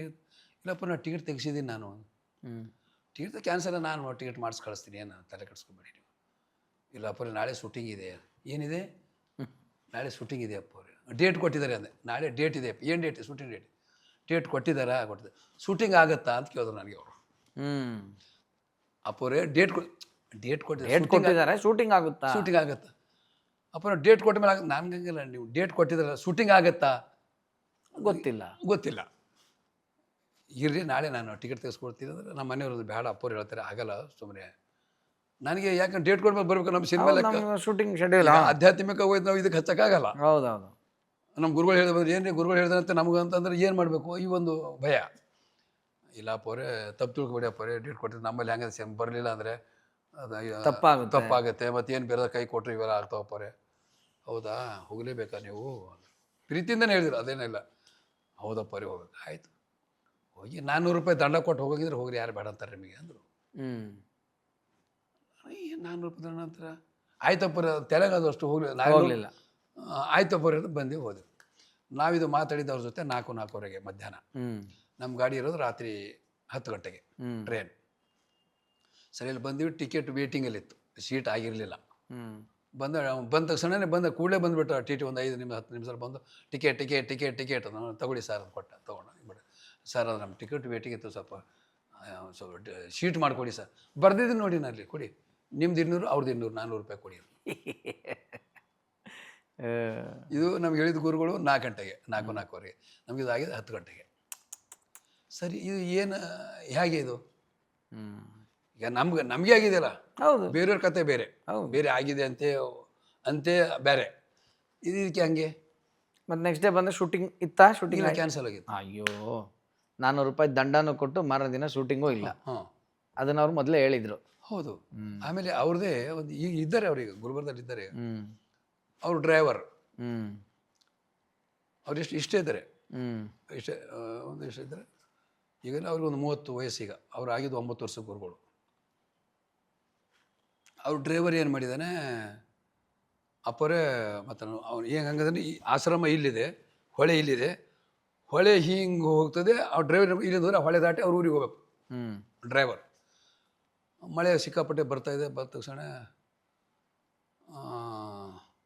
ಅಲ್ಲಿ ಒಂದು 150 kg 200 kg ಒಂದು ಸೌದೆ ತುಂಡು ಬರೀಲಿ ಅಂತ ನೋಡಿದ್ದು.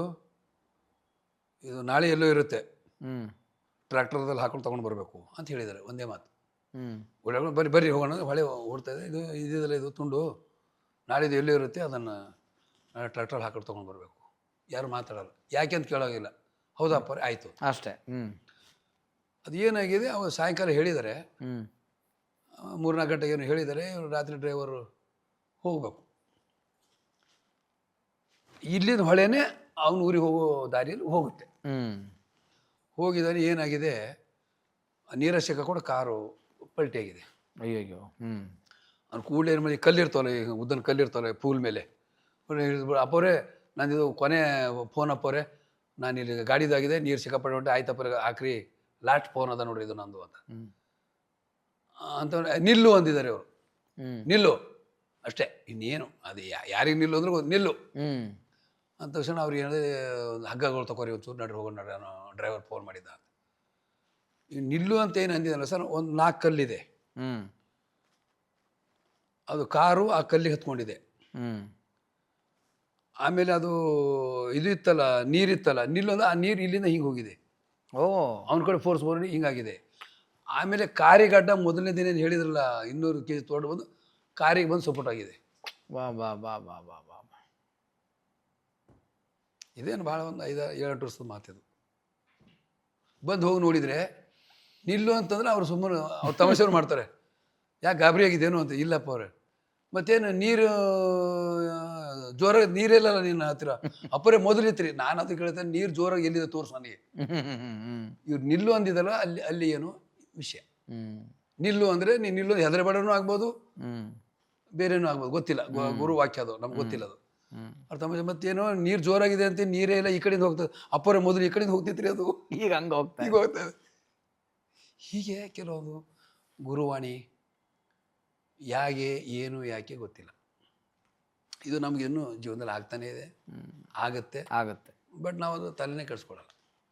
ಈಗೇನಾಗಿದೆ ಅಂದರೆ ಹೇಳಿದ್ದಾರೆ ಕೆಲವೊಂದು ಗುರುಗಳು ಹೇಳಿದ್ದಾರೆ, ಕಾವಿ ಕಂಡೋಡನೆ ಕೈ ಮುಗಿ. ಯಾರು ನೀನು ಕೈ ಮುಗಿ? ಕಾವಿ, ಶಿವನ ಕಾವಿ ಅದು, ಕೈ ಮುಗಿ ಅಷ್ಟೇ. ನಿನ್ನ ಡ್ಯೂಟಿ ಏನು ಅಷ್ಟೇ.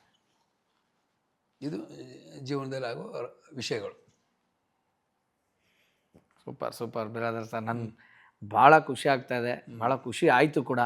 ನನಗೆ ಗೊತ್ತು, ನಾವು ಯಾವತ್ತು ನೋಡಿ ಶೂಟಿಂಗಲ್ಲಿ ಯಾವತ್ತು ಈ ಥರದ್ದು ಯಾವುದು ಆಧ್ಯಾತ್ಮ ನಾವು ಮಾತಾಡೇ ಇಲ್ಲ. ಹೌದು, ನಾವು ತಮಾಷೆ ಮಾತಾಡಿದ್ದೀವಿ, ಜೋಕ್ಸ್ ಮಾತಾಡಿದ್ದೀವಿ. ಹೌದು. ಈ ನೀವು ಎಷ್ಟು ನಗಿಸ್ತಾ ಇದ್ರಿ ನಮ್ಮನ್ನೆಲ್ಲ, ನಿಮ್ಮ ಅಭಿನಯ, ನಿಮ್ಮ ಜೊತೆ ಆ್ಯಕ್ಟ್ ಮಾಡೋದ ಅನುಭವ. ಆದರೆ ನನಗೆಲ್ಲೋ ಒಂದು 6th ಸೆನ್ಸ್ ಅಂತ ಹೊಡಿತಾ ಇತ್ತು ನನಗೆ. ಇಲ್ಲ, ಇವರು ಸುಮ್ಮನೆ ಆತ್ಮ ಅಲ್ಲ, ಅದ ಜೀವಕ್ಕೆ ಏನೋ ಒಂದು ಅನುಭವ ಇದೆ ಜೀವನದಲ್ಲಿ. ಯಾಕಂದರೆ ರೀಸೆಂಟ್ಲಿ ಕೂಡ ನಿಮ್ದೊಂದು ವಿಡಿಯೋ ವೈರಲ್ ಆಯಿತು. ನೀವು ಯಾವುದೋ ಸ್ಟೇಜ್ ಮೇಲೆ ಪ್ರಶಸ್ತಿ ತೊಗೊಂಡಿರ್ತೀರಿ, ಮುಂದೆ ಕೂತ್ಕೊಬಾ ಅಂದರೆ ನೀವು ಹೋಗಲ್ಲ, ನೀವು ಹಿಂದೆನೇ ನಿಂತ್ಕೊಂತೀರ. ಹೌದೌದು. ನಮ್ಮ ಮಠದ ಗುರುಗಳೆಲ್ಲ ಇರ್ತಾರೆ, ಅವ್ರನ್ನೆಲ್ಲ ಮುಂದೆ ಬಿಟ್ಟು ನೀವು ಹೋಗಲ್ಲ. ಹೌದು. ಇದೆಲ್ಲ ಭಾಳ ಸೂಕ್ಷ್ಮವಾದಂಥ ಗುಣಗಳು. ಇಲ್ಲ, ಒಂದು ಏನಿದೆ ಜೀವನದಲ್ಲಿ ಹೇಳಿ ನಿಮಗೆ, ಬಸವಣ್ಣವ್ರು ಒಂದು ಮಾತು ಹೇಳಿದ್ದಾರೆ, ಏನಕ್ಕಿಂತ ಕಿರಿಯರಿಲ್ಲ, ಶಿವಶರಣರಿಗಿಂತ ಹಿರಿಯರಿಲ್ಲ. ನೀನು ಯಾವುದಕ್ಕೂ ನಾನು ದೊಡ್ಡವನು ಅನ್ಕೋಬೇಡ, ನಾನು ಎಲ್ಲರಿಗಿಂತ ಚಿಕ್ಕವನು. ದೊಡ್ಡವನು ಅಂದರೆ ತಾನೇ ಸಮಸ್ಯೆ. ನೀನು ಚಿಕ್ಕವನು, ನೀನು ಚಿಕ್ಕವನಲ್ಲ, ನಿನ್ನ ಪಡಿ ಸುಮ್ಮನೆ ಇರು ನೀನು, ಅಷ್ಟೇ. ಹಾಗಿರು ನೀನು. ಹಾಗೆ ಇಲ್ಲಿ ಏನೇ ಸರ್, ಈಗ ನಾವು ಸರಳವಾಗಿದ್ದೀವಿ ಅಂದರೆ ಏನು ಇದನ್ನೇ ಇಲ್ಲ. ನನಗೆ ಅದು ಬೇಕು ಇದು ಬೇಕು ಅಂದಾಗ ಮಾತ್ರ ನಮ್ಮ ಸಮಸ್ಯೆ ಉದ್ಭವ ಆಗೋದು. ಈಗ ಯಾರ್ದೋ ಒಬ್ಬರು ಯಾರು ಮಾಡಿ, ಸರ್ ಏನಿದೆ ಕೊಡಿ ಸರ್ ಊಟಕ್ಕೆ, ನಂಗೆ ಅದನ್ನು ಮಾಡಿ, ನಾನು ಮುದ್ದೆ ಮಾಡಿಕೊಡಿ, ಚಪಾತಿ ಅವೆಲ್ಲ ಏನಿದೆ ಸರ್ ಅದು ಕೊಡಿ. ಏನು ಇದ್ದಿದ್ದು ಪ್ರಸಾದ. ಈಗ ಗುರು ಮಠದಲ್ಲಿ ಅವ್ರು ಪ್ರಸಾದ ಅಂತಾರೆ, ನಾವು ಊಟ ಅಂತೇಳಿ. ಏನಿದೆ ಪ್ರಸಾದ ಕೊಡಿ, ರಾತ್ರಿ ಯಾವುದರಿಂದ ಕೊಡಿ, ನಮಗೇನು ಇದಕ್ಕೆ ತುಂಬಿಸ್ಬೇಕಷ್ಟೇ, ಮುಗಿದೋಯ್ತಲ್ಲ ಅಷ್ಟೇ. ಹಾಗೆ ಇವೆಲ್ಲ ನಮ್ಗೆ ಏನಾಯ್ತು ಅಂದರೆ, ಮೊದಲಿಂದ ನಮ್ಮಲ್ಲಿ ಬಾಳೂರು ಅಂತ ಒಂದು ಊರಿದೆ, ಅದು ಶರಣರ ಮಠ. ಹಳೆಂಬೂರು ಅಂತೇಳಿ 2 ಕಡೆ ಅವ್ರದ್ದೇ ಮಠ, ಒಂದು ಕಡೆ ಮೂಲ, ಮತ್ತೊಂದು ಇದಾಗಿದ್ದು. ಲಾಸ್ಟಿಗೆ ಸಮಾಧಿ ಮಾಡಿದ್ದು. ನಮ್ಮ ತಂದೆಯವರೆಲ್ಲ ನಮ್ಗೆ ಭುಜ ಮೇಲೆ ಕೂರ್ಸ್ಕೊಂಡು ಹೋಗ್ತಿದ್ದ. 7 ವರ್ಷದ ಹೋಗೋದು, ರಾತ್ರಿ 9 ಗಂಟೆಗೆ ಬಿಡ್ತಿದ್ದೀವಿ.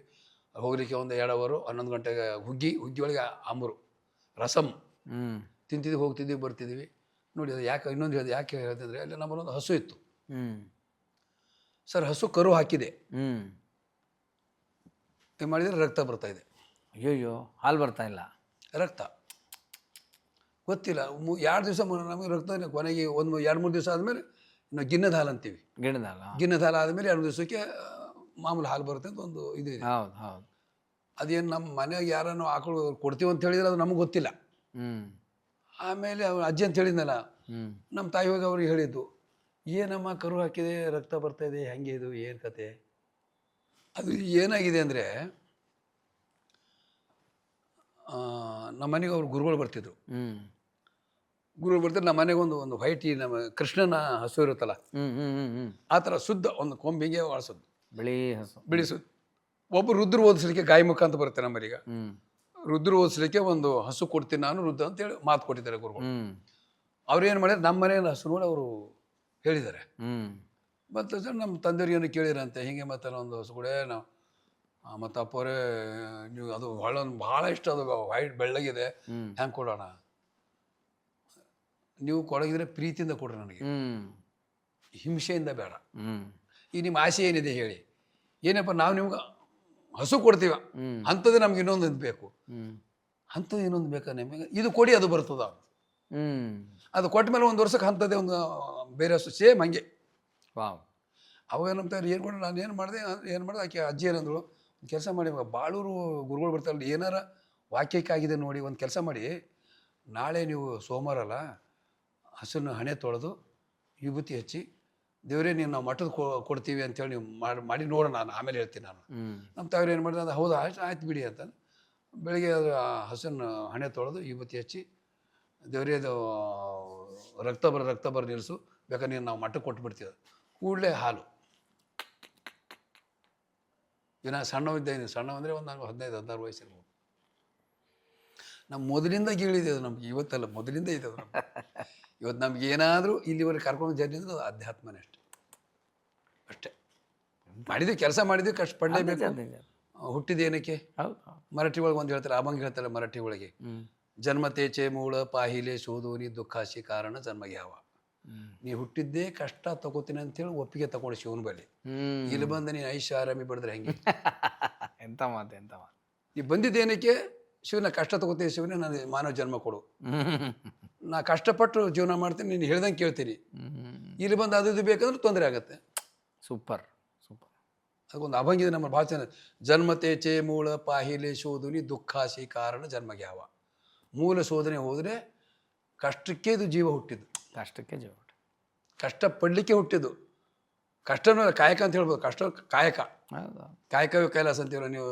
ಕೆಲಸ ಸಿಕ್ತು, ದಿನ ದುಡ್ಡು ಬಂದರೆ ಅದು ನಮ್ಮ ಕೈಲಾಸನೇ. ಮನೆಯಾಗ ತಾಯಿ ತಂದೆ ಎಲ್ಲರೂ ಆರಾಮಾಗಿ ಊಟ ಮಾಡ್ತೀವಿ ನಾವು. ಹೀಗೆ ಅದು. ಇಲ್ಲ, ಸೂಪರ್ ಬ್ರದರ್ ಸರ್, ನಿಮ್ಮ ಜೊತೆ ಮಾತು ಭಾಳ ಚೆನ್ನಾಗಿತ್ತು. ಈ ಕಥೆಗಳು ತುಂಬ ಮನಸ್ಸಿಗೆ ನಾಟಿದಂಥ ವಿಚಾರಗಳು, ಭಾಳ ಖುಷಿ ಕೊಡ್ತು. ಈಗ ನಾನು ನೋಡ್ತಾ ಇರ್ತಕ್ಕಂಥ ಯಂಗ್ಸ್ಟರ್ಸು, ಯೂತ್ಸು, ಈಗ ಮೊಬೈಲಲ್ಲಿ ರೀಲ್ಸು ಅದು ಇದೆಲ್ಲ ತುಂಬ ಬಂದು ಇವತ್ತು ಅವಕಾಶ ಜಾಸ್ತಿ ಇದೆ. ಅವತ್ತು ಅವಕಾಶ ಕಮ್ಮಿ ಇತ್ತು, ಇವತ್ತು ಅವಕಾಶವೂ ಜಾಸ್ತಿ ಇದೆ, ಮಾಡೋರು ಜಾಸ್ತಿ ಇದ್ದಾರೆ. ಬಟ್ ಕ್ವಾಲಿಟಿ ಎಷ್ಟಿದೆ ಅನ್ನೋದು ನೋಡೋ ಥರ ಆಗಿದೆ ಪರಿಸ್ಥಿತಿ. ಇಲ್ಲ ಸರ್, ಇಲ್ಲಿ ಏನಾಗಿದೆ ಅಂದರೆ, ನಮ್ಮ ಜೀವನಕ್ಕೆ ಯಾರೂ ಹೊಣೆ ಅಲ್ಲ, ನಮ್ಮ ಜೀವನಕ್ಕೆ ನಾವೇ ಹೊಣೆ. ಕರೆಕ್ಟ್. ಈಗ ನಾವು ಏನು ಮಾಡಬೇಕು ಅದನ್ನು ಮಾಡಿದ್ರೆ ನಮ್ಗೆ ಏನೂ ಆಗಲ್ಲ. Correct sir. ಇವತ್ತು ನನಗೆ ವಾಯ್ಸ್ ಮೆಸೇಜ್ ಕಳ್ಸೋಕೆ ಬರೋಲ್ಲ. ವಾಟ್ಸಪ್ ಬಂದಿಂದ ಅದು ಮಕ್ಕಳು ನೋಡೋಕ್ಕಂತ ಹೇಳಿದ್ಮೇಲೆ ನೋಡಿದೆ. ನನಗೆ ಇನ್ಸ್ಟಾಗ್ರಾಮು ಅದು ನಂಗೆ ಏನೇನೂ ಗೊತ್ತಿಲ್ಲ. ಇನ್ನು ಯಾರ ಡೇಟ್ ಕೊಟ್ಟಿರ್ತೀನಿ, ಸರ್ ದಯವಿಟ್ಟು ವಾಟ್ಸಪ್ ಇದೆ ಹಾಕಿ, ಬಟ್ ಕಳಿಸಿದ್ದೀನಿ ಅಂತ ಒಂದು ಫೋನ್ ಮಾಡಿ ಅಂತೀನಿ ನಾನು. ಕೆಲವೊಂದು ಫೋನ್ ಮಾಡೋಕ್ಕಾಗಲ್ಲ. ಸರ್ ಈ ಮೊದಲು ಏನಿತ್ತು, ಈ ಮೊದಲು ಫೋನ್ ಮಾಡಿ ಹೇಳ್ತಿರ್ತಾನೆ, ಸರ್ ಕಳಿಸಿ, ನೀವು ಕಳಿಸಿಬಿಟ್ರೆ ನೀವು ಪಡಿ ನೀವು ಕೂತೀರಿ, ನಾನು ನಾಳೆ ಡೇಟು ನೀವು ಹಾಕ್ತೀರ, ನನಗೆ ಗೊತ್ತಿಲ್ಲ ಅದು. ಈಗ ನಮಗೆಲ್ಲ ಈಗ ಕೆಲವು ನೀವು ಅದು ಕಲಿ, ನಾನು ಬೇಡ, ನನಗೆ ಏನು ಬೇಡ, ನಮ್ಗೇನು ಮಾತಾಡಿಟ್ರೆ ಸಾಕು ನಮಗೆ. ಈಗ ನಮ್ಗೆ ಏನಾಗಿದೆ ಅಂದರೆ ಸರ್, ಈಗ ಜೀವನ ಎಷ್ಟೋ ನಮ್ಮದು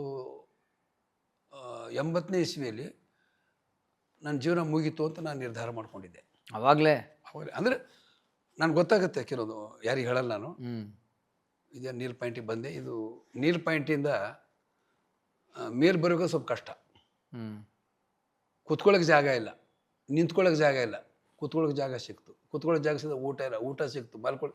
ಇವೆಲ್ಲ ಜೀವನ ಹೇಗಿದೆ ಅಂದರೆ ಅಲ್ಲಿಂದ ಬರಬೇಕಾದ್ರೆ ನಾವು ಭಾಳ ಕರೆಕ್ಟಾಗಿ ರೂಟ್ ಹಾಕೋಬೇಕು ನಾವೇ. ಹೇಗೆ ಮಾಡಬೇಕು ಏನು. ಈಗ ನಾವೇ ಬೆಂಗಳೂರು ಬಂದಾಗ ದುಡ್ಡಿಲ್ಲ ಲಾಡ್ಜಿ ಹೋಗ್ಲಿಕ್ಕೆ. ಎಲ್ಲರೂ ಮಳೆ ಬಂದರೆ ಅವು ಸಿಕ್ಕಾಪಟ್ಟೆ ಮಳೆ 80ನೇ ಇಸ್ವಿಯಲ್ಲಿ. ಅಂಗಡಿ ಬಿದ್ದರೆ ಯಾರ್ಯಾರು ನಡ್ಕ ಮಳೆ ಮಳೆ ಈಗ ದೇವ್ರು ಇಟ್ಟಿರೋಲ್ಲ, ನಮಗೊಂದು ಮನೆ ಕೊಟ್ಟಿದ್ದಾನಲ್ಲ. ಈಗ ನಾವೇ ವಿಮರ್ಶೆ ಮಾಡ್ಕೋಬೇಕು, ಮತ್ತೊಬ್ಬರು ಬೇಡ ನಮಗೆ. ನಮ್ಮ ದೇವ್ರು ಎಷ್ಟು ಚೆನ್ನಾಗಿ ಇಟ್ಟಿದ್ದಾನಲ್ಲ, ಇನ್ನೂ ಕೊಡು ಕೊಡು ಕೊಡು. ಎಲ್ಲಿಂದ ಕೊಡಬೇಕು ಅವನು? ನೀನು 1 ರೂಪಾಯಿ ಕೇಳಿದ್ರೆ 100 ರೂಪಾಯಿ ಕೊಟ್ಟಿದ್ದೀನಿ, ಇನ್ನೂ ಕೊಡೋದು ಎಲ್ಲಿಂದ ಕೊಡಲಿ ನಾನು? ಹಾಗೆ ಇಲ್ಲಿ ಸರ್ ನಮಗೇನು ಸರ್, ನಾವು ಸುಂದರವಾಗಿರ್ಬೇಕಂದ್ರೆ ನೆಮ್ಮದಿ ಬೇಕು, ನಿಯಂತ್ರಣ ಮಾಡ್ಕೋಬೇಕು. ಊಟಕ್ಕಂತೂ ಕಮ್ಮಿ ಇಲ್ಲ, ಬಟ್ಟೆಗೆ ಕಮ್ಮಿ ಇಲ್ಲ, ಖರ್ಚಿಗೆ ಕಮ್ಮಿ ಇಲ್ಲ, ಕೆಲಸಕ್ಕೆ ಕಮ್ಮಿ ಇಲ್ಲ. ಒಳ್ಳೆ ಸ್ನೇಹಿತರು ಸಿಕ್ಕಿದ್ದಾರೆ, ಒಳ್ಳೆ ನಿರ್ದೇಶಕರು ಸಿಕ್ಕಿದ್ದಾರೆ, ಒಳ್ಳೆ ಆರ್ಟಿಸ್ಟ್ ಸಿಕ್ಕಿದ್ದಾರೆ, ಒಳ್ಳೆ ಎಲ್ಲ ನಮ್ಮ ಬಳಗ ಎಲ್ಲ ಬಳಗನೂ ಇದೆ, ಎಲ್ಲರೂ ಒಳ್ಳೆಯವರು ಸಿಕ್ಕಿದ್ದಾರೆ. ಇನ್ನೇನು ಬೇಕು ನಿನಗೆ? ಎಲ್ಲವೂ ಚೆನ್ನಾಗಿದೆ ಅಲ್ಲ. ಹಾಗೆ ಏನಂದರೆ ನಾವು ಈಗ ನಂದು ಏನಿದೆ, ನಾನು ಎಷ್ಟೇ ಟೆನ್ಷನ್ ನಾನು ಬಿಟ್ಬಿಟ್ಟಿದ್ದೆ. ನಾನು ಕೆಲಸ ಇದೆಯಾ ಓಕೆ, ಇಲ್ವಾ ಬಿಡು ಅಷ್ಟೇ. ಊಟಕ್ಕಂತೂ ಏನು ಕೊರತೆ ಇಲ್ಲ. ಆಯಿತು, ಯಾವತ್ತು ಕೆಲಸ ಇಲ್ಲ ಅನ್ನೋದು ಪದನೇ ಇಲ್ಲ. ಈಗ ಸುಮಾರು ಈಗ 600 ಹತ್ತಿರ ಬಂತು. ಈಗ ಸಿನಿಮಾ 600 ಹತ್ರ 560 ಹಿಂಗೆ ಏನು ಬಂದಿದೆ, ಸಾಕು. ಮುಂದೆ ನೋಡೋಣ. ಯಾಕಂದರೆ ಏನಾಗುತ್ತೆ, ಇವತ್ತು ನಮ್ಗೆ 1 ರೂಪಾಯಿ ಇಲ್ಲ, ನಾಳೆ ಕತೆ ಏನೋ ಅಂತ ಬರುತ್ತೆ. ನಮ್ಮ ಕಲಾವಿದರ ಜೀವನ ಹೇಗಾಗುತ್ತೆ, 12 ಗಂಟೆವರೆಗೆ ಬಡವರಾಗಿರ್ತೀವಿ, 12 ಗಂಟೆ ಮೇಲೆ ಸಾವುಕಾರ ಆಗಿರ್ತೀವಿ. ನಮ್ಮ ನಿರ್ದೇಶಕರು ಅಷ್ಟೇ, ನಿರ್ಮಾಪಕರು ಅಷ್ಟೇ. ಒಬ್ಬ ಕಲಾವಿದ ಒಂದು ಮೇನ್ ಪಾತ್ರ ಮಾಡಿದಾನೆ ಅಂತಂದರೆ ಅದು ರಿಲೀಸ್ ಆಗುತ್ತೆ. 12 ಗಂಟೆ ಥರ ಏನಾಗುತ್ತೆ, ಏನಾಗುತ್ತೋ ಸಕ್ಸಸ್ ಆಗ್ತಿಲ್ಲ. 12 ಸಕ್ಸಸ್ ಆದರೆ ಮರು ದಿವಸ ಬೇರೆ ಕತೆ. ನಮ್ಮ ಕಲಾವಿದರ ಜೀವನ ಆಗಿದೆ. ಕರೆಕ್ಟ್. ನಮ್ಮ ನಿರ್ದೇಶಕರಾಗ್ಬೋದು, ರೈಟರ್ ಆಗ್ಬೋದು, ಕಲಾವಿದರು ಪ್ರತಿಯೊಬ್ಬರು.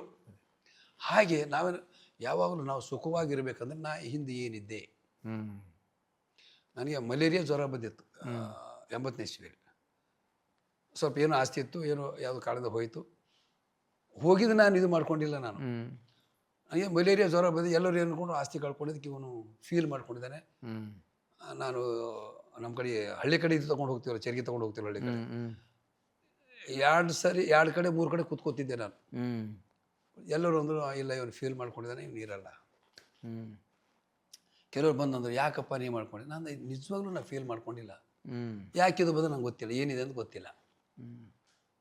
ಆಯ್ತು, ಎಷ್ಟು ಇದ್ದರೆ ಹಿಂಗಿರುತ್ತಲ್ಲ ಸರ್, ಹಿಂಗೆ ಚುರುಮುರಿ ಕಡಲೆಪುರಿ ಅಂತೀವಲ್ಲ, ಕಡಲೆಪುರಿ ತಂದು ಹಿಂಗೆ ಕೊಟ್ಟರೆ ಹಿಂಗೆ 3-4 ಹೋಗೋ ಇಷ್ಟೇ. ಬಿಸ್ಕಿಟ್ ಕೊಟ್ಟರೆ 1 ಬಿಸ್ಕಿಟ್ 2 ಸಾರಿ ಪೂರ್ತಿ ತಿನ್ನೋಕ್ಕಾಗ್ತೈತೆ. ತಿನ್ನೋದು ನಿಲ್ಕೊಂಡು ಮಾಡ್ಕೊಳ್ಳೋ. ಇದು ಎಷ್ಟು ಒಂದು 2-3 ತಿಂಗಳ ಏನೂ ಆಗಿಲ್ಲ. ಆಮೇಲೆ ನಮ್ಮ ಸೋದರ ಮಾವಿದ್ದರು. ನಮ್ಮ ಸೋದರ ಮಾವ ಕೇಳಿದ್ರೆ ಏನು ಮಾಡ್ತಾನೆ ನಮ್ಮ ಸೋದರಳಿಯ ಅಂತ. ಯಾರೊಬ್ಬರು ಹೇಳಿದೆ, ಇಲ್ಲ ನಿಮ್ಮ ಸೋದರಳಿಯನ ಕತೆ ಮುಗಿದಿದೆ ಬಿಡಿ, ಇನ್ನೇನು 1 ವಾರದವನು ಅವನು, ಅಷ್ಟಾದ್ಮೇಲೆ ಇರೋಲ್ಲ ಅವನು. ಅವ್ನು ನಮ್ಮ ಸೋದರ ಮಾವ ಗಾಬರಿಯಾಗಿ, ಯಾಕೆ ಅಲ್ಲೇ ನಾವು ಬೆಳೆದಿದ್ದು, ಹುಟ್ಟು ಬೆಳೆದು, ಅಯ್ಯೋ ನಾನು ಬೆಳೆದ ಕೂಸು ಈಗ ಅಂತೇಳಿ ಅವರು ಬೆಳಗ್ಗೆ ಒಂದು 5-6 ಜನ ಕರ್ಕೊಂಡು ಬಂದು ಅಳಕ್ಕೆ ಶುರು ಮಾಡಿದ್ರು. ಯಾಕೋ ಆಸ್ತಿ ಎಲ್ಲ ಕಳ್ಕೊಂಡು ಏನು ಫೀಲ್ ಇಲ್ಲ, ನಾನು ಫೀಲ್ ಇಲ್ಲ. ಮತ್ತೆ ಯಾಕೆ ಹಿಂಗಾದೆ ಗೊತ್ತಿಲ್ಲ. ನನ್ನ ಫೀಲ್ ಅಂತೂ ಸತ್ಯವೂ ನಾನು ಫೀಲ್ ಮಾಡ್ಕೊಂಡಿಲ್ಲ, ಫೀಲಿಂಗ್ ಅಂತೂ ಇಲ್ಲ. ಬಟ್ ಯಾಕೆ ಹಿಂಗೆ ಗೊತ್ತಿಲ್ಲ. ಆಮೇಲೆ ಅಲ್ಲಿಂದ ಮತ್ತೆ ನಡಿ ಆಸ್ಪತ್ರೆಗೆ ಹೋಗೋ ನಡಿ. ನಾನು ಎಲ್ಲೂ ಬರಲ್ಲ. ನನಗೆ ಮಾದೇನ ಮೇಲೆ ನಂಬಿಕೆ. ಅವನು ಉಳಿಸಲ್ಯಾಕ ಕರ್ಕೊಂಡು ಹೋಗೋಕೆ ರೆಡಿ ಅನ್ನೋ ಥರ ಇತ್ತು ಒಳಗಡೆ. ಹಂಗೆಲ್ಲ ಹುಚ್ಚ ಹೇಳಿದ್ ಕೇಳು, ಆಸ್ಪತ್ರೆ ಬನ್ನ ಇಲ್ವಾ, ನಿನ್ನ ಕಡೆ ದುಡ್ಡು ಇಲ್ಲಂತ ನನಗೆ ಗೊತ್ತಿಲ್ಲ. ನನ್ನ ಜೊತೆ ಬರ್ಬೇಕು ನೀನು. ಜೊತೆ ಮಾಡಿ ಹೋಗಿ ಒಂದು ಓಂಕಾರ ಸ್ವಾಮಿ ಡಾಕ್ಟರ್ ಇನ್ನೂ ಇದ್ದಾರೆ ಬೀದರಲ್ಲಿ, ಅವ್ರ ಫ್ಯಾಮಿಲಿ ಡಾಕ್ಟರ್ ಥರ. ನಾನು ನನ್ನ ನಗ್ತಿದ್ರು, ನಾನು ನೋಡೋ 1 ಸೆಕೆಂಡ್ ಗುರ್ತಿರ್ತಾರೆ. ಯಾರು? ಅಯ್ಯೋ ನಮ್ಮ ವೈದ್ಯನಾಥ, ಏನು ಹಿಂಗಾಗಿದ್ದಾನೆ ಅವನು. ಅದಕ್ಕೆ ತಂದಿನ ಗುರುಗಳೇ ಅವರು, ಐನರ್ ಸಂಗಮರು ತಂದು ಮಾಡಿದ್ರು. ಅವರು ಇಲ್ಲ ಮಲೇರಿಯಾ ಆಗಿದೆ ಅವರಿಗೆ ಅಂಥೇಳಿ 1 ತಿಂಗಳು ಟ್ರೀಟ್ಮೆಂಟು ಕೊಟ್ಟು ಮಾಡ್ಕೊಂಡು ಮತ್ತೆ ಅಲ್ಲಿಂದ ಮತ್ತೆ ಎದ್ದು ಈ ಕಡೆ ಬಂದು. ಸರ್ ಏನಂತದ್ದು, ಇಲ್ಲಿ ದೃಢ ನಿರ್ಧಾರಗಳು ಭಾಳ ಮುಖ್ಯ. ಮನುಷ್ಯನ ಗಟ್ಟಿಯಾಗಿ ಮಾಡೋದೇ ಧೈರ್ಯ, ನಂಬಿಕೆ, ದೃಢ ನಿರ್ಧಾರಗಳು ಮತ್ತು ರೂಟ್ ಕರೆಕ್ಟಾಗಿರ್ಬೇಕು. ಅದು ಭಾಳ ಇಂಪಾರ್ಟೆಂಟ್. ಅದು ಇದ್ದರೆ ನಮ್ಗೆ ಏನು ತೊಂದರೆ ಬರ್ತವೆ, ಮಾಮೂಲು ಬರ್ತವೆ. ಅದು ಮಾಮೂಲು ಜೀವನದಲ್ಲಿ ಹುಟ್ಟಿದ ಮನುಷ್ಯ ಅನುಭವಿಸಲೇಬೇಕು. ಅದು ಏಳು ಬೀಳು. ಇವತ್ತು ನಾವು 100 ರೂಪಾಯಿ ಗಳಿಸ್ತೀವಿ, ನಾಳೆ 1000 ಗಳಿಸ್ತೀವಿ, ಒಂದಿನ ಏನೂ ಇರಲ್ಲ, ಅದು ಬೇರೆ. ಬಟ್ ದೃಢ ನಿರ್ಧಾರಗಳು, ನಂಬಿಕೆಗಳು. ಮತ್ತು ಇವತ್ತು ಒಂದೇನು ಯಾವುದೋ ಒಂದು ಇದರಲ್ಲಿದ್ದಾಗ ನಾನು ಯಾವುದೋ ಸ್ಟೇಜ್ ಮೇಲೆ ತಾಯಿ ತಂದೆ ಬಗ್ಗೆ ಹೇಳಿದ್ದೆ. ನಾನು ಇವತ್ತು ನಮ್ಮ ಜನ್ರೇಷನ್ ಯಾಕಿದು ಇದು ಆಗ್ತಾಯಿದೆ ಅಂದರೆ ಇವತ್ತು ತಾಯಿ ತಂದೆ ಮೇಲೆ ಪ್ರೀತಿ ಭಾಳ ಕಮ್ಮಿ ಆಗಿದೆ. ಅವರು ಇವರು ಅಂತ ನಾವು ಹೇಳೋಂಗಿಲ್ಲ. ಹೌದು. ತಾಯಿ ತಂದೆ ಮೇಲೆ ಪ್ರೀತಿ ಕಮ್ಮಿ ಆಗಿದೆ. ನಾವು ಎಲ್ಲ ಆಶೀರ್ವಾದ ತೊಗೋಬೇಕಲ್ಲ, ತೊಗೊಳ್ತಾ ಇಲ್ಲ. ಯಾರಿಗೆ ನಾವು ಹೊಟ್ಟೆ ತುಂಬಿಸ್ಬೇಕು ಅವ್ರಿಗೆ ಹೊಟ್ಟೆ ತುಂಬಿಸ್ತಾ ಇಲ್ಲ. ಈಗ ನಮ್ಮ ಜೊತೆ ಇರೋರು ಅಕ್ಕ ತಂಗಿರು ಇರ್ತಾರೆ, ಬಡವ್ರ ಮನೆ ಕೊಟ್ಟಿರ್ತಾರೆ, ಅವ್ರ ಜೀವನ ಕಷ್ಟ ಇರುತ್ತೆ. ನಮಗೇನು ದೇವ್ರು ಚೆನ್ನಾಗಿ ಕೊಡಿ, ಒಂದೊಂದು ಸೀರೆ, ಒಂದು ರವಿಕೆ, ಒಂದು 1000-200 ರೂಪಾಯಿ ಹಿಂಗೇನು ಕೊಟ್ಟರು ಅವ್ರು ಭಾಳ ಖುಷಿಯಾಗಲ್ಲ. ನಮ್ಮ ಅಣ್ಣನಿಗೆ ಒಳ್ಳೇದಾಗಿ, ನಮ್ಮ ಅಣ್ಣ ನನಗೊಂದು ಸೀರೆ ಕೊಟ್ಟ, ನಮ್ಮ ಅಣ್ಣ ನನಗೆ 1000 ರೂಪಾಯಿ, ಇವೆಲ್ಲವೂ ಇದೆ. ಅದು ನಾವು ಮಾಡ್ತಾ ಇಲ್ಲ. ನಾವು 1000 ರೂಪಾಯಿ ಖರ್ಚು ಮಾಡ್ತೀವಿ ನಮ್ಮ ಇದಕ್ಕೆ, ನಮ್ಮ ಏನೋ ಒಂದು ನಮ್ಮ ಇದಕ್ಕೆ ಖರ್ಚು ಮಾಡ್ತೀವಿ. ಬಟ್ ಅಲ್ಲಿ ಎಲ್ಲಿ ಖರ್ಚು ಮಾಡಬೇಕು ಅಲ್ಲಿ ಮಾಡ್ತಾ ಇಲ್ಲ. ನಾವು ವೇಸ್ಟ್ ಆಗ್ತಾಯಿದೆ. ಏನೇ ನಮ್ಮ ಒಂದು ತಾಯಿ ತಂದೆ ನಾವು ಇದ್ದೀವಿ ಅಂದರೆ ನಮಗೆ ಹೆಂಗೋ ದೇವ್ರು ಎಲ್ಲಿಂದ ಒಂದು ತಂದು ಕೊಡ್ತಾನೆ. ಇದು ನನ್ನ ನಂಬಿಕೆ. ಖಂಡಿತ. ಇದು ಅಂತಲ್ಲ, ನನ್ನ ಒಂದು ಅನಿಸಿಕೆ ಇದು. ಖಂಡಿತ. ಇವೆಲ್ಲ ಏನು ನಾವು ಹಳ್ಳಿ ಕಡೆ ಹೋಗ್ತೀವಲ್ಲ, ಈಗ ಕೆಲವೊಂದು ಹಳ್ಳಿ ಕಡೆ ಹೋದಾಗ ಅವೆಲ್ಲ ನೋಡ್ತೀವಿ ನಾವು. ಈಗಲೂ ನಾನು ಕೆಲವೊಂದು ವಿಷಯನ ಯಾರ ಮುಂದೆ ಹೇಳಿದ್ರೆ ಏನಾಗುತ್ತೆ, ಸರಿ ಹೋಗಲ್ಲ. ಅದೇ ಉತ್ಪ್ರೇಕ್ಷೆ ಅಂದ್ಕೊತಾರ. ಈಗ ನಾನೀಗ ಆಸ್ಪತ್ರೆಗೆ ಹೋಗ್ಬೇಕಾದ್ರೆ ನಾನು ಎಷ್ಟು ಜನ ಪರಿಚಯ ಇದ್ದಾರೋ, ಯಾರು ನನ್ನ ಕಡೆ, ಅಣ್ಣ ಹಿಂಗಾಗಿದೆ, ಏನು ಯಾವ ಕಾಯಿಲೆ ಜಯದೇವ್, ಯಾವ ಕಾಯಿಲೆ ನಿಮಾನ್ಸ್, ಯಾವ ಕಾಯಿಲೆ ಕಿದ್ವಾಯಿ, ಯಾವ ಕಾಯಿಲೆ ಇದು ಬೋರಿಂಗು, ವೈದೇಹಿ, ಮಲ್ಲೇಶ್ವರ, BGS, ಈಗಲೂ ಹೋಗ್ತೀನಿ ನಾನು.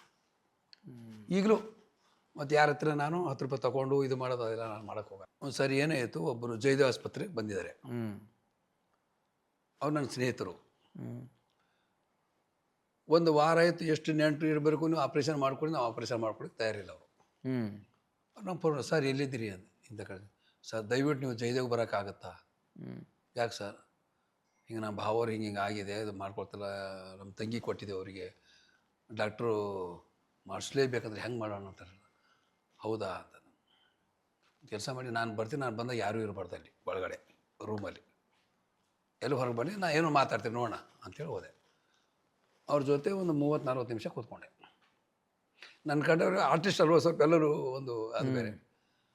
ಸರ್ ಕೂತೆ, ಸರ್ ಅವರು ಆಪ್ರೇಷನ್ ಮಾಡಿಕೊಂಡ್ರು. ಇಂಥ ಸುಮಾರು ಆಪ್ರೇಷನ್ ಮಾಡಿ ಈಗಂತಾರೆ ಅವ್ರು ಮಾನ್ಯ ಸಿಕ್ಕಿದ್ರು.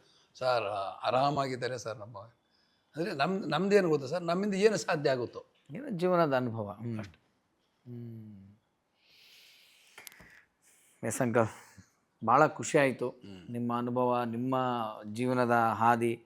ಮತ್ತು ನಾನು ವೀಕ್ಷಕರಿಗೂ, ಯೂತ್ಸು, ಯಂಗ್ಸ್ಟರ್ಸ್ ಎಲ್ಲರೂ ನೋಡ್ತಾ ಇರ್ತಾರೆ. ಅದೇ ನೀವು ಹೇಳ್ದಂಗೆ ಇವತ್ತು ವ್ಯಾಲ್ಯೂಸ್ ಕಮ್ಮಿ ಆಗ್ತಾಯಿದೆ. ಹೌದು. ಯಾಕೆ ನಿಮ್ಮಂಥ ಸಾಧಕರು, ಇನ್ನೊಬ್ರು ಹಿರಿಯರನ್ನೆಲ್ಲ ಕರೆಸಿ ಹೇಳ್ತೀನಿ ಅಂತಂದರೆ, ಎಲ್ಲರಲ್ಲೂ ನಾನೇ ಏನೋ ಮಾಡಿದೆ ಅನ್ನೋ ಭಾವನೆಗಿಂತ ನಿನ್ನಿಂದ ಯಾವುದೋ ಒಂದು ಶಕ್ತಿ ಇದ್ದ ಅದನ್ನು ಮಾಡಿಸಿತ್ತಪ್ಪ, ಕರೆಕ್ಟ್ ಅದು ಅನ್ನೋದು ಒಂದು ವಿಷಯ ಗೊತ್ತಾಯಿತು ಅಂತಂದರೆ, ಆಗ ಅವರು ದೃಷ್ಟಿ ಬದಲಿಸೋ ದೃಶ್ಯ ಬದಲಾದಿತ್ತು ಅಂತ. ಅದು ಈಗ ನನಗೆ ನಮ್ಮ ಹೊನ್ನೊಳ್ಳಿ ಕೃಷ್ಣ ಅವರು ಇದ್ದಲ್ಲ, ಅಣ್ಣವ್ರ ಬಗ್ಗೆ ಅವರು ಕುಂತ ಮೇಲ್ಗೆ ಹಾಕ್ತಿರ್ತೇವೆ ಹಂಗೆ. ಅವರು ಅಣ್ಣವರು ಅಂತಂದ್ರೆ ಯಾರು ಅಣ್ಣ ಈ ಭಕ್ತ ಪ್ರಹ್ಲಾದ ಮಾಡಬೇಕಾದ್ರೆ ಮೇಕಪ್ಪಿಗೆ ಬಂದ ಮಾಮೂಲು ಅವರು ಒಂದು ಏಜು ಬಂದು ಹಿಂಗೆ ಮಾಡ್ಕೊಂಡು ಬಂದು ಡ್ರೆಸ್ ಹಾಕಿದ ಹಿಂಗೆ ಮಾಡ್ಕೊಂಡು ಹಿಂಗೆ ನಿಂತಿರುತ್ತೆ. ಏನಣ್ಣ ಅದು ಭಾಳ ಚೆನ್ನಾಗಿ ಮಾಡಿದ್ರಿ, ಹಾಗೆ ಮಾಡಿ. ಅಪ್ಪ ನನಗಿದ್ರು ಚೆನ್ನಾಗಿ ಮಾಡೋರು ಇದ್ದಾರೆ, ಅವಕಾಶ ಇಲ್ಲ ಅವರಿಗೆ. ನಾನು ಅನ್ನೋದು ಅಲ್ವೇ ಅಲ್ಲ. ಹೌದು. ನಾವೆಲ್ಲರೂ ಚೆನ್ನಾಗಿರ್ಬೇಕು, ಆನಂದವರು ಚೆನ್ನಾಗಿರ್ಬೇಕು, ನಾನು ಚೆನ್ನಾಗಿರ್ಬೇಕು, ನಾನೇ ಚೆನ್ನಾಗಿರ್ಬೇಕು ಅಂತ ತಪ್ಪಾಗುತ್ತೆ ಅವ್ರು. ಖಂಡಿತ. ಐ ಥಿಂಕ್ ಇವತ್ತಿನ ಈ ಸಂಚಿಕೆ ನೋಡ್ತಾ ಇರೋರಿಗೆ ಈ ಒಂದು ಮೆಸೇಜೇ ಜೀವನದ ಒಂದು ದಾರಿದೀಪ ಆಗಲಿ ಅಂತ ನಾನು ಆಶಿಸ್ತಾ, ನನ್ನ ಒಂದು ಕರೆಗೆ ಹೋಗೊಟ್ಟು ನೀವು ಬಂದಿದ್ದಕ್ಕೆ ಭಾಳ thanks uncle. Thank you so much. ಇದೇ ಥರ ನಿಮ್ಮ ಆಶೀರ್ವಾದ ಯಾವಾಗಲೂ ಇರಲಿ ನಮ್ಮ ಮೇಲೆ, ಎಲ್ಲರ ಮೇಲೆ ಅಂತ ನಾನು ಕೇಳ್ಕೊತೀನಿ. ನಿಮಗೂ ಯಾಕಂದರೆ ಖುಷಿ ಆಗುತ್ತೆ ನಮಗೆ. ಆ ಬಾಲ್ಯ ಜೀವನ ಇಲ್ಲಿದ್ದಕ್ಕೂ ನೀವು ಸಾಕಷ್ಟು ಒಂದು ಶ್ರಮ, ಕಷ್ಟ, ನಿರಂತರ ದಾರಿ, ನಿಮ್ಮ ತಾಯಿ ತಂದೆಯ ಒಂದು ಆಶೀರ್ವಾದ, ನಿಮ್ಮ ಮನೆ ದೇವರ ಆಶೀರ್ವಾದ, ಏನೋ ಒಂದು ಇದೆ. ಇಲ್ಲ ನಾವು ಜರ್ನಿ ಬರೋಕ್ಕೆ ಸಾಧ್ಯ, ಏನೋ ಒಂದು ಹಿಂದಿರೋ, ನೀ ನಡಿ ನಾ ಇದ್ದೀನಿ ಅನ್ನೋ ಶಕ್ತಿ ಅಷ್ಟೇ. ಅಷ್ಟೇ. ಈಗ ನೀವು ಈಗ ವಿಚಾರವಾಗಿ ಕುಂತು ಮಾತಾಡಲಿಕ್ಕೆ ಸಮಯ ಸಿಕ್ಕಿಲ್ಲ, ಈ ಮೂಲಕ ಸಿಕ್ಕಿದೆ. ಆಮೇಲೆ ಮತ್ತೆ ನೆನೆಸ್ಕೊಂಡು ನೀವು ಕರೆಸ್ಬೇಕಂತೇಳಿ ನಿಮ್ಮ ಒಂದು ಮನಸ್ಸಲ್ಲಿ ಬಂದು ಕರೆಸಿದ್ದು ನನಗೂ ತುಂಬ ಖುಷಿ ಆಯಿತು. ದೇವ್ರು ನಿಮ್ಗೆ ಒಳ್ಳೇದು ಮಾಡಲಿ. Thank you so much. Okay, so ನನ್ನ ವಾಹಿನಿಯ ಈ ಥರದ ವಿಷಯಗಳು, ಕಥೆಗಳು ನೀವು ಫಾಲೋ ಮಾಡಿ ಹೆಚ್ಚಿನ ಒಂದು ಎಂಟರ್ಟೈನ್ಮೆಂಟು, ಎನ್ಲೈಟ್ಮೆಂಟು ನಿಮ್ಮ ಲೈಫಲ್ಲಿ ಸಿಗಲಿ ಅಂತ ನಾನು ಆಶಿಸ್ತಾ, ಈ ಒಂದು ಎಪಿಸೋಡ್ ನಿಮ್ಗೆ ಇಷ್ಟ ಆಗಿದ್ರೆ ಅದನ್ನ ಲೈಕ್ ಮಾಡಿ, ನಿಮಗೆ ತುಂಬ ಇಷ್ಟ ಆಗಿದ್ರೆ ನನ್ನ ಚಾನಲ್ನ ಸಬ್ಸ್ಕ್ರೈಬ್ ಮಾಡಿ. ಈ ಮಾಹಿತಿ ಬೇರೆಯವ್ರಿಗೂ ಉಪಯುಕ್ತ ಆಗುತ್ತೆ ಅಂತ ನಿಮ್ಗೆ ಅನಿಸಿದ್ರೆ ಅವ್ರಿಗೆ ಇದನ್ನು ಶೇರ್ ಮಾಡಿ ಅಂತ ಹೇಳ್ತಾ ನನ್ನ ಈ ಒಂದು ಇವತ್ತಿನ ಸಂಚಿಕೆ ಮುಗಿಸ್ತಾ ಇದ್ದೀನಿ. ಶ್ರೀ ಕೃಷ್ಣಾರ್ಪಣಮಸ್ತು. ಈ ಕಾರ್ಯಕ್ರಮದ ಪ್ರಾಯೋಜಕರು ಮೈಸೂರು ಸ್ಯಾಂಡಲ್ ಸೋಪ್, ಶ್ರೀಗಂಧದ ತವರು ಮನೆಯಿಂದ.